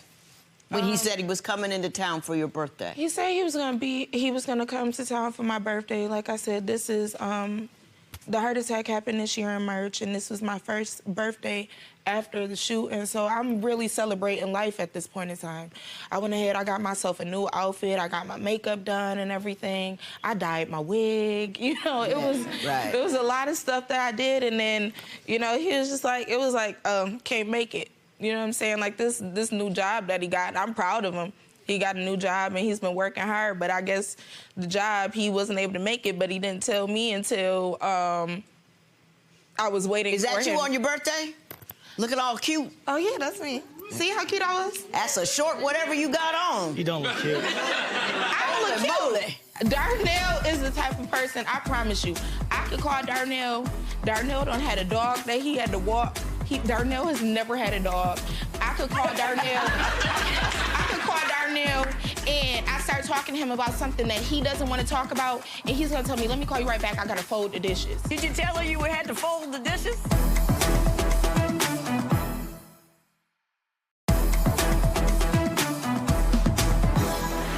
You say he's a big liar. What do you mean he's a big liar? Darnell is the type of person, I promise you, I could call Darnell. Darnell done had a dog that he had to walk. Darnell has never had a dog. I could call Darnell. And I start talking to him about something that he doesn't want to talk about, and he's gonna tell me, let me call you right back, I gotta fold the dishes. That's the type of stuff, exactly. And I'm just at the point, like, he lies about stuff like that, just like Darnell went on this camping trip. Darnell has never been in the woods a day in his life. To this day, I still think he was hanging with some girl. Like, I really don't. He's told me many stories. I really don't know. To his knowledge, I believe that he was in the woods camping. I just pacify him with believing that he was in the woods camping just because of the fact that I got so much love for him. I love him so much. You gonna let that go? I'm gonna let that go. Go ahead. Did you tell her you had to fold the dishes? Of course. See, what happens, Your Honor, when Danielle calls, I don't like to be around negative people. Life is like Legos. When you build something up, you can knock it back down by just saying one wrong thing. Then you gotta build yourself back up again. If I'm negative on the phone, or if she's negative on the phone, I'm gonna be negative to the next person, which will bring their spirits down. Next thing you know, everybody's gonna be down. I like to be positive. I like positive energy around me at all times. Is her energy not positive? Barely. Wow. You know, I mean, I'm just saying, give me an example of how she brings you down, like a conversation where she'll just take it negative. Give me. Okay. So you could be on the phone with Danielle. Hey, Danielle, how's your day going today? You know, today my refrigerator just stopped working, my stove just stopped working. I had to run to the store. They didn't have what I wanted inside the store. I'm just going through so much right now. I'm not able to eat. I'm not able to do this. I'm not able to do that. I only asked you, how was your day going? I didn't ask you for a life story of bad events of what's going on in your life right now, right at the moment. And there's so much of that builds up. You know, you can only do so much, like, oh, Danielle, we're gonna do this, this, and this to get you better. I can only say so much. After a while, it's just, I don't want to keep hearing the negative things. Yeah, Anna, can I say something? Please. Let me tell you something. I've been going through so much in the past 2 years. Everything has not been good. Like, you have to understand, every other day I'm in the hospital, every other day I'm dealing with this, every other day. Like, I ended up losing, you gotta realize, with me, I was in the nursing home for 37 days after I had the heart attack. I wasn't able to work for months after I got shot. So my financial situation, you gotta think about it. If I was booked to go ahead and sing someplace, I couldn't do it. I'm not thinking about the fact that I'm messing you up because I'm complaining about what I'm going through, because I'm going through it. You're not feeling what I feel. I take 5 medications a day because of the fact that I still have a bullet lodged in my shoulder. You say that she won't post pictures of you on social media. Right. I'm gonna tell you right now, you post a picture of me by myself, all dressed up, 700 likes. I post a picture with me and him, it's gonna be 22.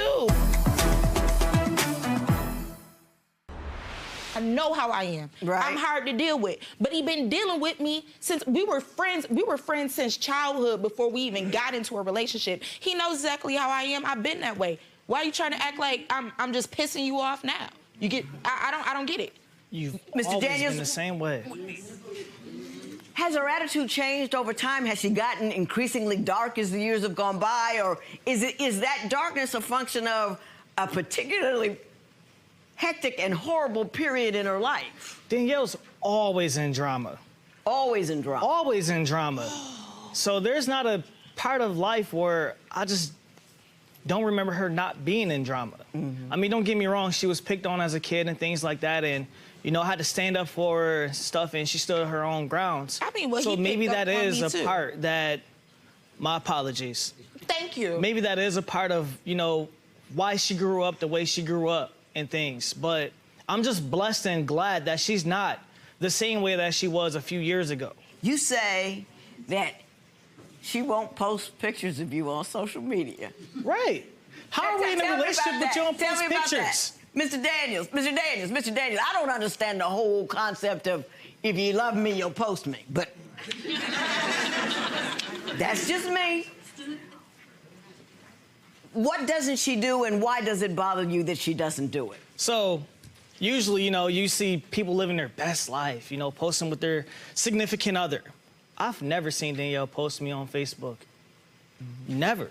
But you're not there with her. Aren't you in different cities? No, we were together for a while in Buffalo. Before or after she got shot? Before. Okay. But after that, how's she gonna post pictures of you together? I mean, that was a couple years ago, right? True. So how's she gonna post Even back then. Help me out. I mean, even back then, you know, she never posted me back then. Did you not She don't post know. him? She don't ever talk about me. Did you not post him? Your Honor, I didn't post him. And let me tell you something, but it didn't stop me from, I was always tagging him and stuff, like on Facebook. If somebody was to be on my page, they would say, well, who is Darnell? You know what I'm saying? They obviously would realize, okay, you and Darnell went out to eat. You and Darnell this. We always talking about stuff, always tagging each other, always have, like we're always. So he wasn't a secret at all? Yeah, he wasn't a secret. I just didn't want to post pictures with him. I would rather, I'm gonna tell you right now, you post a picture of me by myself, all dressed up, 700 likes. I post a picture with me and him, it's gonna be 22. I know nobody cares. Nobody cares. Especially when men, a lot of guys are following me, but at the same time, I do that when I go, like when I'm performing, there are people that stop and talk to me. Women talk to me, you know what I'm saying? They go out on dates and stuff at couples events and girls' night out, but then guys will come up to me after and be like, can I buy you a shot or can I do this? I'm gonna entertain you. I don't want them to feel like I'm not accessible. If they see me posting family pictures with Darnell, some people might be bold enough to try and talk to me, but they're not gonna really approach me. They're not gonna try and engage with me, and they're not gonna feel like they have a reason to come see me. I got you. Mr. Daniels, I'm gonna ask you. That's how you feel? I'm gonna ask you to do me a favor. Yes, Your Honor. I want you to tell her how you really feel about staying in a relationship with her. I know you're here because you say you're ending the relationship, but what I think is happening with this on and off for 10 years is she's still in it and you're not.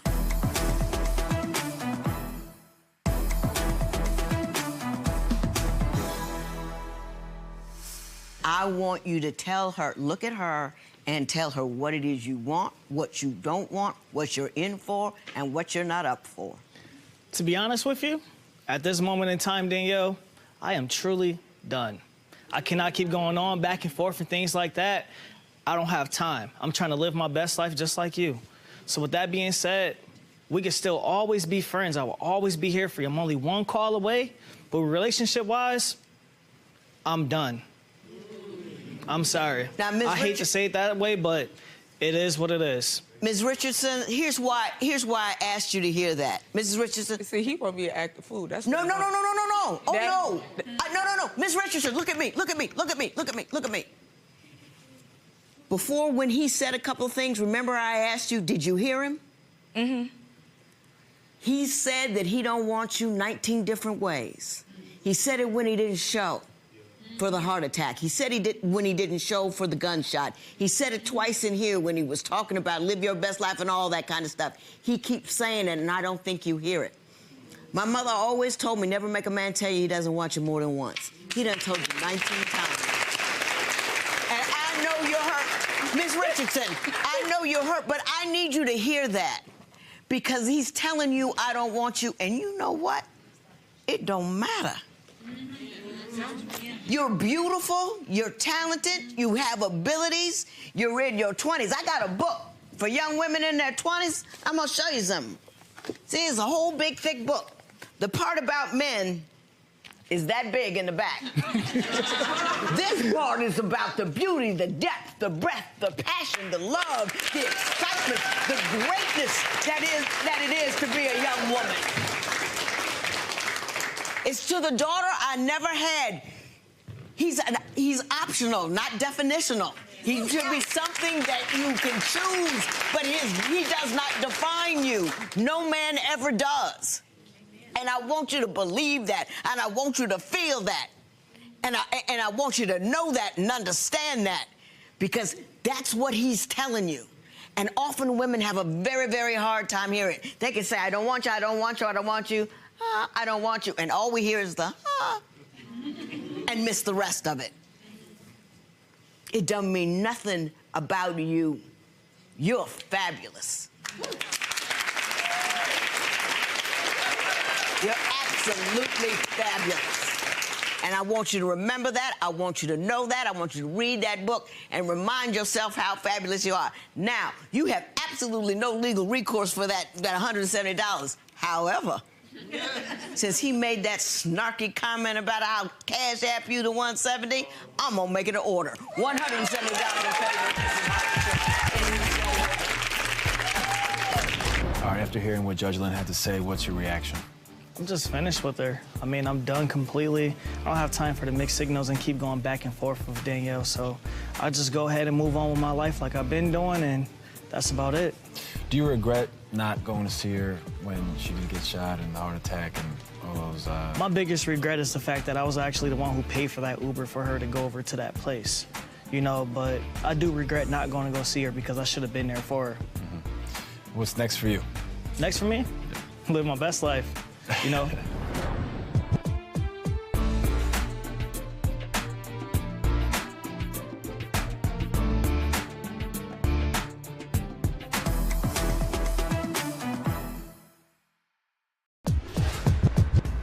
Judge, today's case is Stepford wife. Today, I have a good couple here. Nobody's cheating, the money's straight, yet the wife seems awfully hurt. Let's see if we can figure out why. Court is now in session. The Honorable Judge Lynn Toler presiding. Good day, ladies and gentlemen. I'm here today with Kiana Glover and Darian Glover. The two of you have been together for 5 years, married for 4. You got a 2-year-old and a 7-week-old at home. You are, however, very unhappy, Mrs. Glover, and you are thinking of leaving. If you do, you want the car, and we're going to talk about that. But before we get to that, Mrs. Glover, why don't you tell me why we're here today? Well, we're here today, Your Honor, because my husband expects me to be barefooted, pregnant, chained to the stove. It's not the 1950s anymore. He need to shape up before it's too late. Uh-oh, Mr. Glover. You know, I do what I need to do as a husband. I work 14-hour days. That's I'm a true. truck driver, and I expect her to participate. That's all. Tell her in what ways, though. Tell her in what ways. That's a good question. Now, Well, let me if do I- it from now on, but we're going to let that have that one. Okay, Your Honor. Tell me, what kind of participation do you require, and whether or not she's living up to that? If I'm going for 13, 14 hours a day, I shouldn't have to ask you to cook. I shouldn't have to ask you to clean. Matter of fact, I shouldn't come home to a dirty house. And that's all I require. Now, Ms. Glover, do you work outside the home? No, I've been home. Uh-huh. I had a cesarean not too long ago, so it was painful for me to keep the home up No, to top, yeah, you know. it can be 'cause difficult. I'm in pain. Well, even what when does he tell you you're not doing well enough?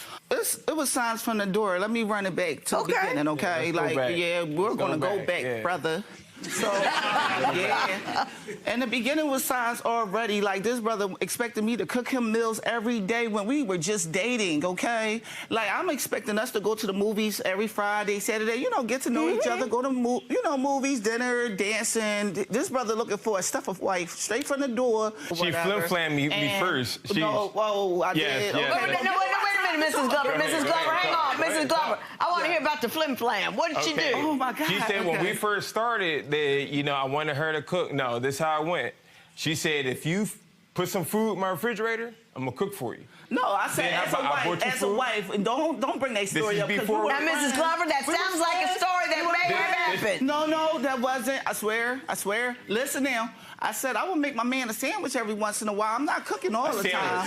Yeah, I told you. Did she say that? She wouldn't give me a sandwich. Yeah, I'm good at making sandwiches. Did he buy food and put it in your refrigerator? Okay, yes, he did. Right? His story sounds right on that one. Mr. Glover, I believe you. As a school bus driver, I also was taking care at the time my 12-year-old son. I was in school at night. You can't expect me to be cooking you meals every night. You working too. You can make a meal sometimes. We're dating. We're supposed to be enjoying each other at that time. You know. Did you want her to cook for you constantly as a dating couple, or no. Was it just? That's the thing. I cook too. It wasn't just her cooking. You both cooked. Well, after the cooking, let's get past the cooking. What is your main complaint with Mrs. Glover? Let me do it that way. Social media. We live on Instagram. If I go on my social media, right, somebody might like one of my posts, and I'll comment back and say thank you. I could just say thank you. And she'll say, well, who is this girl that you just said thank you to? And I'm like, whoa, like, she just commented on my post, or she just liked one of my posts. We'll be arguing for about an hour, maybe 2 hours later. About a post and a comment? About that post and comment. Do you get all in his posts and comments and get mad about it? Yes, Your Honor, because I have reason to. I mean, give me your best reason. For example, I have evidence right here. Like, he goes in DMs while I'm pregnant. Evidence? Yeah. Hey, he goes in DMs, you know, flirting with other women, letting them know they look like something. Here it is, I'm big or whatever, you know, carrying your beautiful child. You're up there, other people DMs, letting them know they look like something. I see where you got your name from. Then he'll go liking all her pictures. Well, what's your screen name? Yeah. Oh, it's Darian G. Darian G official. Maybe you can translate this for me. I don't understand what's going on. Like, you young. Like, you know, what does that mean? I don't. Oh, this looks like you were talking to. Yeah, and he lets her know where I can see where you got your name from. You know, She had a nice picture. He's up there like a whole bunch of her. So you were flirting. I wasn't flirting. I was just saying she had a nice picture, and I understand why was so many guys commenting on it. The picture beats the screen name, and the screen name is moderately sexual. So you were flirting. Your Honor, we were on the road one time because he's paid me out to be insecure. You made me this way, Jody. Anyway, he sat up there. You know, he was, you know, this one girl, old school reference, right? Yeah, Jody, baby boy, y'all get it. He was up there talking to one of his exes that he went by. She didn't answer her door. It was a text that I found. I couldn't get the evidence to you guys because it was in his old phone. Well, what did it say? Like saying, let her know that he had drove up in her backyard. Her drive-through, waiting for her. She didn't answer her phone. She didn't answer her phone when What, did she work at a fast food joint? No. At her home in Uptown or whatever in Philly, it's like everybody's house have garages. In the garages, you have a drive-through, so you could drive your car through it. And I got you. He said that he drove in the back of her house, waiting for her to answer her door or whatever, so he could, you know, see her or whatever. And this is during the course while we were together, while we were married. In the beginning. And it's like, yeah. In the beginning, right? Okay, in the beginning, yes. Mr. Glover, were you It was something in my phone like that in the beginning because I was still filling her out, and this is the last person I did talk to. He had to fill me out while we still married, though. We just got married. Right. We was married for like a day. Well, the time for feeling things out is before marriage, not after. Yeah, but we was married for like a day. We weren't married for like a day. When you're married for a day, for the first 30 days, she should be all you can see. You know what I mean? That's just like... Okay, I give her that. Mrs. on the brain. Yeah, but my thing is, that was in the beginning. We 5 years in. I just found texts. Every time I go on her phone, I always find something bad in there. So give me the worst one. Okay, the worst one was recent. I go through it and I see this guy that she dialoguing with. She texting him saying, "Oh, I'm on my way." I didn't ever meet up with the guy. I know what he's talking about though. It did happen like that. What he's talking about, it did happen. Well, like isn't that a little off? This is the thing that threw me off. This is the thing that threw me off. She said at the end of the text, I'm home. I'm home now. And when you say you home now, that means you left somebody's place and let them know that you got back safely. So Mr. I'm like, okay, Mrs. well, Glover, that sounds suspect to me. He wanted to get back with his ex. It's like he would belittle me. He would say, oh, you always acting like a child. We can't never get nothing done together. He's really a narcissist on the low. When you first meet him, they all nice and kind when you first meet him.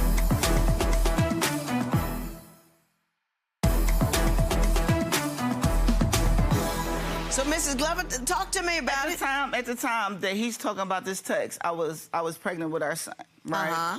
And the guy that he's referring to, I went to school with him. He had cancer. He said through my FB posts, I kept him laughing and stuff like that.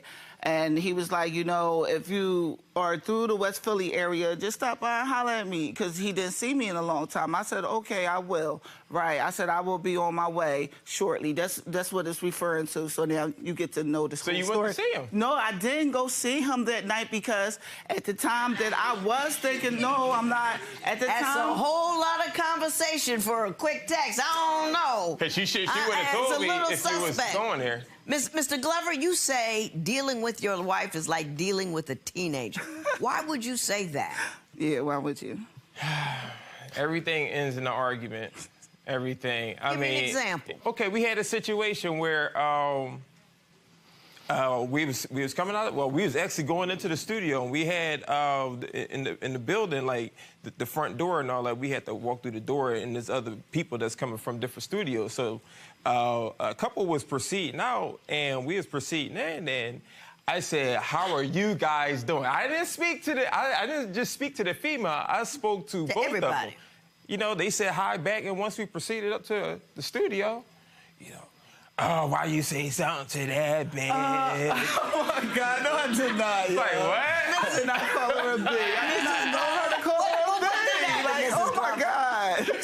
Tell me your version of that story. Okay, so we going in or whatever. So he's making googly eyes with the female. He's a flirt. Like, give me googly eyes. What do googly eyes look? That's it. It wasn't even like that. That's googly eyes. So I had to he make was up to looking the at the girl guy, because she was dang near half naked. Right. So he's staring So at he her. glanced. He said, "How y'all doing?" Then he looked at the board today. I'm like, "Are you serious?" She thinks I look at every woman like but if that. you seen my photos before I gave birth to both of his children, I was the bomb too. You know, still the bomb. You still the bomb. Yeah, you still and the that's bomb. another thing. And he beat me to it so far. All I've got is minor irritation. I see nothing divorce court worthy at all. No, because tell me it's something like, that's he be, going to like, upset me. Everywhere we go, he calls women queens. He call them beautiful. He call them he compliments women more than he even compliments me. Then it seemed like he wanted to get back with his ex. It's like he would belittle me. He would call him, you know, he say, "Oh, you always acting like a child. We can't never get nothing done together. You always thinking my head is here, it's not there." He's really a narcissist on the low. When you first meet him, they all nice and kind when you first meet him. He's really nice. He's really, you know. Really hurt, Mrs. Glover. Yes, because he has done some stuff. He said some stuff to me. Well, tell me what he said. My makeup looks so nice. I ain't trying to cry. Oh, you still look nice. Take your time and tell me what hurt you. The fact that, you know, I told him, like, you know, we're in a relationship. I'm looking for something solid. He told me before that he had better relationships than me and him, you know. He told me that I'm lazy as a wife. That if, I'm like more of a roommate to him than a wife. This is before he even felt the text and stuff with the other guy or whatever, which wasn't nothing. I really didn't meet up with him, Darian. I didn't. And what else? I never felt this ugly being with anybody. Why do you feel ugly? It's just like everything else has his attention to me. Tell her when you tell me about a couple weeks ago. I asked him, was he on the but phone? I wasn't reaching out to her for. He told me yes. You know, he was on the phone with her. He's like, "What, you wearing my phone again?" "Yeah, I could be in your phone. I'm your wife. I can check anything."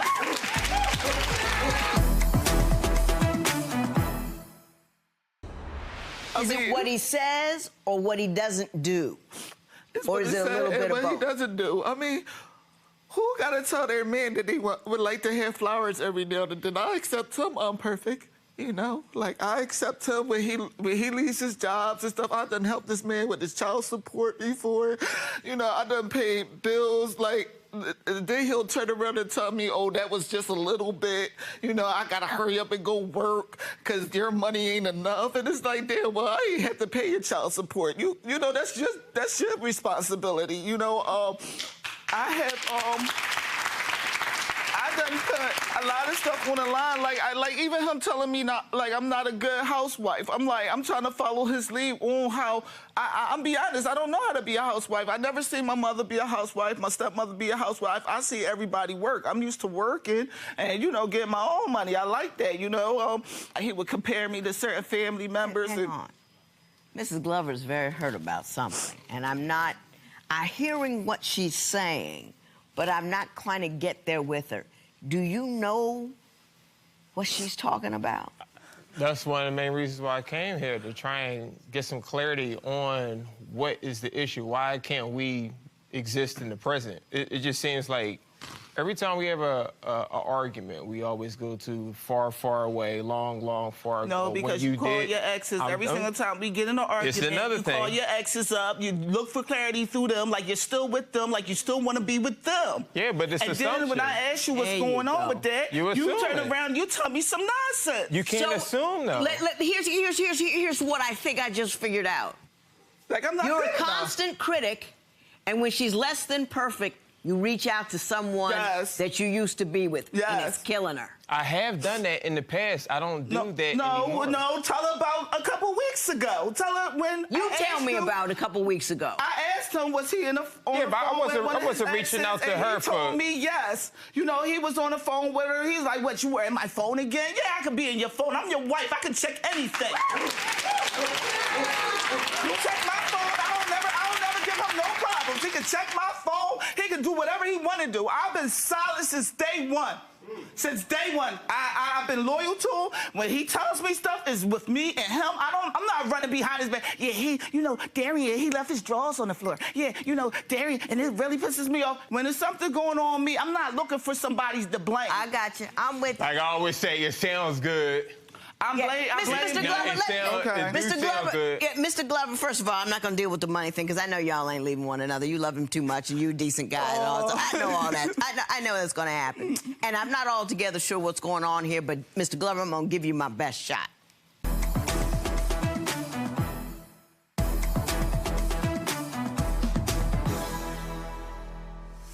Sometimes, especially with the male partner in a relationship, you get in the habit of critiquing and don't realize that you express every discomfort, every complaint, and you never put anything on the other side. I'm making the money, so why isn't the house perfectly clean? I'm making the money, so why don't I have all the food that I want? And what happens is she starts to live your criticism, and she becomes an ongoing error. And she doesn't see you as a guy who says, hey, wow, baby, that was a good meal. Hey, you know, when you work, you get a paycheck. That's applause. That's a way to go. When you're a stay-at-home person, you don't get that. You get a lot of critique, but you rarely get a, man, you really pampered that baby up today. You know what I'm saying? And when you get into the habit of being a constant critic, you find more and more things to criticize. And then she becomes smaller and smaller. And then you reach out to exes, which is like, this chick was better, and I settled for you. Yeah. That's what it says to her. He done said that to me before. He felt like he settled for me. If you love this woman, deeper still, if you love your children, don't break their mother. She is going to be the primary source of strength, emotional support, and you're telling her she's wrong all the time. It's like having a Ferrari in the garage, and when it doesn't work, you go out and kick it. Doesn't make the Ferrari any better. Just puts dents in it. You're denting the mother of your children. Do you see where I'm coming? Did I hit anything correctly? Yeah, you did. Yeah. You did. And I don't think you think she's as small and as less than as she thinks you think she is. Yeah, I think she's great. I tell her she's great, but she don't. she... You got to stop the criticism and start with the appreciation. You really, really, really do, because you're gonna break her. You understand what I'm telling you? Because I think you love her. Yeah. Don't get in the habit of being her biggest critic. Be her biggest supporter. I wish you both the best. There will be no recovery in this matter. It is so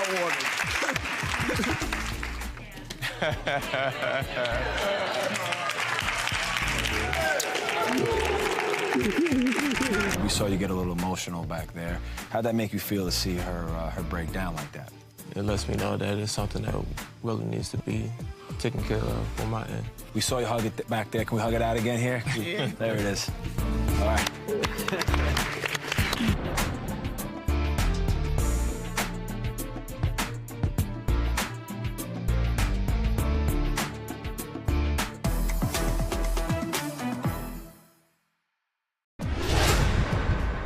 Judge, this is the case of Like a Virgin. This is a couple I thought I would never see in divorce court. Are you ready? He wants to get married, and she won't commit. If that's not new, I don't know what is. Court is now in session. The Honorable Judge Lynn Toler presiding. Good day, ladies and gentlemen. I'm here today with Emily Crotel and Bradley Hodge. The two of you have been together for 2 years. You have no children together, though you have several children from previous marriages. Your relationship is at a crossroads. I will just put that there.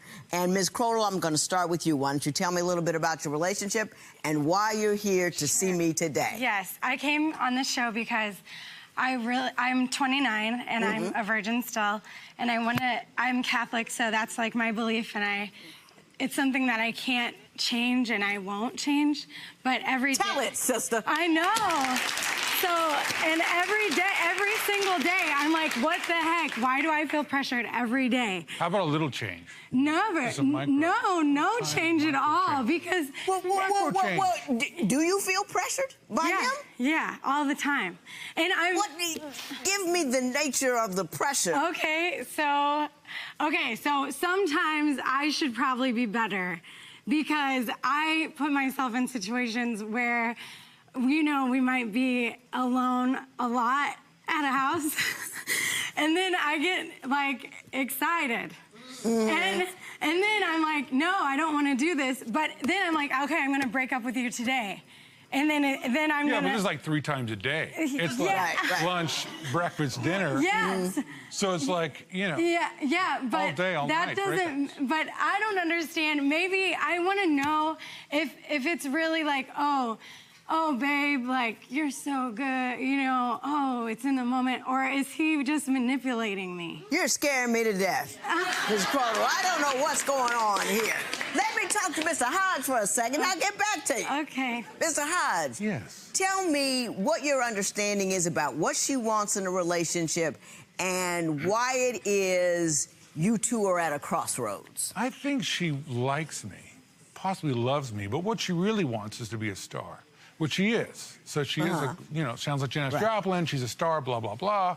But she doesn't know if she really wants to commit to a long-term relationship, which I've committed 1.5 years of celibacy, which is, for a man, I think might be impossible. I'm the Guinness World Records, I don't know. The point is that, you know, I'm being patient with the breakup. Oh, you are? You know, I think I'm being patient, you know. Well, now, I do want to say that there is a disparity in age. You are 51 and you are 29. Correct. So there is some disparity in age. Okay, and he lied about that. Did he really? Yes, he said he was 40, and then he said, no, I'm 40. That's a big ish. Yeah. We're 45-ish. He said, I'm 40. Then he said, I mean 40, like we're driving to Kentucky. Yeah, but she didn't ask till like after like 2 weeks. 2 weeks, she's like, and I was like, oh, and the cop came up, you know, and then how did the police get involved? Because well, they he was speeding. Well, they asked if she was my daughter. Yeah, and I said, well, of course not. Right. And I know that people say, you know, oh, you look really young for me, right? And that is kind of weird, you know, at Six Flags when people are like,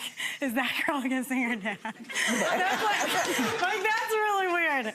But it's okay, because I do like you, but this one thing is like so important to me, and if it ever is going to be compromised, it seems like it's always being compromised, and so I need to really know. I gave her an engagement ring.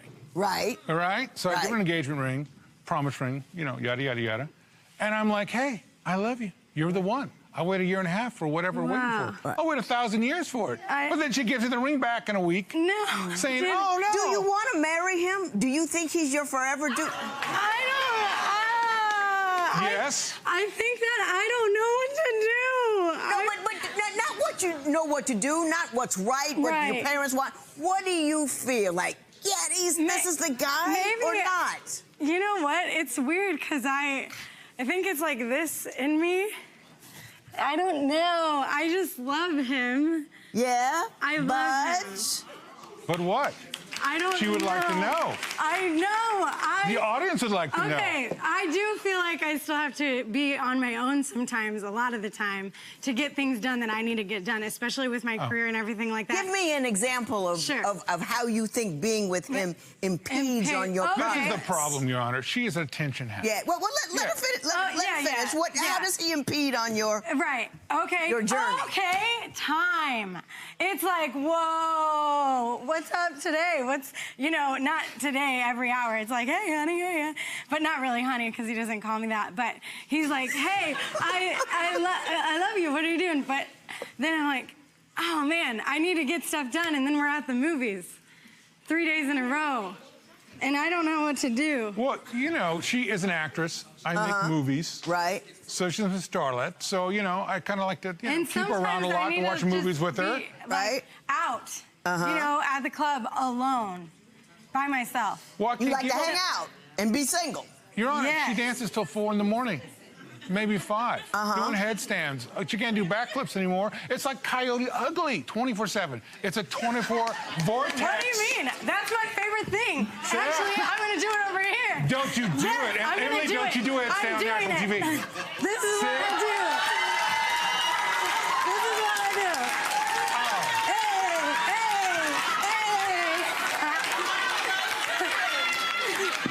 Your Honor. Like, how many people? Your Not Honor. just me. 1, 2, 3, 4, 5, 6, 7, 8. All right, Ms. Crowell, come back. Settle down. Now, Mr. Hodge, this is who she is. 24/7, like it or not. Right? But I'm saying to you, this is who she is. Do you want this, or do you want something that looks like this that is altered to fit your life? Well, I want your version. No! Say what you want to me. My version? I don't know, because... What's my version? No, I think the ideal version is to tone it down a little bit. Like, an example, we went to the wedding. We went to a wedding, okay? We're at the wedding.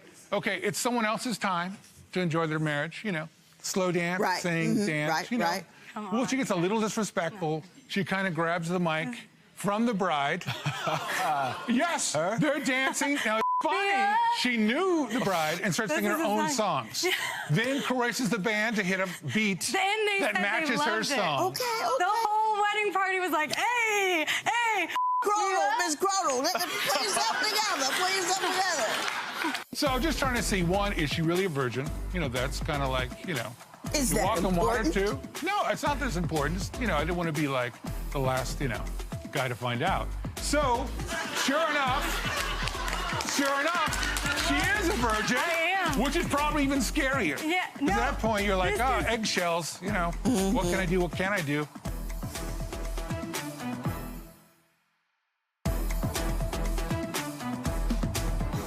It's just sometimes you need to tone it down. Right. What is that? Sometimes you need to tone it down. Okay, just a Dad. little, you know what I mean? Like, what the heck? What is this thing with your eyebrows? Do you know? It's like, sometimes you need to tone it down. It's like, I think it's more like, no, don't do that. I'm totally embarrassed. Oh, wait, I'm leaving town. We're leaving you behind because you're embarrassing. That's what's the problem. No. You're Am I totally embarrassing? Well, Miss Crodle. Sorry. Sorry. You say that he's incredibly jealous. Why don't you tell me about Okay, that? so one time we were in Chicago. Right? Okay, maybe there was some cool people on the dance floor. Maybe. And this one particular person, maybe a male person, was dancing. Right. So I'm on the dance floor. It's not even long, maybe like 3-minute song, right? We're like, hey. And then all of a sudden it's like, you know, come here, like, let's go. Right, right. And it's like, man, Well, I the can't thing is, even she flirts mean with it. everybody at the She flirts with everybody? Everybody. Women too. I find that believable. I mean, I find that believable. I kind of do too. All right, I'm glad You say that you've caught him going through your phone several I times. have. What's that all about? What is that about? Okay. Shall we ask him? Shall we ask him? Mr. Hodge, what's that about? Well, I didn't know if I was her 9th or 10th boyfriend at the time when I first started dating her, because it was very. A year later. Well, not a year later, like 3 months. Like, So I was anyway. So I'm just trying to see, one, is she really a virgin? You know, that's kind of like, you know. Is you that walk on water important? too? No, it's not this important. Just, you know, I didn't want to be like the last, you know, guy to find out. So, sure enough, she is a virgin. I am. Which is probably even scarier. Yeah, Because at that point, you're like, this oh, is- eggshells, you know, what can I do, what can I do? Everyone with a virgin. That is hard, I guess. But Yeah. the thing that's weird. Take your clothes off. No, can't, not till 2050. So that's Yeah. what I'm like looking at. But what is this? Dear Jesus. Okay, we're When can you take sleeping last photos? night. What? That is important. See? I know. And so maybe I'm just confused because you seem so beautiful sometimes. Thank and you. then sometimes at night you're like, take off your clothes. Well, that's the other me. See, what lives in is a that? cave. You can't have two yous. Yeah, I can't. Is what have I'm you. saying, Judge. Well, she's awful pretty and charming, so, you know. Judge, help. What do you want? I need to help because I'm not good at confrontation at all. And well, what do you want me to confront him about? I guess whether I need to go or not, whether I can. Miss Crodle, let me say this to you. Miss Crodle, let me say this to you. Woohoo! Sorry. When are you going to commit to the relationship? You say you want to marry me.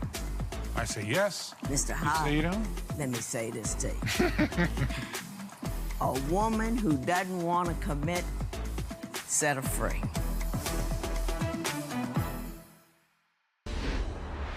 You don't need a man's permission for nothing. You don't need to confront him. You don't need to persuade him. You don't have to do nothing. He's a stranger to you. Till you're married. Now, I make adjustments for my husband of 30 years because we're in it to win it and we're committed to each other and he spent his life with me. But this dude has not done that yet. And you're not there. So you don't have to please him. You don't have to give him what he needs and give him what he wants because you're not there yet. I think you're a wonderful dude. I got nothing against you. Thank you. This is just my I was going to say 10 cents, but I'm going to say $20 million opinion about how women need to view themselves as individuals unto themselves. You're not either a virgin or not a virgin. You're not defined by whether a man has entered you or not. You are defined by what you think, what your mind is about your spirit, your soul. If you've decided not to share your body with you don't ever have to do it. Ever.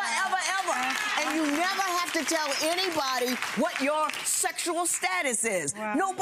It's nobody's business who's been in there or not. Nobody's. Yeah. Nobody's.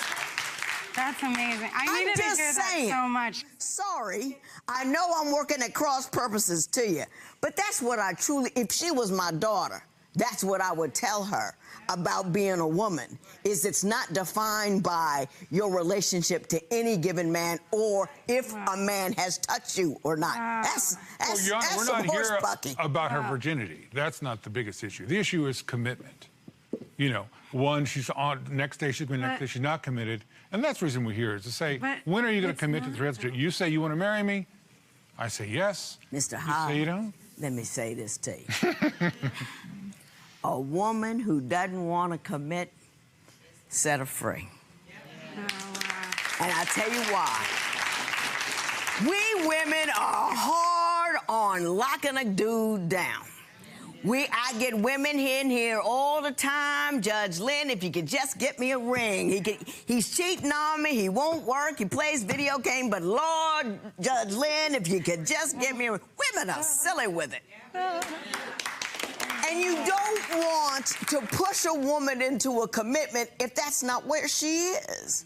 You know what I'm saying? And she's not sure she can be pure crotal attached to you.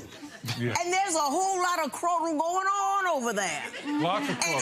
And I respect your ability to hang in there because there's a lot.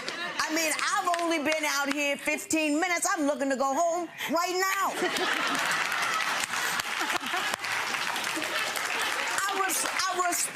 I respect your thing. And not only that, my man, I respect the fact that you respected the fact that she didn't want to have sex with you. I think you could have got her drunk. You could have pushed. You could have, you know, all this, you know, the whole bunch of stuff dudes can do to get it. Hey, you didn't do it. And I respect that about you. Thank you. And you know what I mean? Yeah.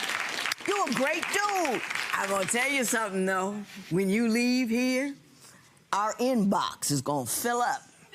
And it's going to be a bunch of women saying, if she don't want to give it to him, I will. I'm telling you that. I'm just telling you. That's not a warning. What I said to you still stands.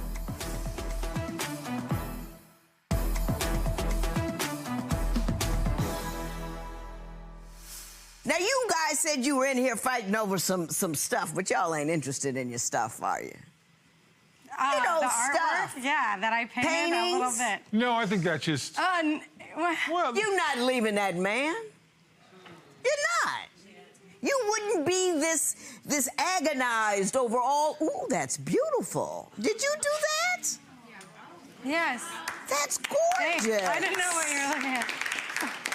Yeah, that's absolutely beautiful. Did you give those to him? Yes, I did. Yeah, they're at his house. Oh, man, you're talented. Thank you. Very, very Piggy talented. and the Jets. That was that one. Because it's Elton John's. But you're not going nowhere. You like him. I know. You're just not sure. You don't have to make a decision. All right. You know what I mean? Yeah. I got guys in here drag women around for 10 years. What? I'm not suggesting that, because I like you. Yo, you did 15 at a year and a half. Right, you know, but... Is it fear of loss, or is it real? That's... You know, when you're ready, you're ready. It won't be a struggle when you're ready. You know what I mean? It won't be a struggle when you're ready. I'm telling you. Yeah. You know, 27, 29 years, I met this dude. Wow. I never dated a guy more than 9 months. Me but when either. I met the one that I got now, it was like, oh, there he is. Wow. You know what I'm saying? Yeah. You'll know when you know. You know when You'll you be know. ready, and it might be him. Did you it's just that know? you're not ready. Yeah. Were you like that at first, and then you... What do you mean? Like what? Like, no, I mean... Did you do headstands? No. When you saw your husband, did you do headstands, I did a headstand in the family room last week. Well, there you go. That's amazing. I wrote your Handstands, cartwheels, still do them. Here's what I have to say to you. Dating is when you overlook a woman's weird. Marriage is when you ride her weird with her. You gotta decide if you wanna ride her weird. The dude I got rides my weird with me. I do handstands, cartwheels, talk to myself. He walks through the room, don't even notice. So what you have to decide is, can you ride her weird just like it is? Not dialed back, not tamped down, not made a little less weird, but can you ride it the way it is? I wish you both luck, and you'll know when you'll know you're a good dude. Until then, this matter is adjourned.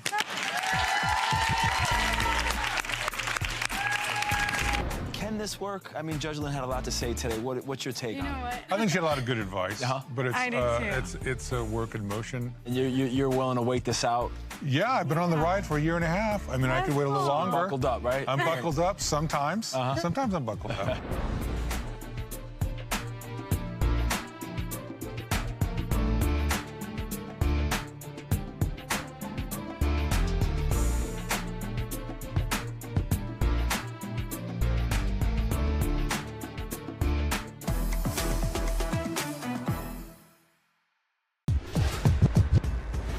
Judge, today's case, two can play that game. There's no other way to say it. This is just a hot mess in a shook champagne bottle. Let's see if we can just get through it. Court is now in session. The Honorable Judge Lynn Toler presiding.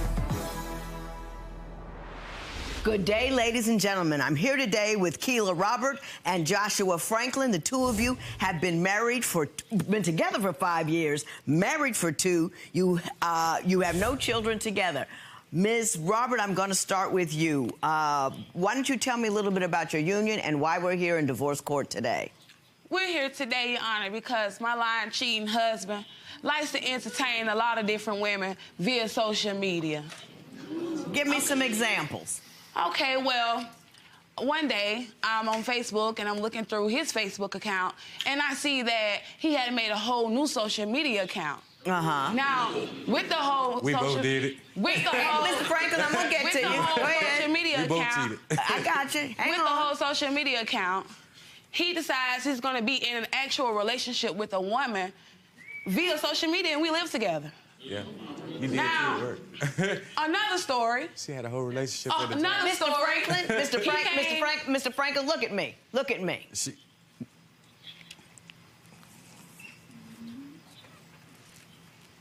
Thank you, Your Honor.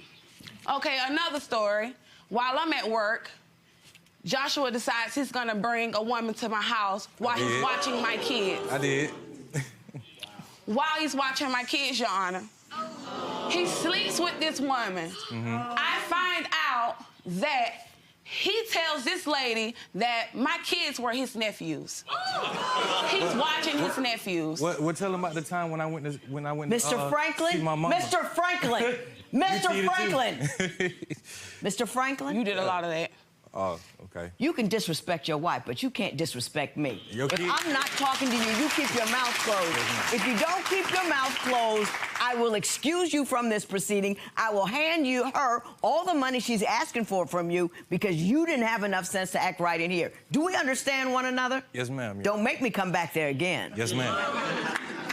Go ahead. It's just been several different incidents where he would go and talk, like he had a, I don't want to call her like special or off a little bit, but he had her sending him all type of like explicit photos of her body parts and everything like that. And I felt like he kind of used her in a way because she was vulnerable. Mr. Franklin, what are your response to those accusations? We both cheated, Your Honor. You know, I was just chit-chatting with the kids, and I was like, well, what you and your mom did? And they was like, hey, stepdad, we got to tell you something. I was like, well, what's that, babe? Well, Mom had a guy in here for 2 days. You had a whole relationship at the job. Ms. Robert, did you have a whole relationship at the job? I'm not gonna deny the honor because he was doing the same thing. How I felt is how low is that? He slept with one of my own family members, Your Honor. You know, so when he did that, I was like, okay, well, prove it. Prove it. Oh, well, okay, Mr. Franklin, so, who started first? Who was the first one to tip out? Well, I wasn't the first one to tip out for us, as in just messaging or whatever. I'm going to admit to that. I did it. You were the first one? Yes, ma'am. Now, when you first did it, was it like something you said, oh, man, this happened, I'm so sorry about it? Or is it something that you just intended to carry on and do throughout the relationship? Well, it's like I'm in the house with a total stranger. I don't get your time. You don't do your wifey duties. You rather be with your can I say gay friends on camera? I don't want to offend anybody, but you rather be with your gay friends and hang out till 4 a.m. in the morning. Okay. When you say she doesn't do her wifely duties, could you expound on that? What wifely duties are you referring to? She don't meet my needs no more like she used to. I got you. You know, and I'm just tired of it. I got to beg you for your time, and then you get mad. How long into the marriage did you start seeing her drifting away Your from... Honor. I'm going to get back to you. Drifting away from you in a manner that you say allowed you to drift towards other women? About a good year. A year? Yes, ma'am. Do you know anything specific that happened in that year that might have caused that? Or is it just something that just occurred over time? It's just him. Lies. Just his nature. You don't know? No. That's all right. You don't have to know. Now, Ms. Robert, what you want to say? Well, Your Honor, true enough, I I did talk to someone else. Mm-hmm. You know, I was looking for somebody to talk to. Me and him don't do nothing but argue. This is all we do, back and forth, all day, every day. So when I did start like distancing myself and actually going off, you know, it was all right, you know, because I felt like that would be our space between each other. Right, and the you know, same he guy done she had cheated some with, women come to my same house guy- at 4 o'clock in the morning. Well, you cheated with a guy and you made a fake pregnancy. No, I didn't. Why you lying? Yes, you did. Oh my God, you Mr. lying. Franklin, why don't you, hang on, Mr. You Franklin, what do you mean by I that? actually met up with the guy. Explain that story to me. I actually met up with the guy. Man. Tell me about it. Who she had in the house for those 2 days when I was visiting my mom at the hospital. Right. I actually met up with him, and he was telling me everything. He wanted to know He didn't what meet they up was with gonna nobody. what they was gonna Fine. do about the pregnancy. And I'm like, what? She can't get pregnant. So, where is this coming Well, from? speaking of pregnancy, let's Well, tell wait a them how minute, you before we decided to- speak of that, respond to that. Did you tell the other guy that you were pregnant? Your Honor, that's a lie. It's a lie. This is a whole I lie. even seen her this on man, Google. This man Googling has fake actually- pregnancy tests, but she actually went and made some and printed them out. Oh my goodness, you. Oh my So the God, guy so you handed me the saying fake just forms. lie I'm like, that? dude, she can't even, Oh, you know. okay. Not even her. Right. Not even her. Oh So, man. Yeah. Ms. Roberts, what did you want to say? Your Honor, this guy possibly has a baby on me right now. So for him to sit Lies. here and say that I'm out here cheating, making babies, well, fake babies, at that, you know, what kind of sense does that make? Somebody's Why do you believe he possibly has a child Somebody's out upset. there on you right now? Because this girl, I actually talked to her. Mhm. You know, we were in the blind about each other because he was lying. Right. You know, You so did too? basically, he's Mr. sitting here. Franklin? He's sitting here lying right now, saying, "Oh, I didn't sleep with her. Oh, that's not my baby." But you won't get a DNA I never told you DNA that. test to find out. I admitted to it. So how long was he in a relationship with this woman, to the Back best of and your forth knowledge? for months. For months? Nope. Back and forth 2 for months. months. Do you have any Months? concerns that this Only other slept woman with might her be twice. pregnant with your baby? It's not mine, Your Honor, because she told You me at want the us to last get DNA minute test? after we had you know yeah. sex twice or whatever. She did a pregnancy test, and she wasn't pregnant. She got pregnant after me and her was done. We're right done. after us, we was done. Yes, ma'am. You can't control anybody's behavior but your own. Yes, ma'am. So my question to you is, if you like having her around, why don't you treat her in a manner that you can keep her? Yes, ma'am. It was a question.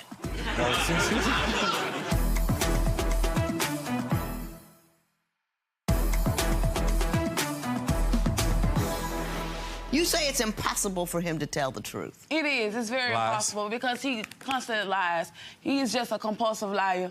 And it's crazy because I tell him all the time, if you don't want to be in this marriage, you let me know so I can let you go, you know? Well, let me know. And it's just crazy because, like now, he's saying, oh, let me go. But when I get ready to go, I'm going to kill myself. Oh, I don't want to Lies. live without you. I don't want to do this. I don't want to do that. So why sit here now today and act like you Mr.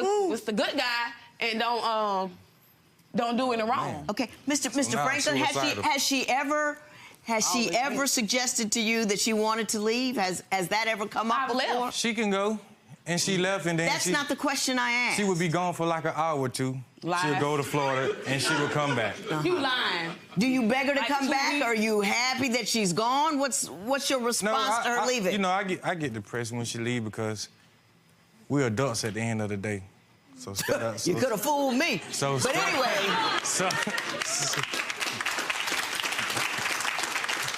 Let me ask you a question, and this is just an honest question, me to you. Yes, ma'am. If it depresses you when she leaves, why don't you do things that allow her to stay? Well, why we both don't do things that allow each other to stay? Yeah, Like, no, but she doesn't say she's depressed when she leaves. She's happy when she goes because she's sick of you. Right. So My question to you can't control anybody's behavior but your own. Yes, ma'am. So my question to you is, if you like having her around, why don't you treat her in a manner that you can keep her? Yes, ma'am. It was a question.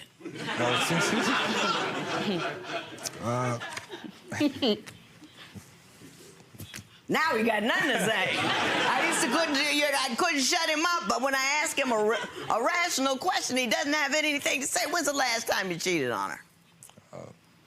Be honest. Those text messages you just got, Yana, ain't even a month old. Well, yeah. These aren't a month old? 30 days ago, then. 30 days ago? 30 days Yes, ago. ma'am. Ain't even a month And how old. often have you cheated on him? Right. I've cheated on him once. One time. Oh, my God. Once. How long ago? With that guy, this has been almost 2 years, So 3 you years didn't ago. have pictures of a guy from prison in your phone, pictures and stuff? You got pictures of your old ex from every Florida? woman you got in your phone. Oh, I wish I was with you right now. You when- gotta match it. Oh. To match the face. So guess what? Mr. Franklin, sent your cat Mr. too? Franklin, tell me lying. about the guy in prison. As due to me finding a little spy app or whatever she had on her phone, I went in her phone as well. Right. And found some things too. So I was like, well, we both out here seeking then. Yeah. What did you find though? Pictures of guys in her phone and text message from her old ex. You right. Saying that, oh, I wish I was there with you now and stuff like The that. same one he said How I you faked. want to The make same love one he to said I him? faked the pregnancy too. Nope. Apparently, neither one of you treats this marriage as one. We don't. You cheat, you run around like you just dating. I mean, you whatever. Does either one of you want to maintain this relationship, or is this for real the end? Well, there you have it. No. I do. You do? I think that, you know, with a little counseling or whatever, we can possibly. You really do? Yes, ma'am. Oh, now all of a sudden you want to open up and you want to talk today? It goes both ways. For all of these years that I put up with this because I love you? No, I'm tired. I'm tired.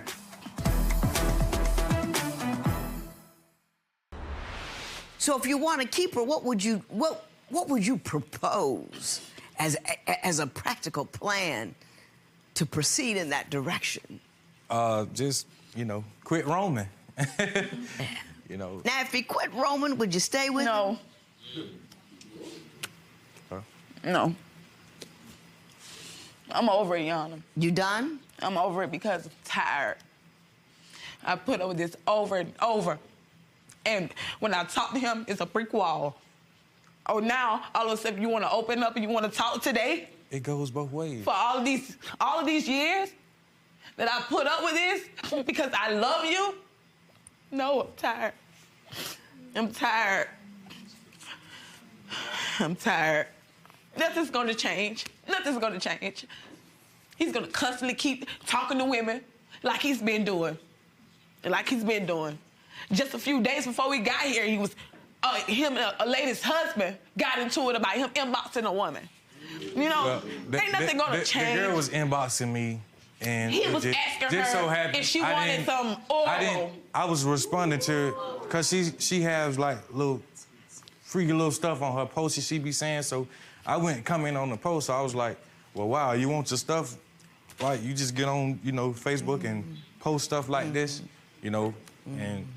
Tell me about, both of you are suing each other for telephone. Oh, yes, ma'am. The only one that's winning in this entire relationship is either the Samsung or iPhone people. I'm trying to tell you.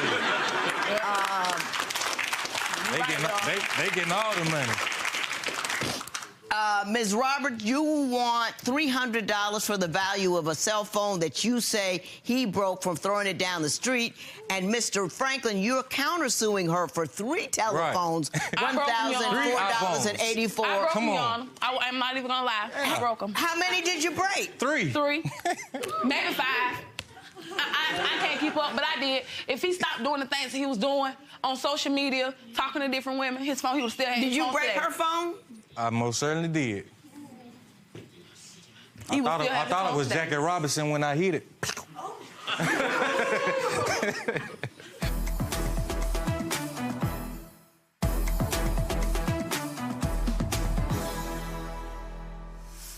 You said something that distressed me, and I want to address it. Yes. You said, if he doesn't want to be in the relationship, let me go.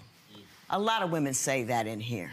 And I want you to know that you don't need anybody's permission to leave. He is not the one with the exclusive right to decide whether or not. If you are not happy, if you are not whole, if your soul is dark because of what he's doing to you, you have a right to leave. And if he wants to whine, cry, do whatever he needs to do, he's gonna tell you, oh, I'm gonna kill myself because you're leaving me. Don't listen to that, because he has all the power in the world to keep you. All he had to do, I don't even think you had to teach you great. If he treated you decently, you probably would have stayed.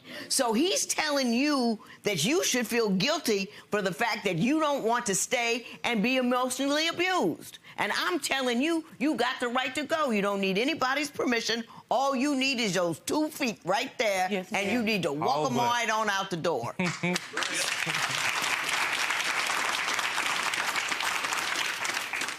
Mr. Franklin. Yes, ma'am.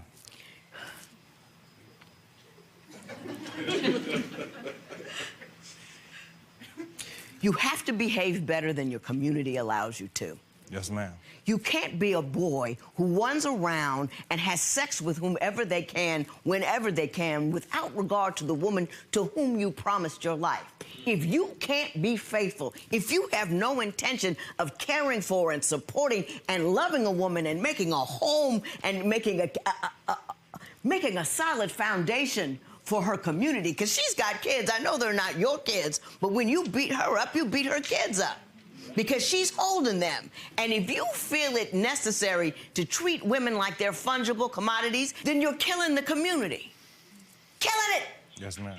You're making the women that you're cheating with crazy. You got that one woman who, she even had compassion for her based upon what you were doing to her, taking advantage of her. Be a better man than that. Don't be the reason the community collapses. Be the reason the community rises above. You got to be better. You got to be better. You two were tacky, loud, and ridiculous, tearing up telephones. You sent me 5 pieces of paper, all with the exact same phone. So I know y'all just went home, Googled something, and printed it out and gave it to me. So I don't have any basis upon which to actually believe you spent the exact amount of money that you see here. Besides that, it would be just horrifying if I gave you money when your hands aren't clean. You can't come in here doing every foul thing in the world, you know, and then, you know, start a fight and somebody, you know, no, not doing it. You're a wonderful woman. Don't let who he is and what he did to you define your future. Do not let his failures, his inconsistencies, his bad behavior sink into your soul and make you believe that you don't deserve any better, because you do. You absolutely do. I wish you all the best in the world, and get better, be better. Step on, enjoy your life. There will be no recovery in this matter. It is so ordered. What's next for you? Just moving on with my life. Just trying to gain some more composure for myself and get my dignity back to where it used to be. What's next for you now? Just gotta keep it pushing. I mean, I hate that everything happened. I'm sorry about everything, but hey, she want out, she want out. Do you think you can fix this? Is it fixable? I don't know. It's pretty much a done deal.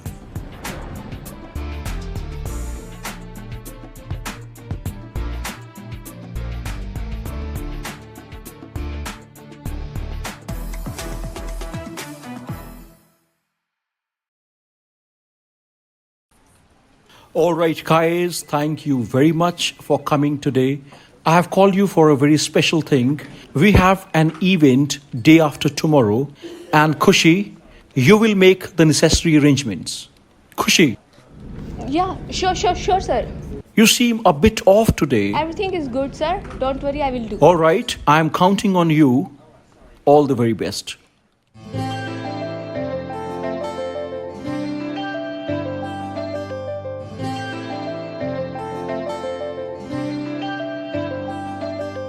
ਕੱਲ ਰਾਤੀ ਰੋਈਆਂ ਮੈਂ ਤੇਰੇ ਕਰਕੇ ਸੁਣਿਆ ਏ ਤੂੰ ਵੀ ਰੋਇਆ ਮੇਰੇ ਕਰਕੇ ਕੁੜੀਆਂ ਚ ਲੜਾ ਮੈਂ ਵੀ ਤੇਰੇ ਕਰਕੇ, ਮੁੰਡਿਆਂ ਚ ਅੜੇ ਤੂੰ ਵੀ ਮੇਰੇ ਕਰਕੇ। ਮੈਂ ਇੰਨਾ ਪਿਆਰ ਕਰਾਂ, ਮੈਂ ਇੰਨਾ ਪਿਆਰ ਕਰਾਂ, ਕਿਉਂ ਨਖਰੇ ਜਿਹੇ ਦਿਖਾਵੇਂ, ਕਿਉਂ ਨਖਰੇ ਜਿਹੇ ਦਿਖਾਵੇਂ। ਇੰਨਾ ਨਾ ਸਤਾਇਆ ਕਰ ਮੈਨੂੰ, ਮੇਰੀ ਜਾਨ ਨਿਕਲ ਨਾ ਜਾਵੇ।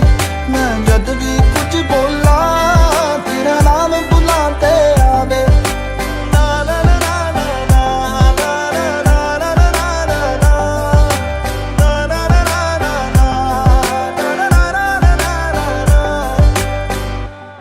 ਪੁੱਛਦੀ ਮੈਂ ਤੈਨੂੰ, ਮੈਨੂੰ ਸੱਚ ਸੱਚ ਦੱਸੀ ਵੇ, ਇੱਕ ਵੀ ਨਾ ਗੱਲ ਵੇ ਤੂੰ ਦਿਲ ਵਿੱਚ ਰੱਖੀ ਵੇ।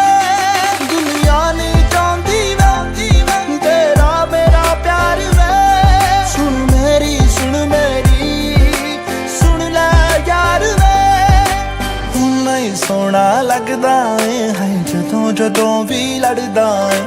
ਜਦ ਵੀ ਕਿਸੇ ਨਾਲ ਗੱਲ ਕਰਾਂ ਮੈਨੂੰ ਪਤਾ ਵੇਖ ਕੇ ਸੜਦਾ ਏ। ਰਾਜ ਰਾਜ ਤੂੰ ਹਰ ਵਾਰੀ ਹੋਏ, ਰਾਜ ਰਾਜ ਤੂੰ ਹਰ ਵਾਰੀ ਲਾਣੇ ਲਾਵੇਂ। ਇੰਨਾ ਨਾ ਸਤਾਇਆ ਕਰ ਮੈਨੂੰ, ਮੇਰੀ ਜਾਨ ਨਿਕਲ ਨਾ ਜਾਵੇ। ਮੈਂ ਜਦ ਵੀ ਕੁਝ ਬੋਲਾਂ ਤੇਰਾ ਨਾਮ ਬੁਲਾ ਤੇ ਆਵੇ।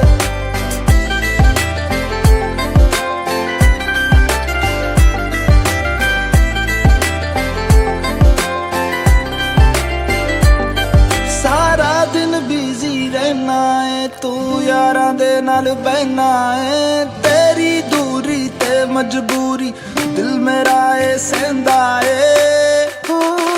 ਕਿੱਥੇ ਜਾਵਾਂ ਨਾ ਜਾਵਾਂ ਹਰ ਇੱਕ ਗੱਲ ਮੈਂ ਪੁੱਛਦੀ ਆ। ਮੈਨੂੰ ਕਦੇ ਮਨਾਉਂਦਾ ਨਹੀਂ ਤੂੰ, ਮੈਂ ਕਿੰਨਾ ਰੁੱਸਦੀ ਆ। ਮੈਨੂੰ ਚੰਗਾ ਲੱਗਦਾ ਏ, ਮੈਨੂੰ ਚੰਗਾ ਲੱਗਦਾ ਏ, ਭਾਵੇਂ ਸਿਰ ਮੇਰਾ ਤੂੰ ਖਾਵੇਂ। ਇੰਨਾ ਨਾ ਸਤਾਇਆ ਕਰ ਮੈਨੂੰ, ਮੇਰੀ ਜਾਨ ਨਿਕਲ ਨਾ ਜਾਵੇ।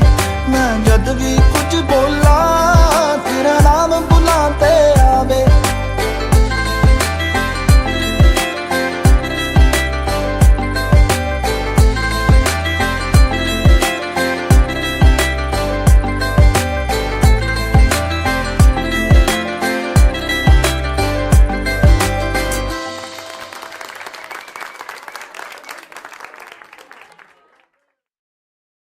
हे गाइस, तो अभी आपने हमारा दुनिया सॉन्ग देखा, सो प्लीज कमेंट करके बताना कि आपको सॉन्ग कैसा लगा। एंड हाँ, वीडियो को लाइक करना, जाने से पहले रिपल म्यूजिक स्टूडियोज के चैनल को सब्सक्राइब कर लेना। Thank you, bye bye everyone.